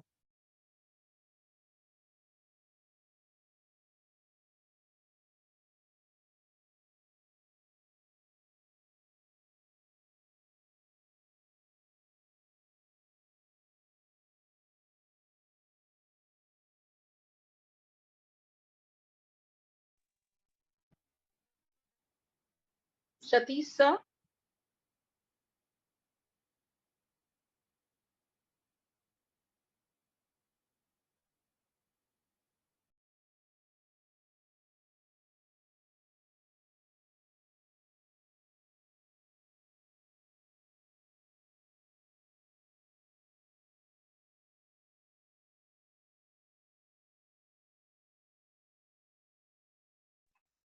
Satish, sir.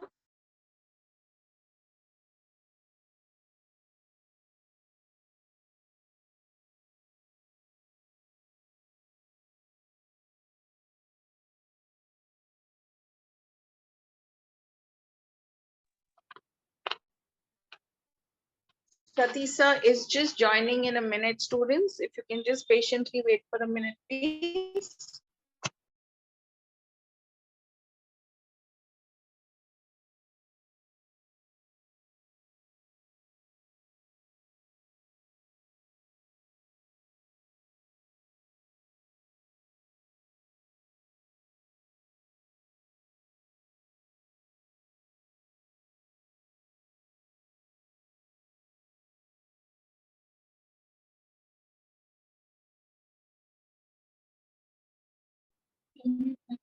Yeah.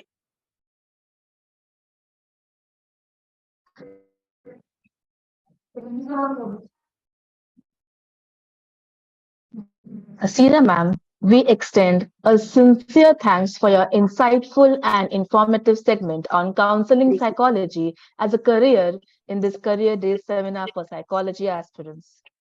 Your session was highly enriched with information and was highly informative, guiding us with valuable insights into the admission process for a master's degree program in counseling psychology.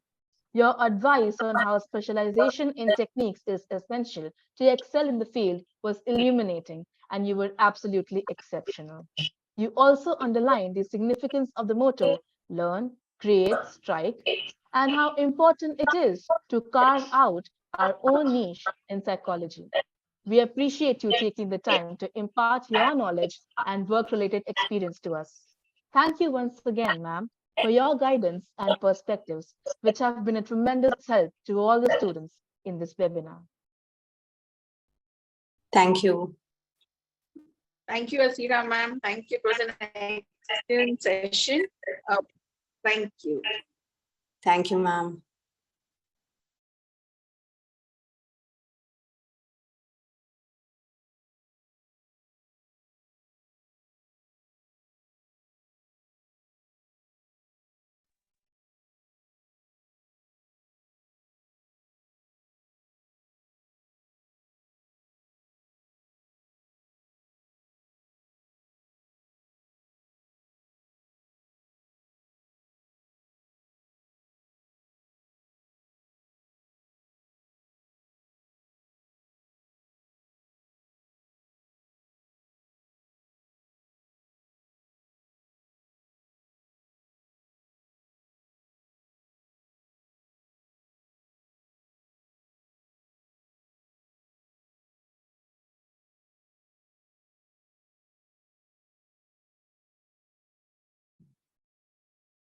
Our next segment, we have Dr. Satish Chandra Kumar. Dr. Satish Chandra Kumar is a professor and head of the Department of Applied Psychology and Counseling Center of the University of Mumbai. He is also the former coordinator of the Mahatma Gandhi Peace Center as well as the member of the Academic Council and is the chairperson of the Board of Studies in Psychology at the University of Mumbai. Dr. Kumar has published more than 40 research papers in national and internationally renowned journals. He has 25 years of academic experience and 11 years of corporate experience. He has guided several PhD research students who have been awarded PhD theses. We are more than honored to have you among us, sir. We hope that we too can pursue our careers in your life. Your tenure has been momentous in the legacy of the Department of Psychology in the University of Mumbai. With this, I would like to hand it over to you, sir.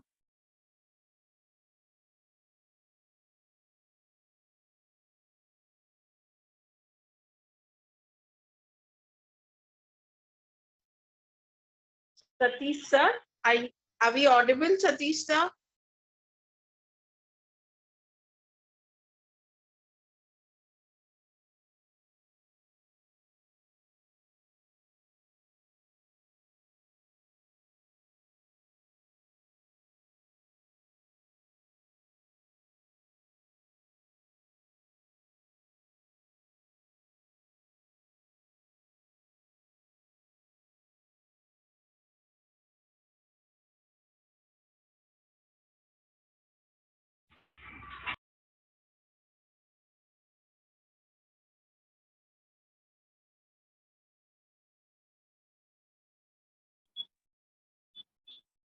Satish sir, can you hear us?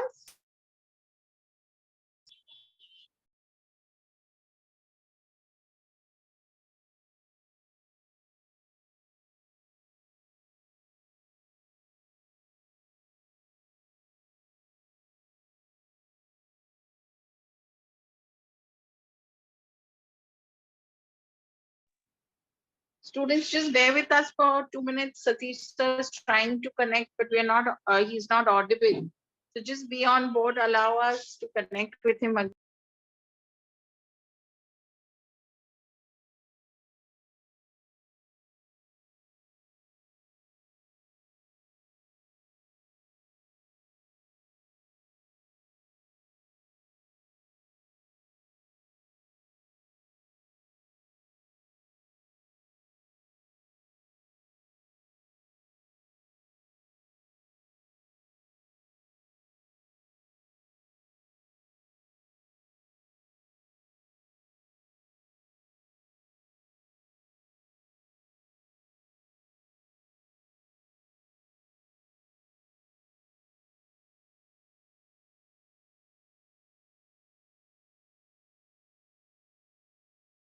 Again.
Good morning. Do you want me to start?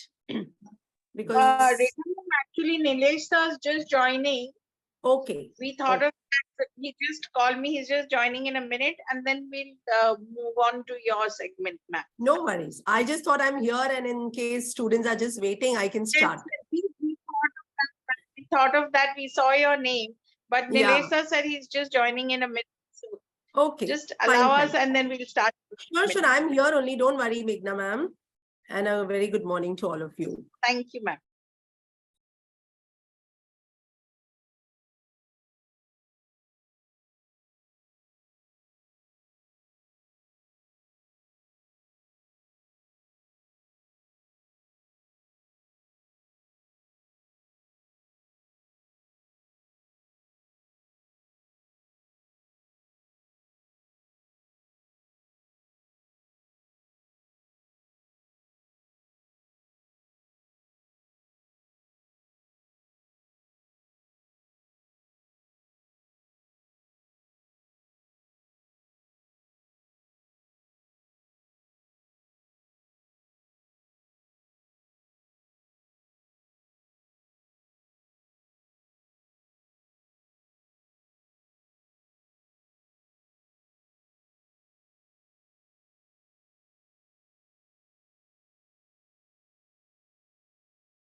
Am I audible now? Yes, sir. Yes, sir. Yes, sir, you are. Okay, sorry for the inconvenience.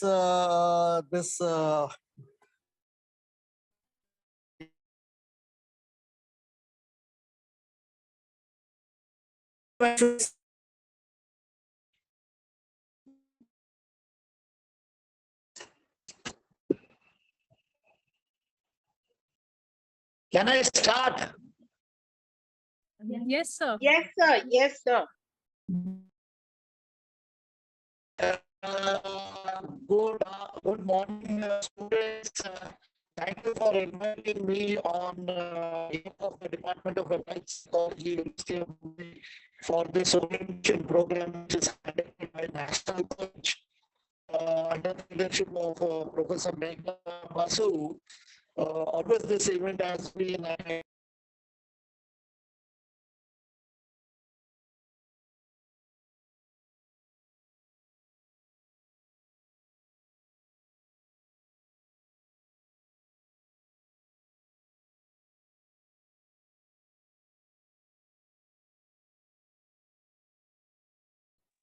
So we can't hear you, sir.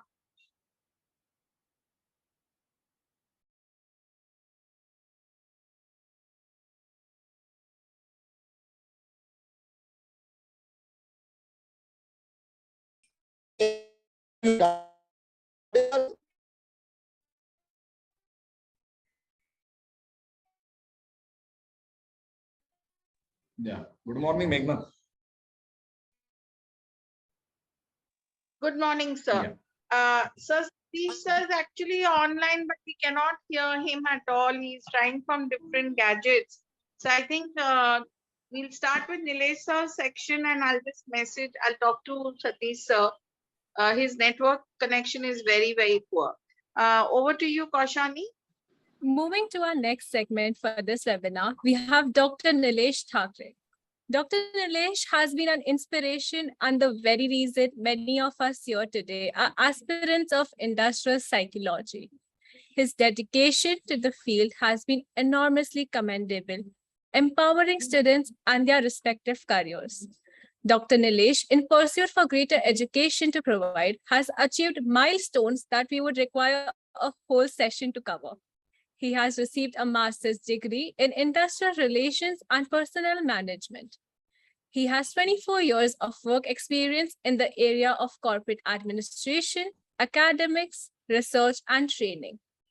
Dr. Nilesh is a well-known trainer and coach in the field of industrial and organizational psychology and human resource development. He is also working as a board of studies member in various universities. And currently, he is working as a professor and head our Department of Psychology, SNDT Women's University, Mumbai. With your expertise in the field of industrial and organizational psychology, we are extremely grateful for your presence in today's session. I now would like to further hand it over to you, sir.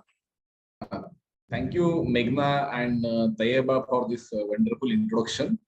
And I'm happy to interact with all of you, though it is virtual and I can see only a few faces are there. But I try to make it a little bit better. Let's see. Can I share my screen? Is that possible? Tayeba? Sure, sir. Yes, sir. Sure. Yes.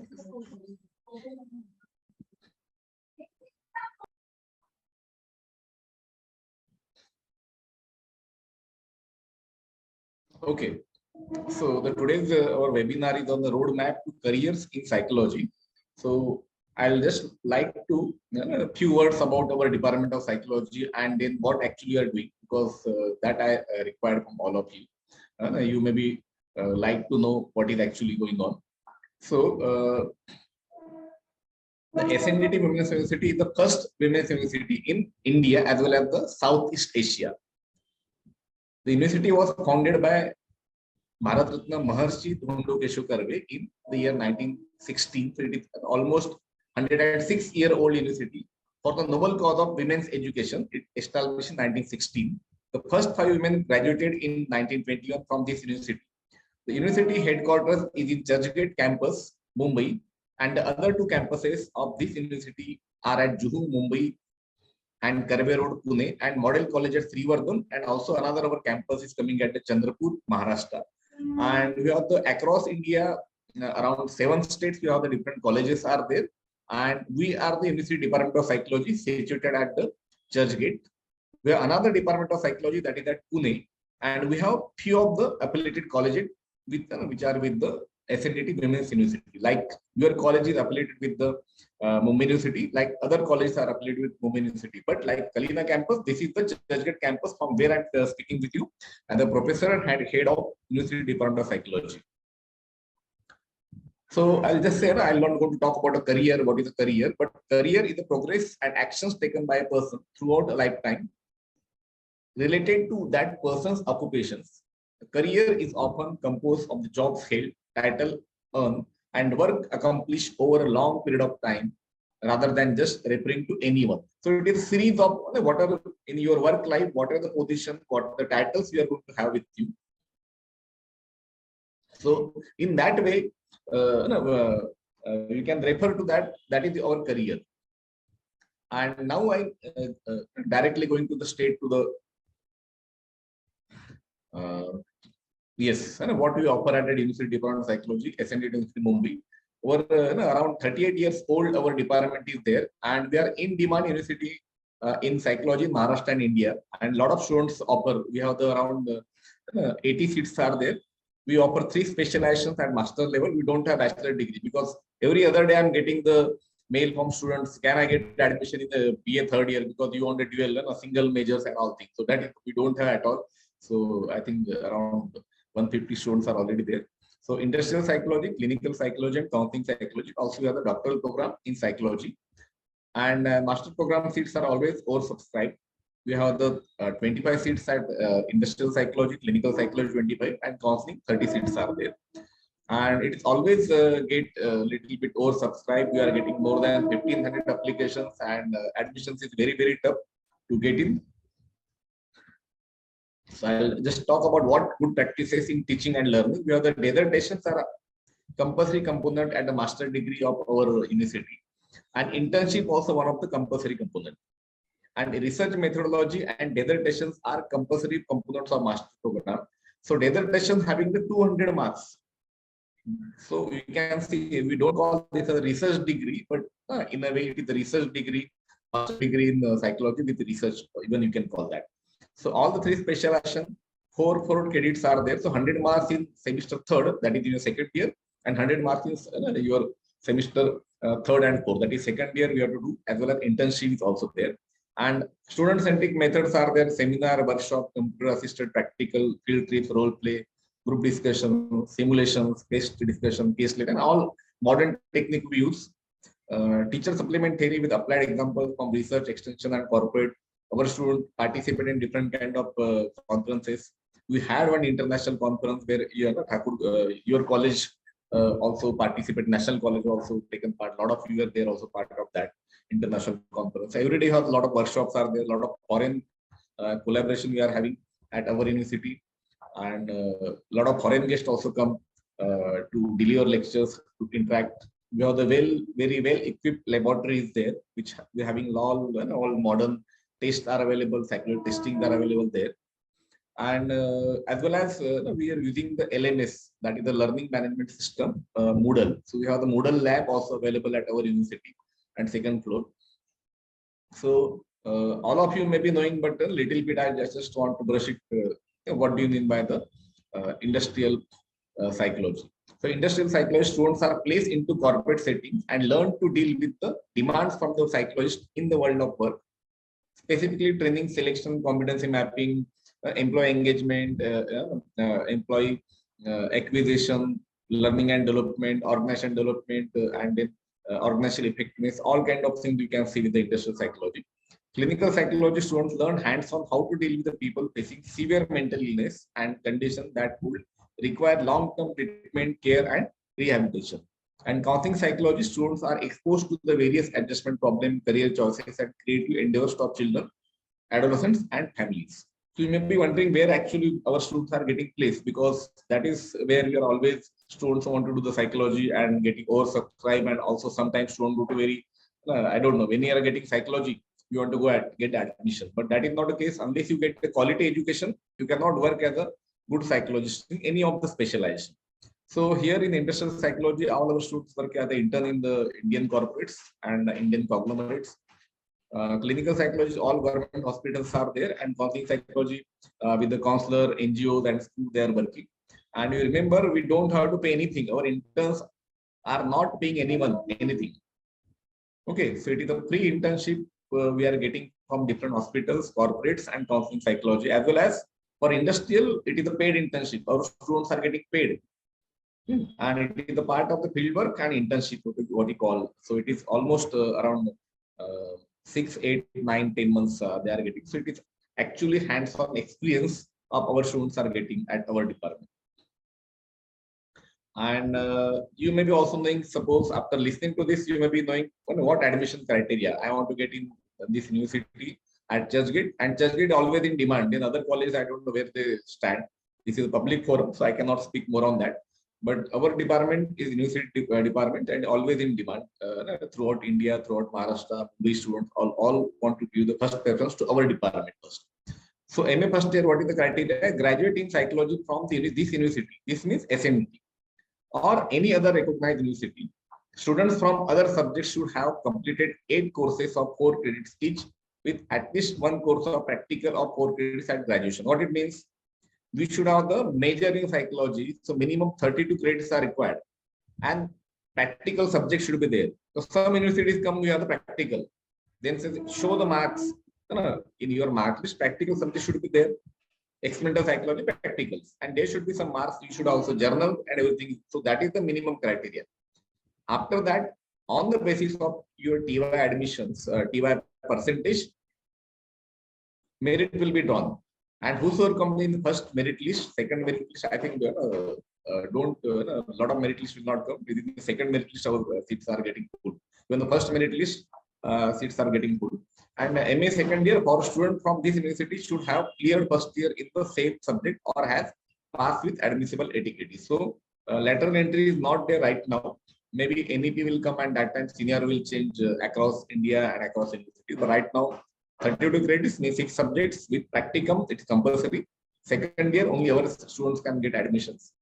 And admission merit-based internship placements are there, campus placements are there, alumni associations. And any of you are interested in more about understanding where our students are getting placed as intern or permanent placements, you can go to our website, sndt.ac.in, go to the Department of Psychology, Churchgate, and then see what we have also placed different admission, and then click on the tab of admission. So you can understand what is the procedure of admission. We made it very clear what process are there, and it generally held in the month of May or maybe last week of May or after the result of the SNDT University, not the Mumbai University, because after our result, our generally will start with our admission process. And our alumni association is very, very strong. They always had their interaction, continuing education program, CRP. So all they come, they deliver lectures, and we have the very good interaction with all the students out there. Okay, skill sets required analytical. Suppose I think all of you are from psychology, but some maybe not from psychology. So specialized domain skills required as the analytical skill, critical thinking, technical skill, excellent communication skill, a genuine passion for helping employee and organization for developing potential. So it may be clinical, industrial, or conflict, anything. You should have a genuine urge or genuinity in yourself, passion to help others. It may be any other thing. Compassion combined with drive are the two most important personality traits in the psychology. There should be compassion and drive to go ahead, to help others, to go ahead in their career, to go ahead with their solve their day-to-day problems, solve their psychological problems. So we are always with this. So this is the career set is there. Unless you have the commitment toward the subject, then don't jump into the, because everyone want to take a psychology. So also you have to take psychology. Think over before getting. It is a serious commitment for 2 years. And it is a full-time in-person course, no online. Attendance is very compulsory for at our Churchgate department. So believe in yourself, then you can get where you want to be there. And I remember a lot of recruiters come in the clinical and in the counseling setup also, and they say, sir, they want to recruit our student. And then casual ask her, from where did you psychology? They say, I did from here, there. And they say, sir, I have not got admission in your department. Then I think, you have not got admission in my department. Then why don't you recruit my student? Because she says, I have not got admission because your merit are very high and your students are really good. So I want to recruit. So that is the brand we are having in the psychology. Thank you to all of you. If any questions are there, you're most welcome. I'll stop. Yeah. Thank you so much, Nilesh sir. Sir, students wanted to know that once they finish their industrial psychology with SNDT Churchgate, are the placements strong enough for a career, or should they work for 1 year and then come for placements, look for job with industrial psychology? Mostly, I can say 99% students are getting placed immediately because our curriculum and internship is so robust. So they are working there, they are getting absorbed, or immediately after the also I want to place them. So that is not the scenario here. They are getting, I can say only our university there. So we can see the market, what people are saying. Rather than I'm talking about my university and my department, it is the students can speak and then the stakeholder can speak where they are working. See, if they go through the our placement brochure, all the details are given, where our students are getting placed, where they are right now working. So all things you can see, and also LinkedIn also you can read. And a lot of students are saying SNDT Churchgate, but they are actually read from somewhere else. So you should be a little bit, because our brand is there. So other college also want to show we are from SNDT Churchgate. So that is not the case. We know our students. Yeah, so mostly all students are getting placed. No need to wait for the longer duration. Yeah. Thank you, sir. Sir, this year being the first COVID year post the offline exam for third years, most students have not received their semester 5 mark sheets, and they are going in for semester 6 exams in April. So the students had a doubt that what is the timeline that they should use to apply for your master's course, because SNDT के exam के pattern timings बहुत ज़्यादा regular है, systematic है. So do they use semester 3-4 mark sheet? When do they come in? No. See what happens. We use the 5th and 6th semester marks, and that is getting combined. 5th semester 500, 6th semester 500. I think that is your score. Whatever may be there. On that basis, merit will be drawn, and we'll take a call. Mostly, then at the admission committee, at the university, will take a call whether you want to take admission on the basis only for the 6th or 5th. But 5th and 6th is very compulsory to determine the merit, because only at the time of pandemic we had the entrance. We don't have any kind of entrance examination, but we go as per the merit, and all the reservations and other things are there. We follow all the government's rules, regulations. For the so mostly students. in the month of May. Thank you so Yeah, much, yeah. sir. Thank you so much for taking out time. I think you very comprehensively, your PPT explained what are the different subjects that you'll offer at the master's level with specialization. And we have always had students joining SNDT Churchgate and making great careers. Like you said, correctly placed. Recently, we had called one student from your college, and she spoke to us. She's our alumni. So I think the website will give the students more details about the admission timeline. But thank you so much for taking time out and sharing your vast experience about SNDT University Department of Psychology. I don't see any more questions in the chat box, sir. Okay, okay. So thank you very Yeah, much. thank you, Meghna. Over to you. Yeah, thank you, Meghna. So I'll take your leave. I Over can to you. see Dr. Satish Chandra Kumar also is there. Yeah, Satish sir has just joined. Yes. Yes, sir. Thank you. Bye. We would like to thank you sincerely for the enlightening presentation you made at the Career Day webinar for prospective psychologists. Your insight as a representative of the SNDT University was quite helpful, and your summary of the courses you offered helped people better comprehend their options. Additionally, students who may be contemplating applying for these programs have surely benefited from your thorough explanation of the admissions process, timing, and paperwork requirements. Your explanations of the course's focus and on-campus job placements were also very helpful. You have provided a priceless perspective as we embark on our journey.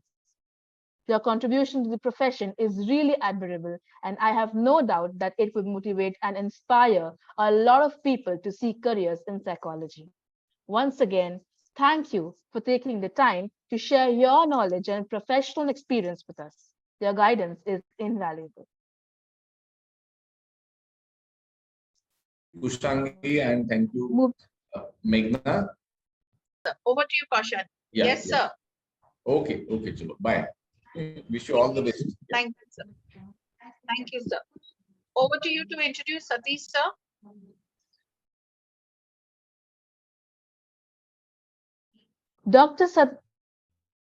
Moving on to the next segment, we have Dr. Satish Chandra Kumar.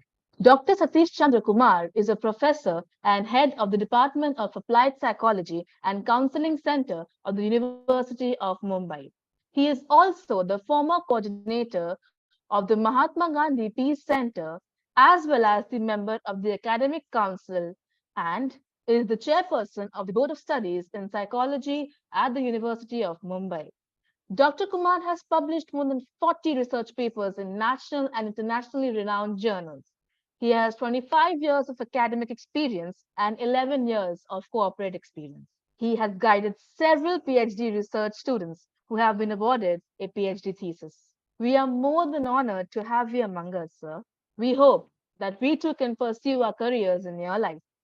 Your Thank you, tenure Kosha. has been momentous in the legacy of the Department of Psychology in the Okay, University thank of you, Koshani. Thank you, Meghna Basu, for inviting Department of Applied Psychology for this orientation program. And I've been coming from last many years. And I think this orientation program of National College, which includes many of the other students from other colleges, not only from Mumbai, but also from India, had been one of the most popular one, which has benefited many students. So kudos to National College faculty and students for organizing this. And I hope in future also it will be organized. One or two things before I begin and speak about Mumbai University, because as you know, Mumbai University is second oldest university, 1857, which has a legacy of before independence also. Things have changed a lot, and today you will be respected only if you are professional. Whether you are a professional psychologist or a professional clinical counseling, industrial, social, in that is there. And when I use the word professional, what to do and what not to do, because there is a lot of dirt which has come in psychology also, and I'm very outspoken in that, because many of the colleges and universities have started and mushrooming psychology because 30 to 40% of anxiety and depression has increased after COVID-19. So it's a mushrooming demand.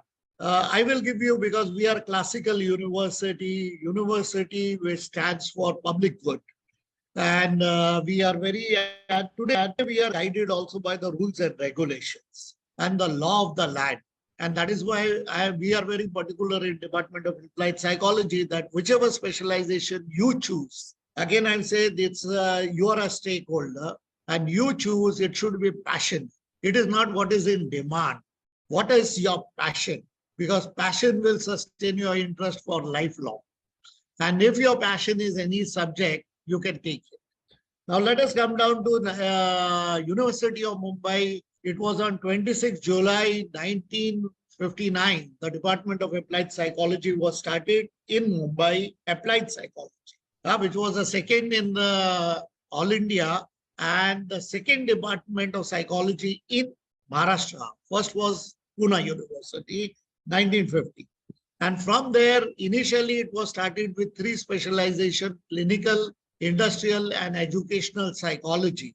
And now this clinical, industrial, and educational psychology, because UGC felt that this is a city of Mumbai, which needs a lot of challenges are there. So applied nature should be there. So our focus, if you see our department is in applied, that means the knowledge of psychology which you gain, scientific knowledge, it should be application to the solutions of the problem of the city.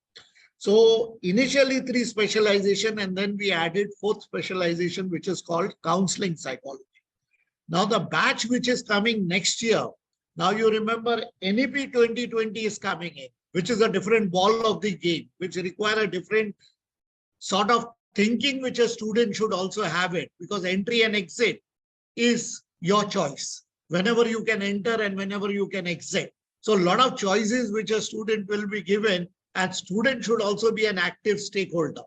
You should not be a passive stakeholder. Don't make your life run on anybody else's shoulder. Try to challenge it, try to understand it, try to think from your own angle what passionates you. We are moving towards it, and NEP will come in, and next year more cross-discipline and interdiscipline subjects will be there. But this 4 specialization which University of Mumbai offers, which is called clinical, counseling, industrial, will remain that specialization, because the orientation of psychology will be different. You develop not only the orientation, because subject also shapes you in the way in which you are thinking. So 100 credit course, which is one of the largest in India, we have it. We have 4 semester clinical, for semester 1, semester 2, semester 3, semester 4. Specializations are going to, and electives are going to change from next year. Some changes are going to come in. So I will give you a broad. Clinical psychologist, people also study 100 credit. They study the forte, that is the basics.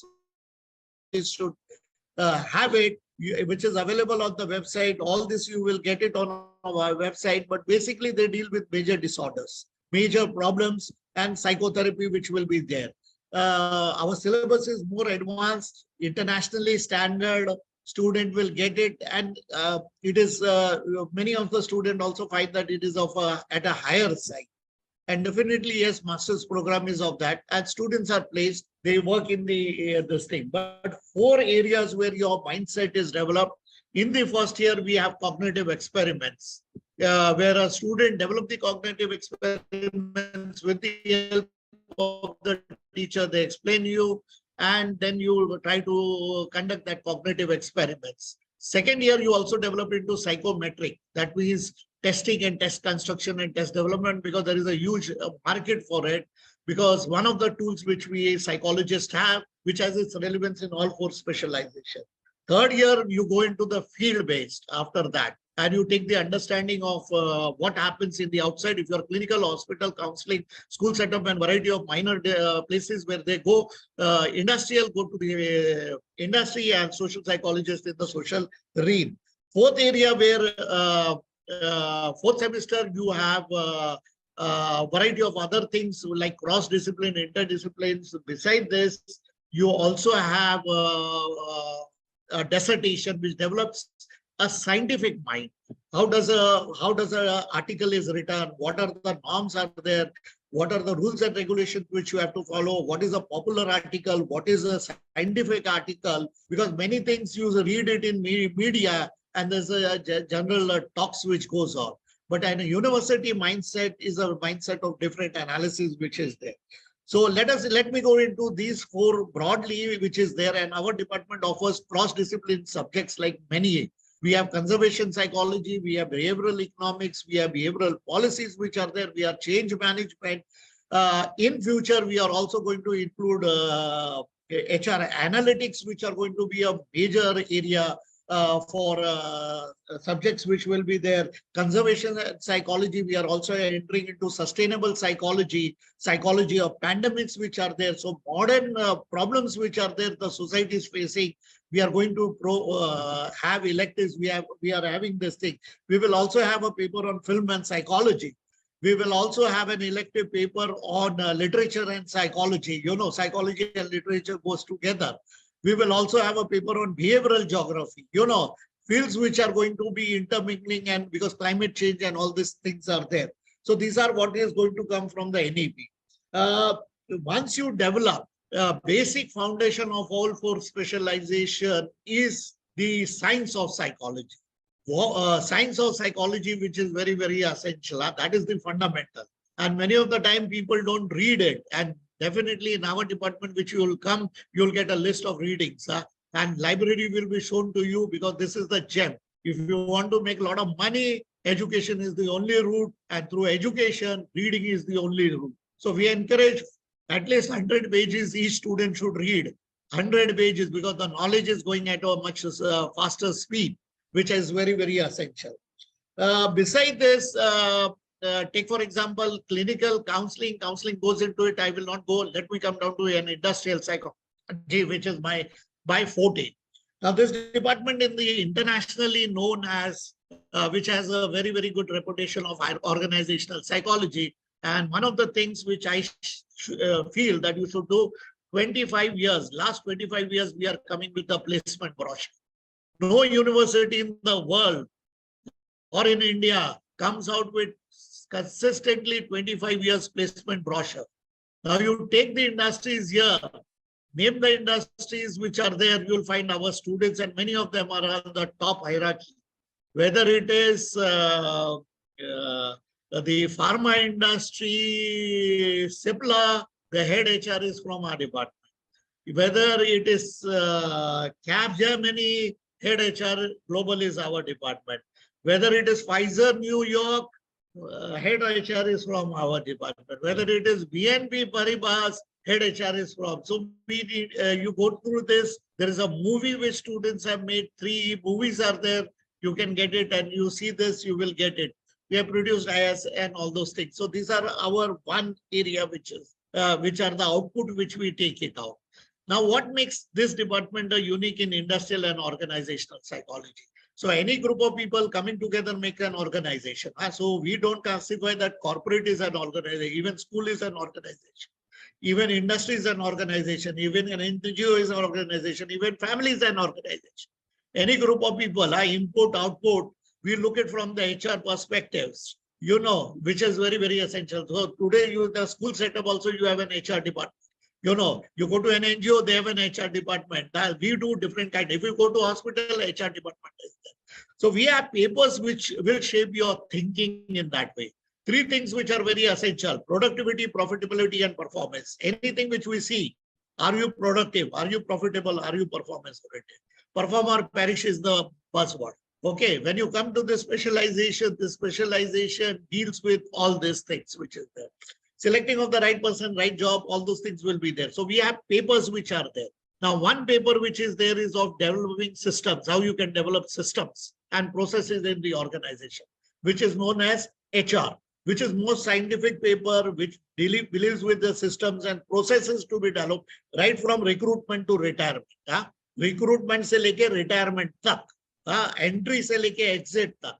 Second, which is very, very, very essential, is the paper on Organizational behavior, how people behave in the organization, so very important. Are they functional, dysfunctional, toxicity is there, and all those things will be there. Third, which will be there, which is there, is organizational development. How do you develop? Everyone develops from micro to macro. Clinical psychology remains at a micro level. We go to the macro level. Individual, group, organizational, society. How to make individual functional. There are a variety of strategies, variety of things which are there, and all that. Number 4, which is there, we also have change management. And as I said, we are also moving to the measurement of human resources, which will involve HRIS, HR audit, HR accounting, and HR balance scorecard, and all those things, how to measure it, quantifiable, and all those things. And there are many of the papers which are going to come as the cross disciplines, and many of the things which are there, which include employee assistance programs and all that. Now, the question is that how this learning takes place. Now, the learning takes place through classroom learning. That is one area. Then we take you through outside the class.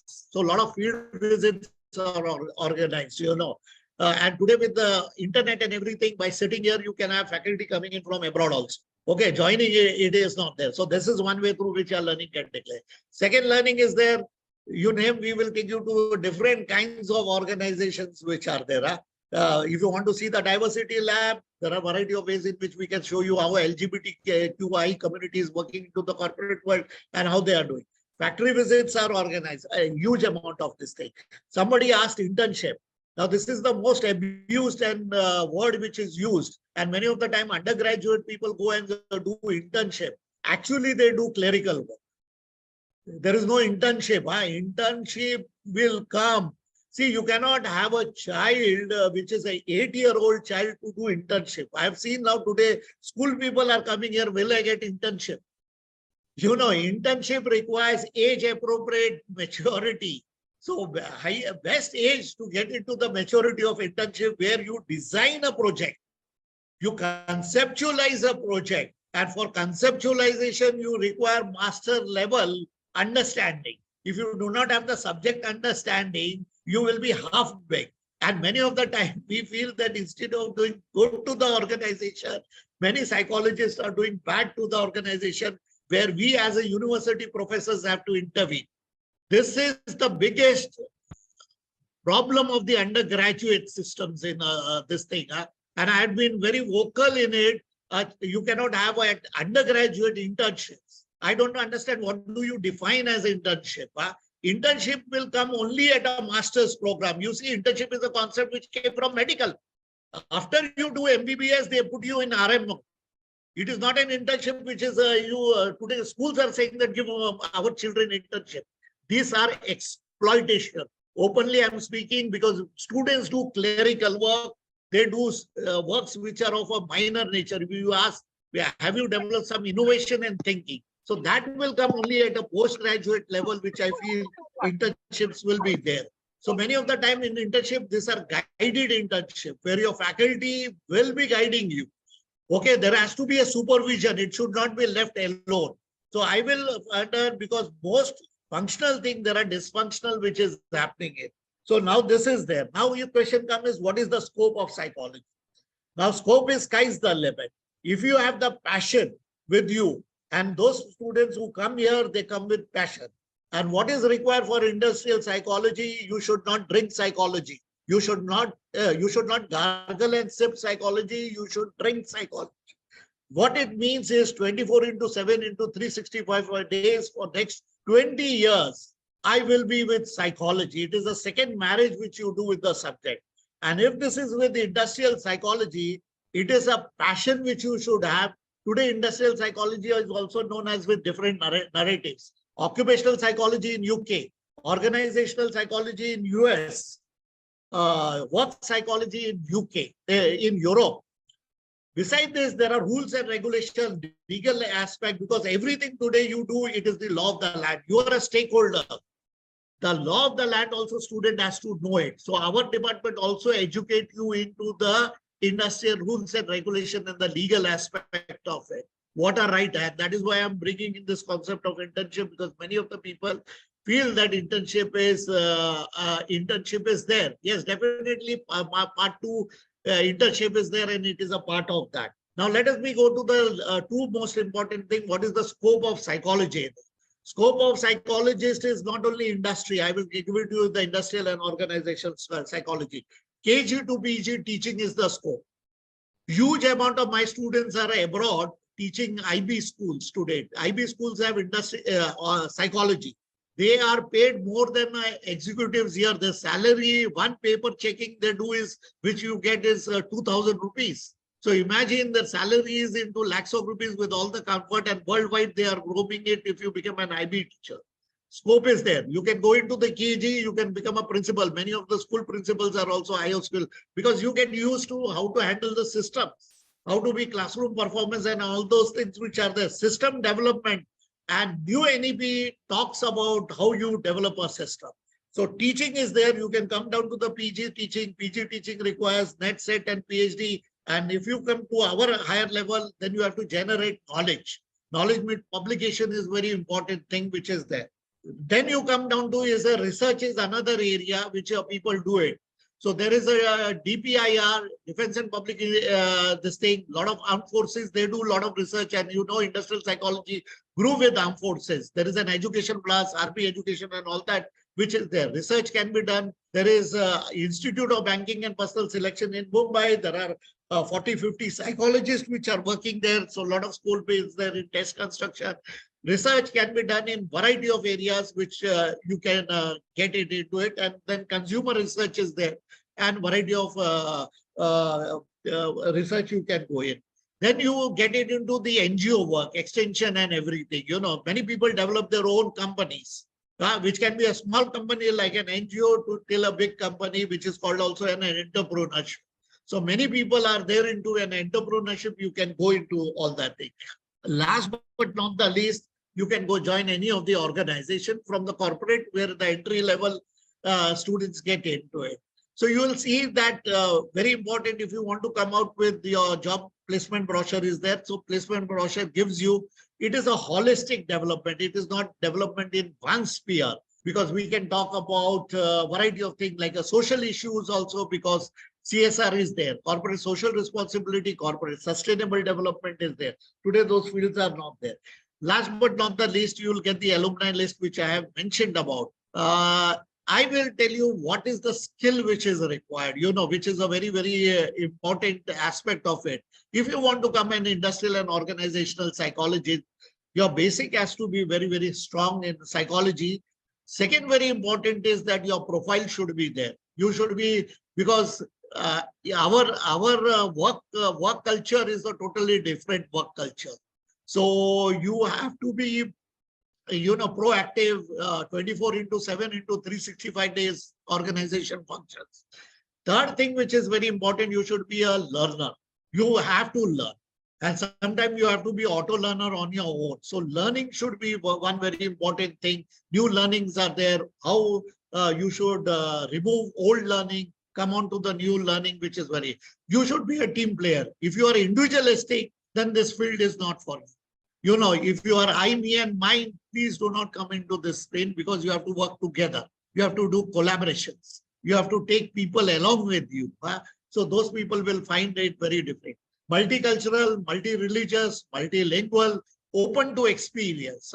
Openness should be there. You know, you have to be very, very open in your mind. You cannot be rigid. And last but not the least, you have to be a positive psychologist. Okay, we have rejected because illness approach is not going to solve the problem of the corporate. Corporate believes in a strength approach. So I to we go in. So we have to be wellness approach. If you are passionate, if you are interested, when a graduation result of BA comes out Mumbai University, you apply.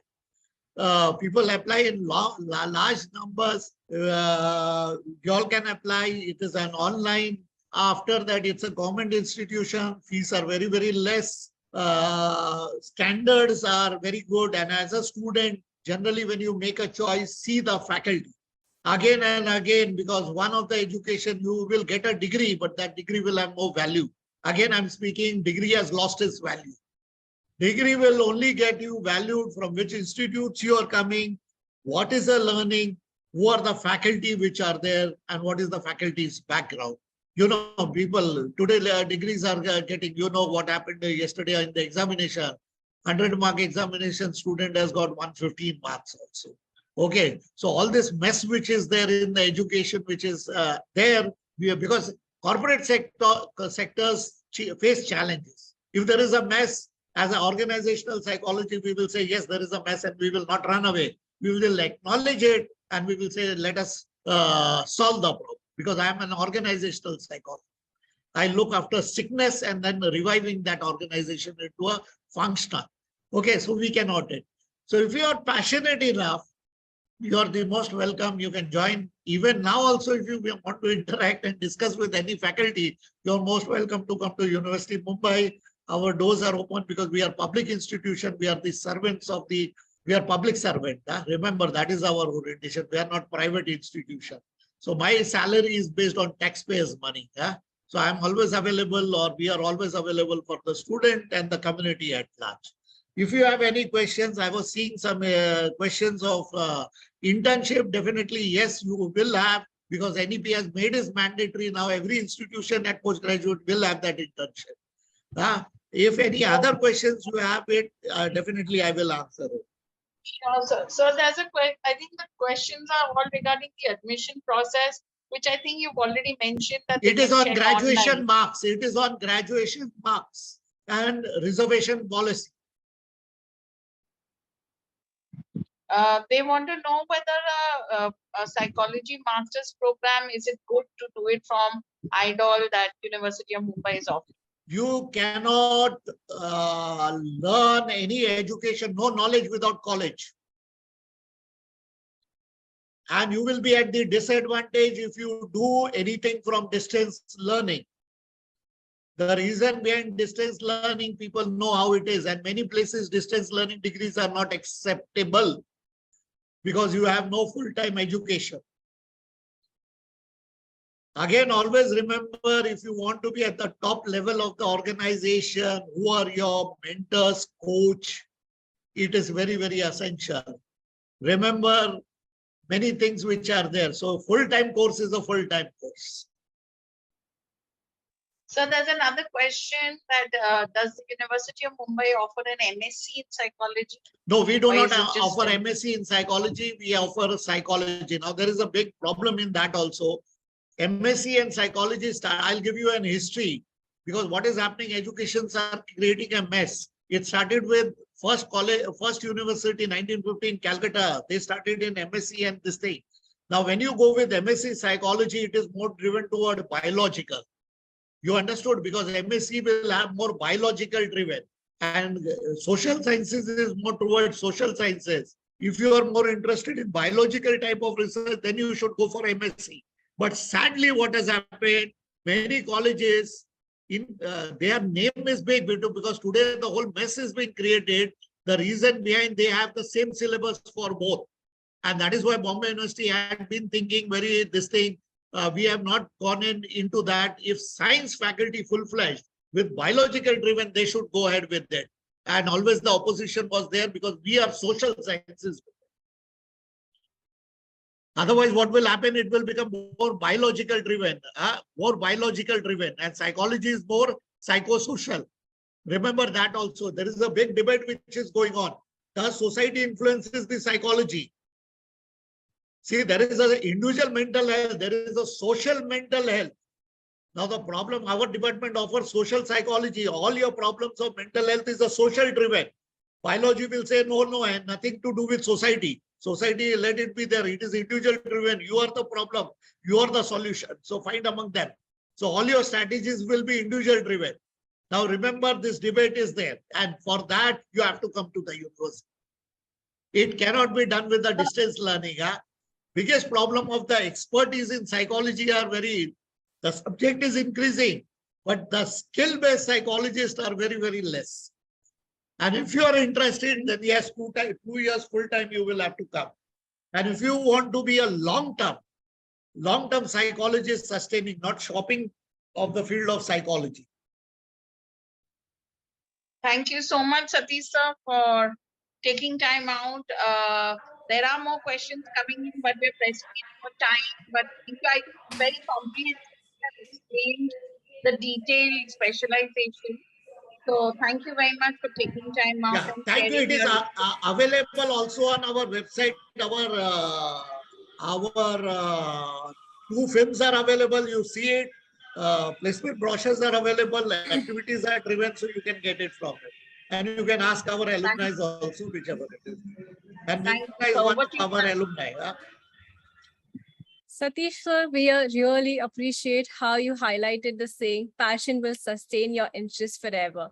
Since it emphasizes how important it is to be enthusiastic about what we do. Your input as a representative of the University of Mumbai was quite fruitful, and the breakdown of the courses available has helped us better grasp our options and the avenues of psychology we can pursue. Additionally, the students who may be considering to apply for these programs would surely benefit from a thorough explanation of the admission processes, timelines, and paperwork requirements. We once again would like to thank you, sir, for taking time out of your schedule to enlighten our inspiring students. Thank you. Wish you all the Thank you. best. Thank you. Thank you, sir. Moving on to the next segment, we have Dr. Rekha Bajaj. Dr. Rekha Bajaj is an educationist, teacher trainer, and author, and is currently heading the teacher training department at Podar International School, which runs 3 programs: postgraduate certificate in international teacher education, Cambridge programs such as the Cambridge International Certificate in Teaching and Learning, and the Cambridge International Certificate and Diploma in Educational Leadership. She has written several books on math and science curriculum and a book for teachers on innovative teaching through games. We are really pleased to have you with us today. I would like to hand it over to you, ma'am. Thank you, Tayyeba, for that lovely introduction, and good afternoon to Dr. Meghna Thakur and to all the Before wonderful. you begin, I first want to fold my hands and thank you so much for patiently waiting for your turn. I'm really apologetic for this spillover. No, This is there a busy. is no need for apology. It was Thank my you so pleasure. much. It was my pleasure to be here, and even I could be a participant of the lovely sessions given by Dr. Nilesh and Dr. Satish. So it's okay. We do understand. We have been, all of us have been, the working online, and we know about all these queries. And I'm thankful to Ms. Prerna, who has been continuously guiding me and in touch with me. And Dr. Meghna, you are always our big supporters. So a very, very big thank you to all of you for having me here. So let me begin this session. And I wanted a little more interactive because there are all lovely students over here. And I, being a teacher myself, a teacher trainer, we always believe in two-way interaction. So one of the things which I normally ask all the students is, what is that one game or kind of a role play which you would do as kids related to teaching? What would you play with your friends? Normally, that is, most of them used to play. So anybody would like to answer? Or maybe write in the chat box. Yes, related to teaching. Ya fir the generations have changed and probably they have not played that so much. Okay, maybe I will only answer it. Maybe it was, children love to become teachers when they are kids. So they love to play, like we used to call teacher. And, we would make all the students, all our friends sit, dolls sit, play with them. Okay, anybody has done that? So that is what I'm going to tell you. So let me just share my screen.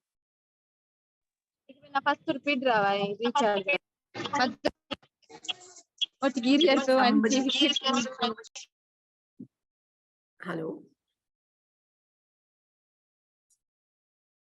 Okay, is everybody able to see the screen? Yes, ma'am. Okay, great. So this seminar is all about welcoming you all to the wonderful profession of being a teacher. So a teacher is always a mentor, and we will forget anyone else, but we'll never forget our teachers. Okay, so if you want to come into that profession of being a teacher and inspiring young minds, nurturing them, developing the nation, developing the future generations, then this is the profession that you need to be into. And that is where your psychology and other subjects definitely come into picture. So we have started this course, which is known as PG Site.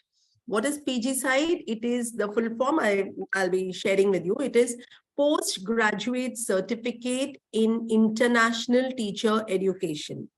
So I'm speaking, I'm heading the teacher training department in Podar. And we believe that today, as I think Dr. Satish also mentioned about the IB schools, and teaching has become a lucrative profession. There was a time in between when teaching had really lost its sheen, and that to school teaching, hardly anybody was willing to come. But today, teaching in international schools has become a lucrative career option.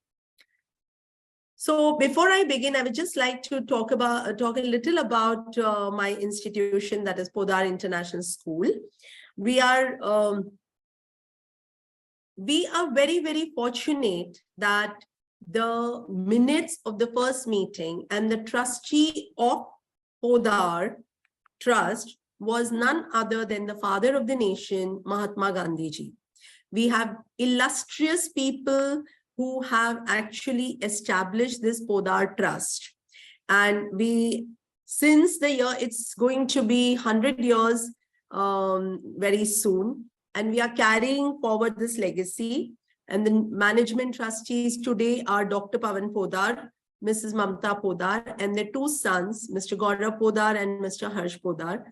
Today, from that one school, which was maybe 100 years back when they had this vision to start, today, we have more than 150 schools, of course, and we are still counting. So in every nook and corner, we have Podar schools. And we have all the different boards that we cater to, starting from that is the state board, CBSE, ICSE, and I'm representing the international board. So I'm based out of Podar International School, Santa Cruz. And the teacher training course that I'm going to talk about is only in the Santa Cruz school. Okay, this is our vision. Our vision is to achieve excellence by creating globally competent, ethical, high-performing world citizens through world-class education. So let me come to what is this PG Site course. Well, we, as Tayyaba, she introduced and she said, we are also running the Cambridge program. So we are an accredited center for running the Cambridge teacher training courses. However, Cambridge teacher training courses are only for working school teachers or college teachers. So there was a time, now what normally happens is those who are already in the teaching profession, they have done some courses and so they are there. And if they want to upgrade their skills, then they come and do the Cambridge course. However, we realized that there are lots and lots of students as well as many other working professionals who want to come into the field of teaching, and they are freshers. So the Cambridge course does not serve that purpose. Therefore, we decided, along with our principal, to start our own course. Now, why we were able to start? Because Podar International School is the pioneer in international education. We have been, Podar International School started 20 years back in the year 2004. So next year we'll be completing 20 years. We have been trained by the best professionals across the world. And we have been training the teachers for not less than 20 years.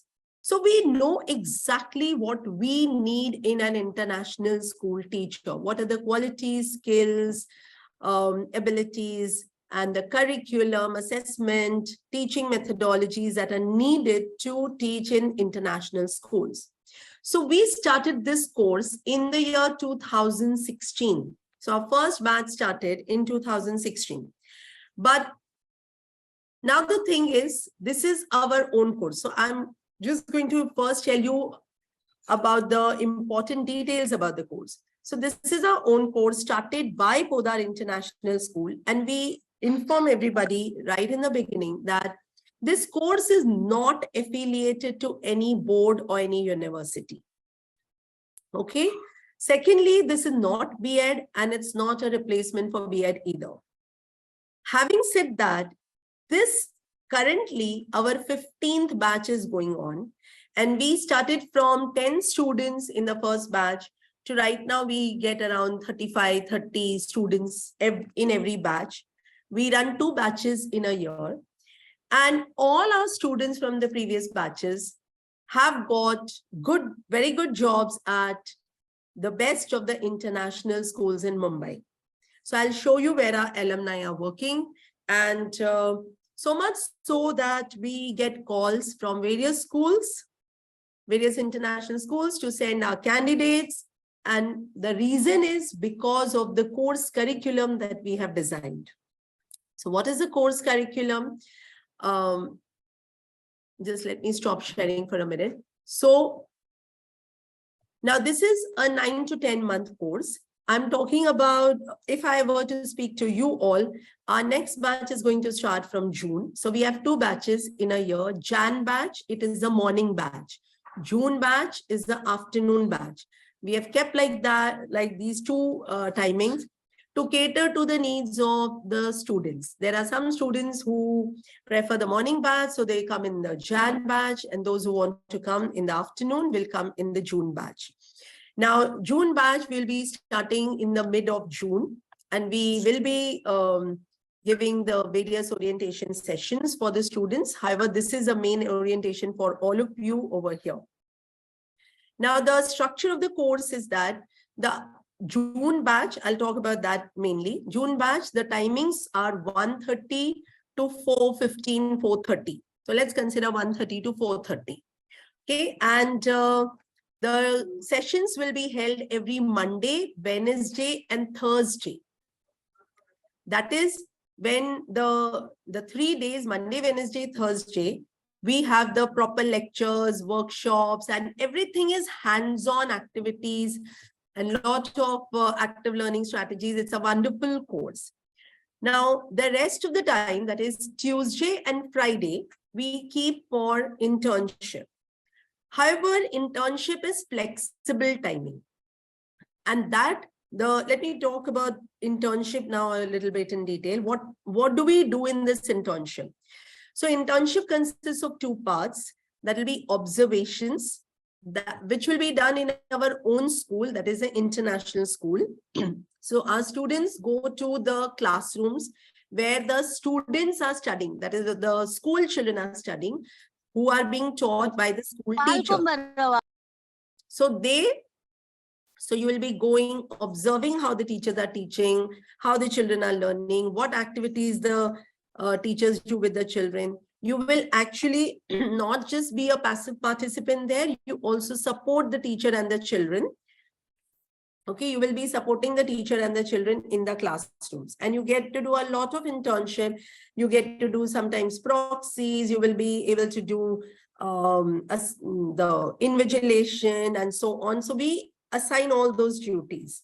Okay, and then you will be participating in many of the school activities which are going on regularly. Then the second part of the internship will be giving the lessons, which will come towards the ending of the course. Now, when you have to give the lessons, you will be assigned various classes. You will prepare those lessons, and you will go and deliver the lessons in the classrooms to the students. Okay, so that is an internship. That means you have hands-on experience of teaching international school students, because ours is an international school. Now, just let me share the PPT again.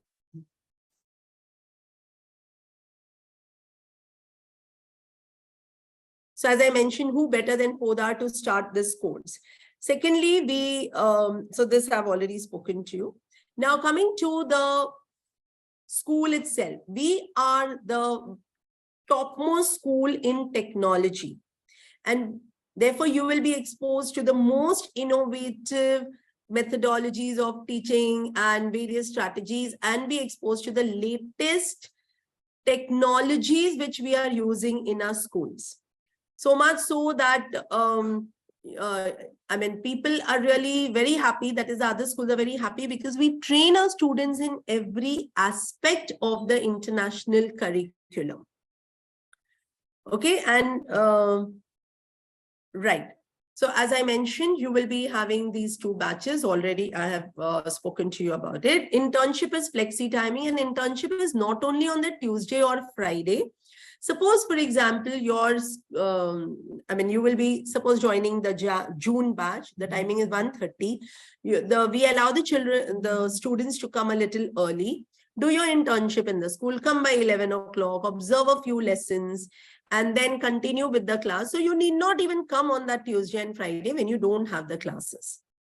Okay, fine. Let's move ahead.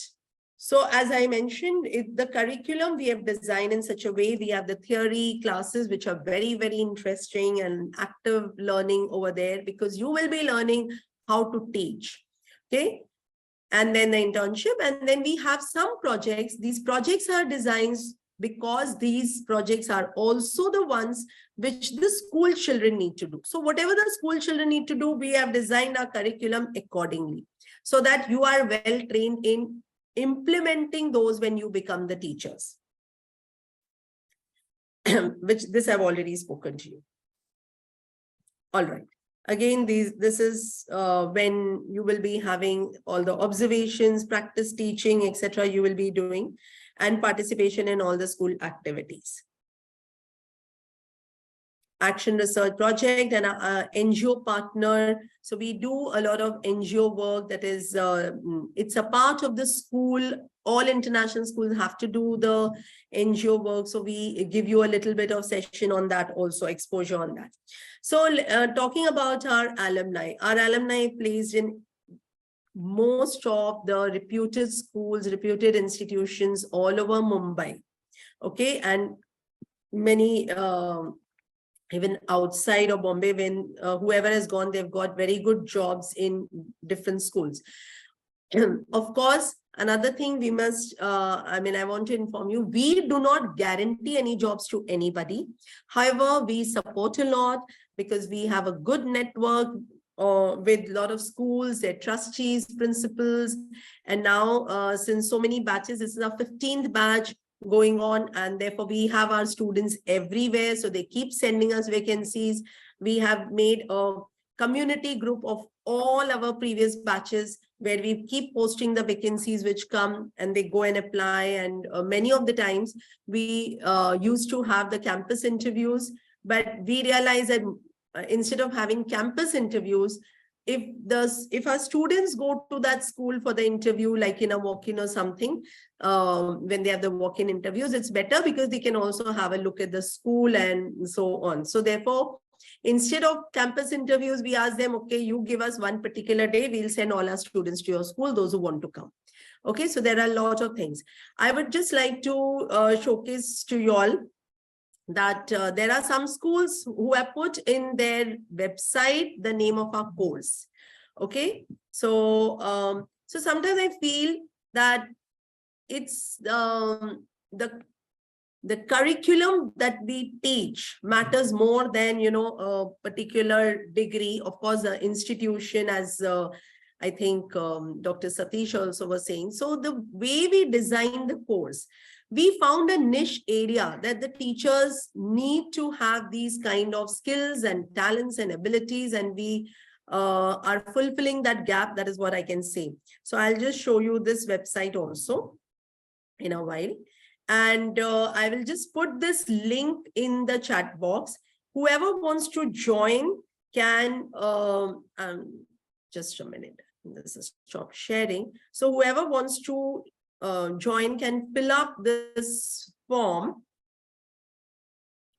and we will get the details of the students. I'll just put that in the chat box. So you all can fill up this Google form. You can register yourself, and when we have the sessions, or we'll call you, or you can call me up. I will also share my phone number, my email ID with all of you, and you can understand.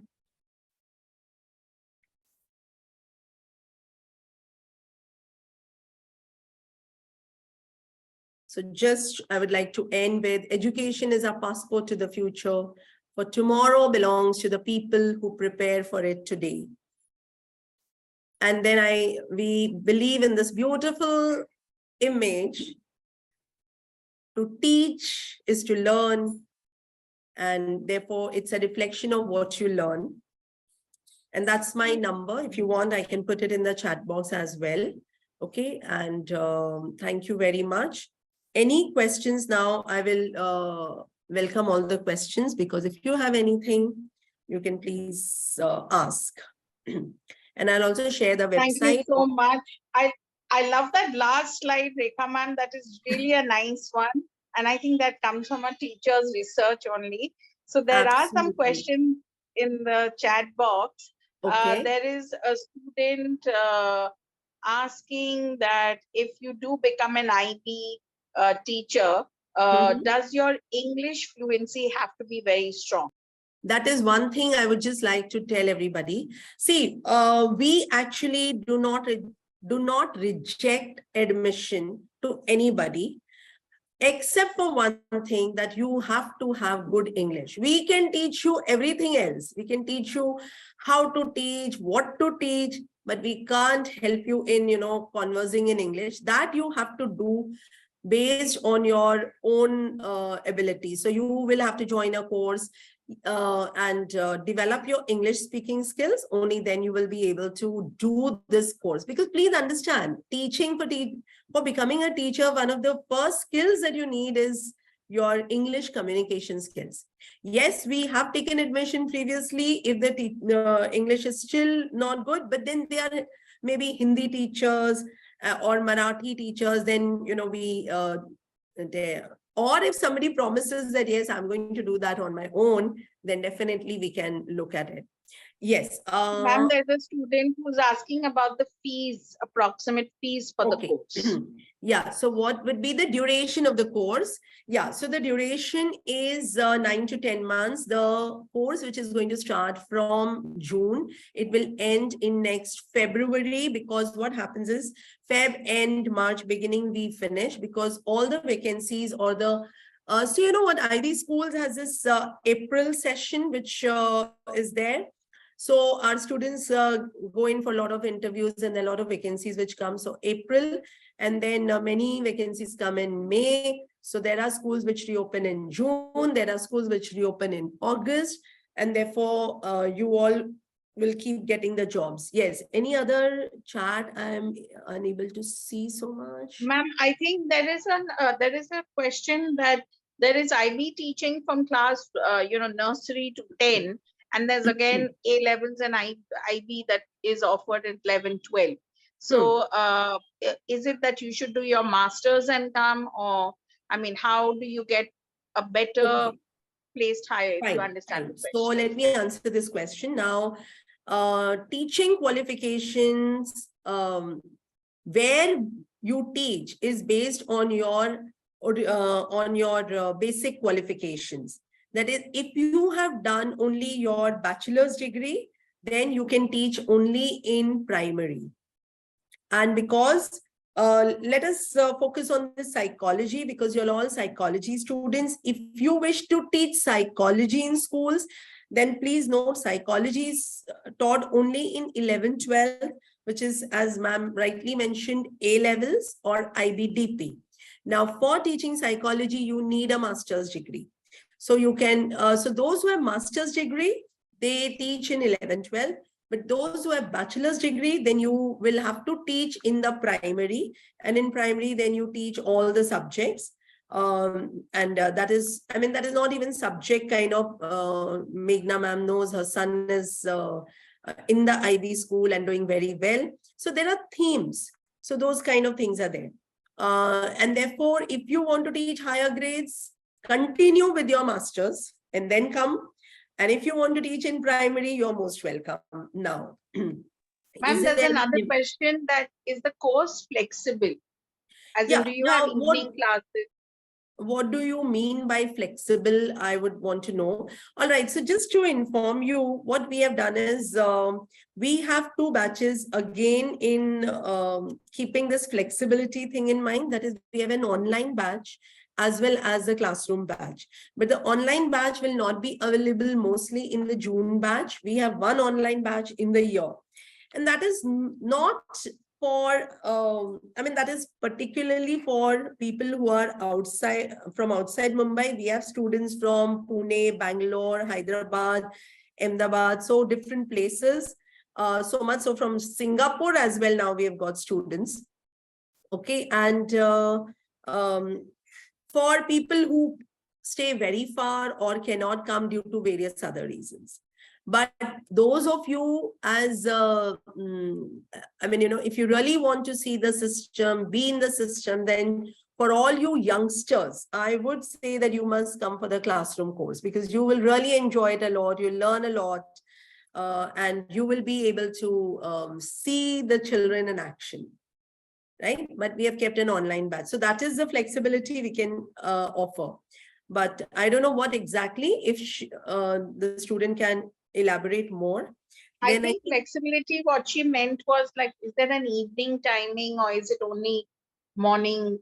I think she meant in terms of timing. Yeah, so that is why we have kept these 2 timings, but the batches are different. Okay, because the timing factor also mattered a lot to some of them. You will not believe that we also get a lot of experienced teachers who come and do this course, because they all want to come into the IB program. So there are teachers who have been teaching in the SSC schools or CBSE, ICSE, they come and do our course. So, there is a lot of flexibility, and that's what I meant to say. Ma'am, there's another question. I think students want to know approximately the fees. For the beginners, okay. So the fees is from the June batch. It is going to be 1 lakh, which you can pay in 2 installments. And let me tell you, it's very, very reasonable fees compared to compared to the IB school children fees. Okay, the IB school children, the small kids itself, the fees is, runs in lakhs. Then you will be doing this course, and after that you will get jobs in international schools. You can pay the fees in 2 installments, 50,000 first installment at the time of admission, and 50,000 second installment, which will be after 4 or 5 months. Then continue with my MA. Yes, definitely. So there is one more thing. In fact, people were asking whether they can do MA from IDOL. In fact, we encourage our students, all our students, whoever comes from whichever background, to continue with their education. Because we believe that if you want to be in the field of teaching, then after your name, you have your degrees. So as many commas which are there, that adds value to your profile. Okay, so it is the commas keep adding. So like now you all are doing BA, comma, MA, comma, PhD, comma, PG side, etc., definitely. Yeah, I'll just take the questions. Yeah, that's what. Would it be advisable to do MA alongside? Definitely. Is there any limit to the number of participants? Yes, absolutely, it is there. So we have a batch of not more than 30 students. That's how because we have to provide internship to everybody, and so per batch we normally take about 30 students. Yes, in online batch there is no limit, but or rather when it was pandemic time, there were many students who did the course during the pandemic, but right now we have 30 per batch. Ma'am, I think the question is that is there an age limit for joining this course? No, so there is no age limit for this. whoever comes, our youngest student is around 21, matlab just the fresh graduates, and our oldest has been 56-year-old also. Okay, but yeah. So, there are, in fact, in our batches, we have a lot of people who come, who want this mid-career shift. So we have a lot of engineers who come and do the course. We have a lot of MBAs who do the course. We have, in our previous batches, we have got a lot of dentists who did the courses. Lawyers are doing, because believe me, teaching is one such profession which will help you anytime in life. So even if, sorry, yes, ma'am, sorry. No. About the internship. Okay. So internship, I think what they want to know is that if they're doing this course from your institute, then is the internship only going to be in a Podar group of school, or will it be elsewhere? No. It will be only in our international school, not even in ICSE, CBSE, because we are teaching mainly the international curriculum. So you will, internship is embedded, as I told you. So how, it is in B.Ed, what happens is you have lectures and then later on for 1 month, you have an internship. But normally what happens is you are not able to relate to it so well. So what we have done is we have embedded internship within the course. So you are coming for lectures also, you can go and observe the classes also. And we give you internship across the school, across subjects, that is right from grade 1 to 10th or higher. You can observe, English, you can observe maths, because all this internship is how teachers teach, how they manage the students, how they conduct various activities. So IB teaching is very much differently to understand. It is all about a lot of inquiry based, lot of activity driven. It's a wonderful, wonderful curriculum, let me tell you. And you all will enjoy teaching. Do I get to work in one of the Podar schools? Yes, as I told you, we do not guarantee jobs to anybody. We cannot, because it all depends upon vacancies. But everybody gets jobs in different schools because lots and lots of vacancies keep coming. Teaching field is one field where vacancies keep coming very, very often because of various reasons, which we can discuss later. Yes, I think there would be other people waiting for that, for their own session. Yes, ma'am. So I think we'll stop the session because we have another speaker to go. So over to you. Thank you so much, Rekha ma'am, for once again being so patiently waiting for this session. And as always, very informative session. Thank you so much. Thank you very much, ma'am. Any questions unanswered? I've shared my number. I can also share my email ID. All right, you all can, and the link which I've shared, you can just fill up that form, and then we can have a session with you all. Yeah. Thank you very much, everybody. Have a great day. Bye. Thank you so much, ma'am. Many of us here today were first exposed to the program by our head of the department, Dr. Meghna. We were very intrigued by pursuing such a lucrative career field, as you put it. We are grateful for your expertise and the legacy which you are enriching as you head these new and coming batches. I'm sure many of us here today are looking forward to joining in and gaining the knowledge so graciously and wholesomely being given by Podar International. Thank you once again, ma'am. Thank you, dear, and all the best to everybody. Bye. Thank you, ma'am. In this way, we come to an end to our mind-blowing and immensely informative webinar. We are extremely grateful for all the speakers here today. The influx of information we get online holds nothing in comparison to the words shared here today. We hope this session has revitalized and invigorated our minds to know that psychologists is not just the stereotype of reading minds, but so much more. We thank our audience for being so tremendously patient, and of course, once again, Head of Department, Dr. Meghna Basu Thakur, who has constantly supported our endeavors even as he graduates soon. If there are any queries that you have not been addressed during the sessions, please do fill the feedback form and we shall get back to you soon.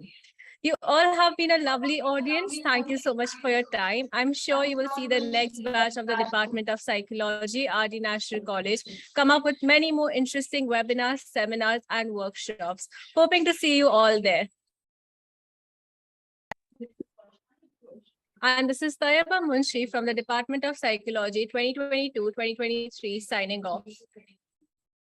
Thank you so much, Taiba and Kaushani. You all were excellent. Students and participants, please fill up the feedback form so that it's easy for us to give you the certificate. Without the feedback form, you will not be able to forward the certificates. It's a very short feedback form, so please fill it up. Thank you, TY students. Thank you for putting up this great show. Thank you.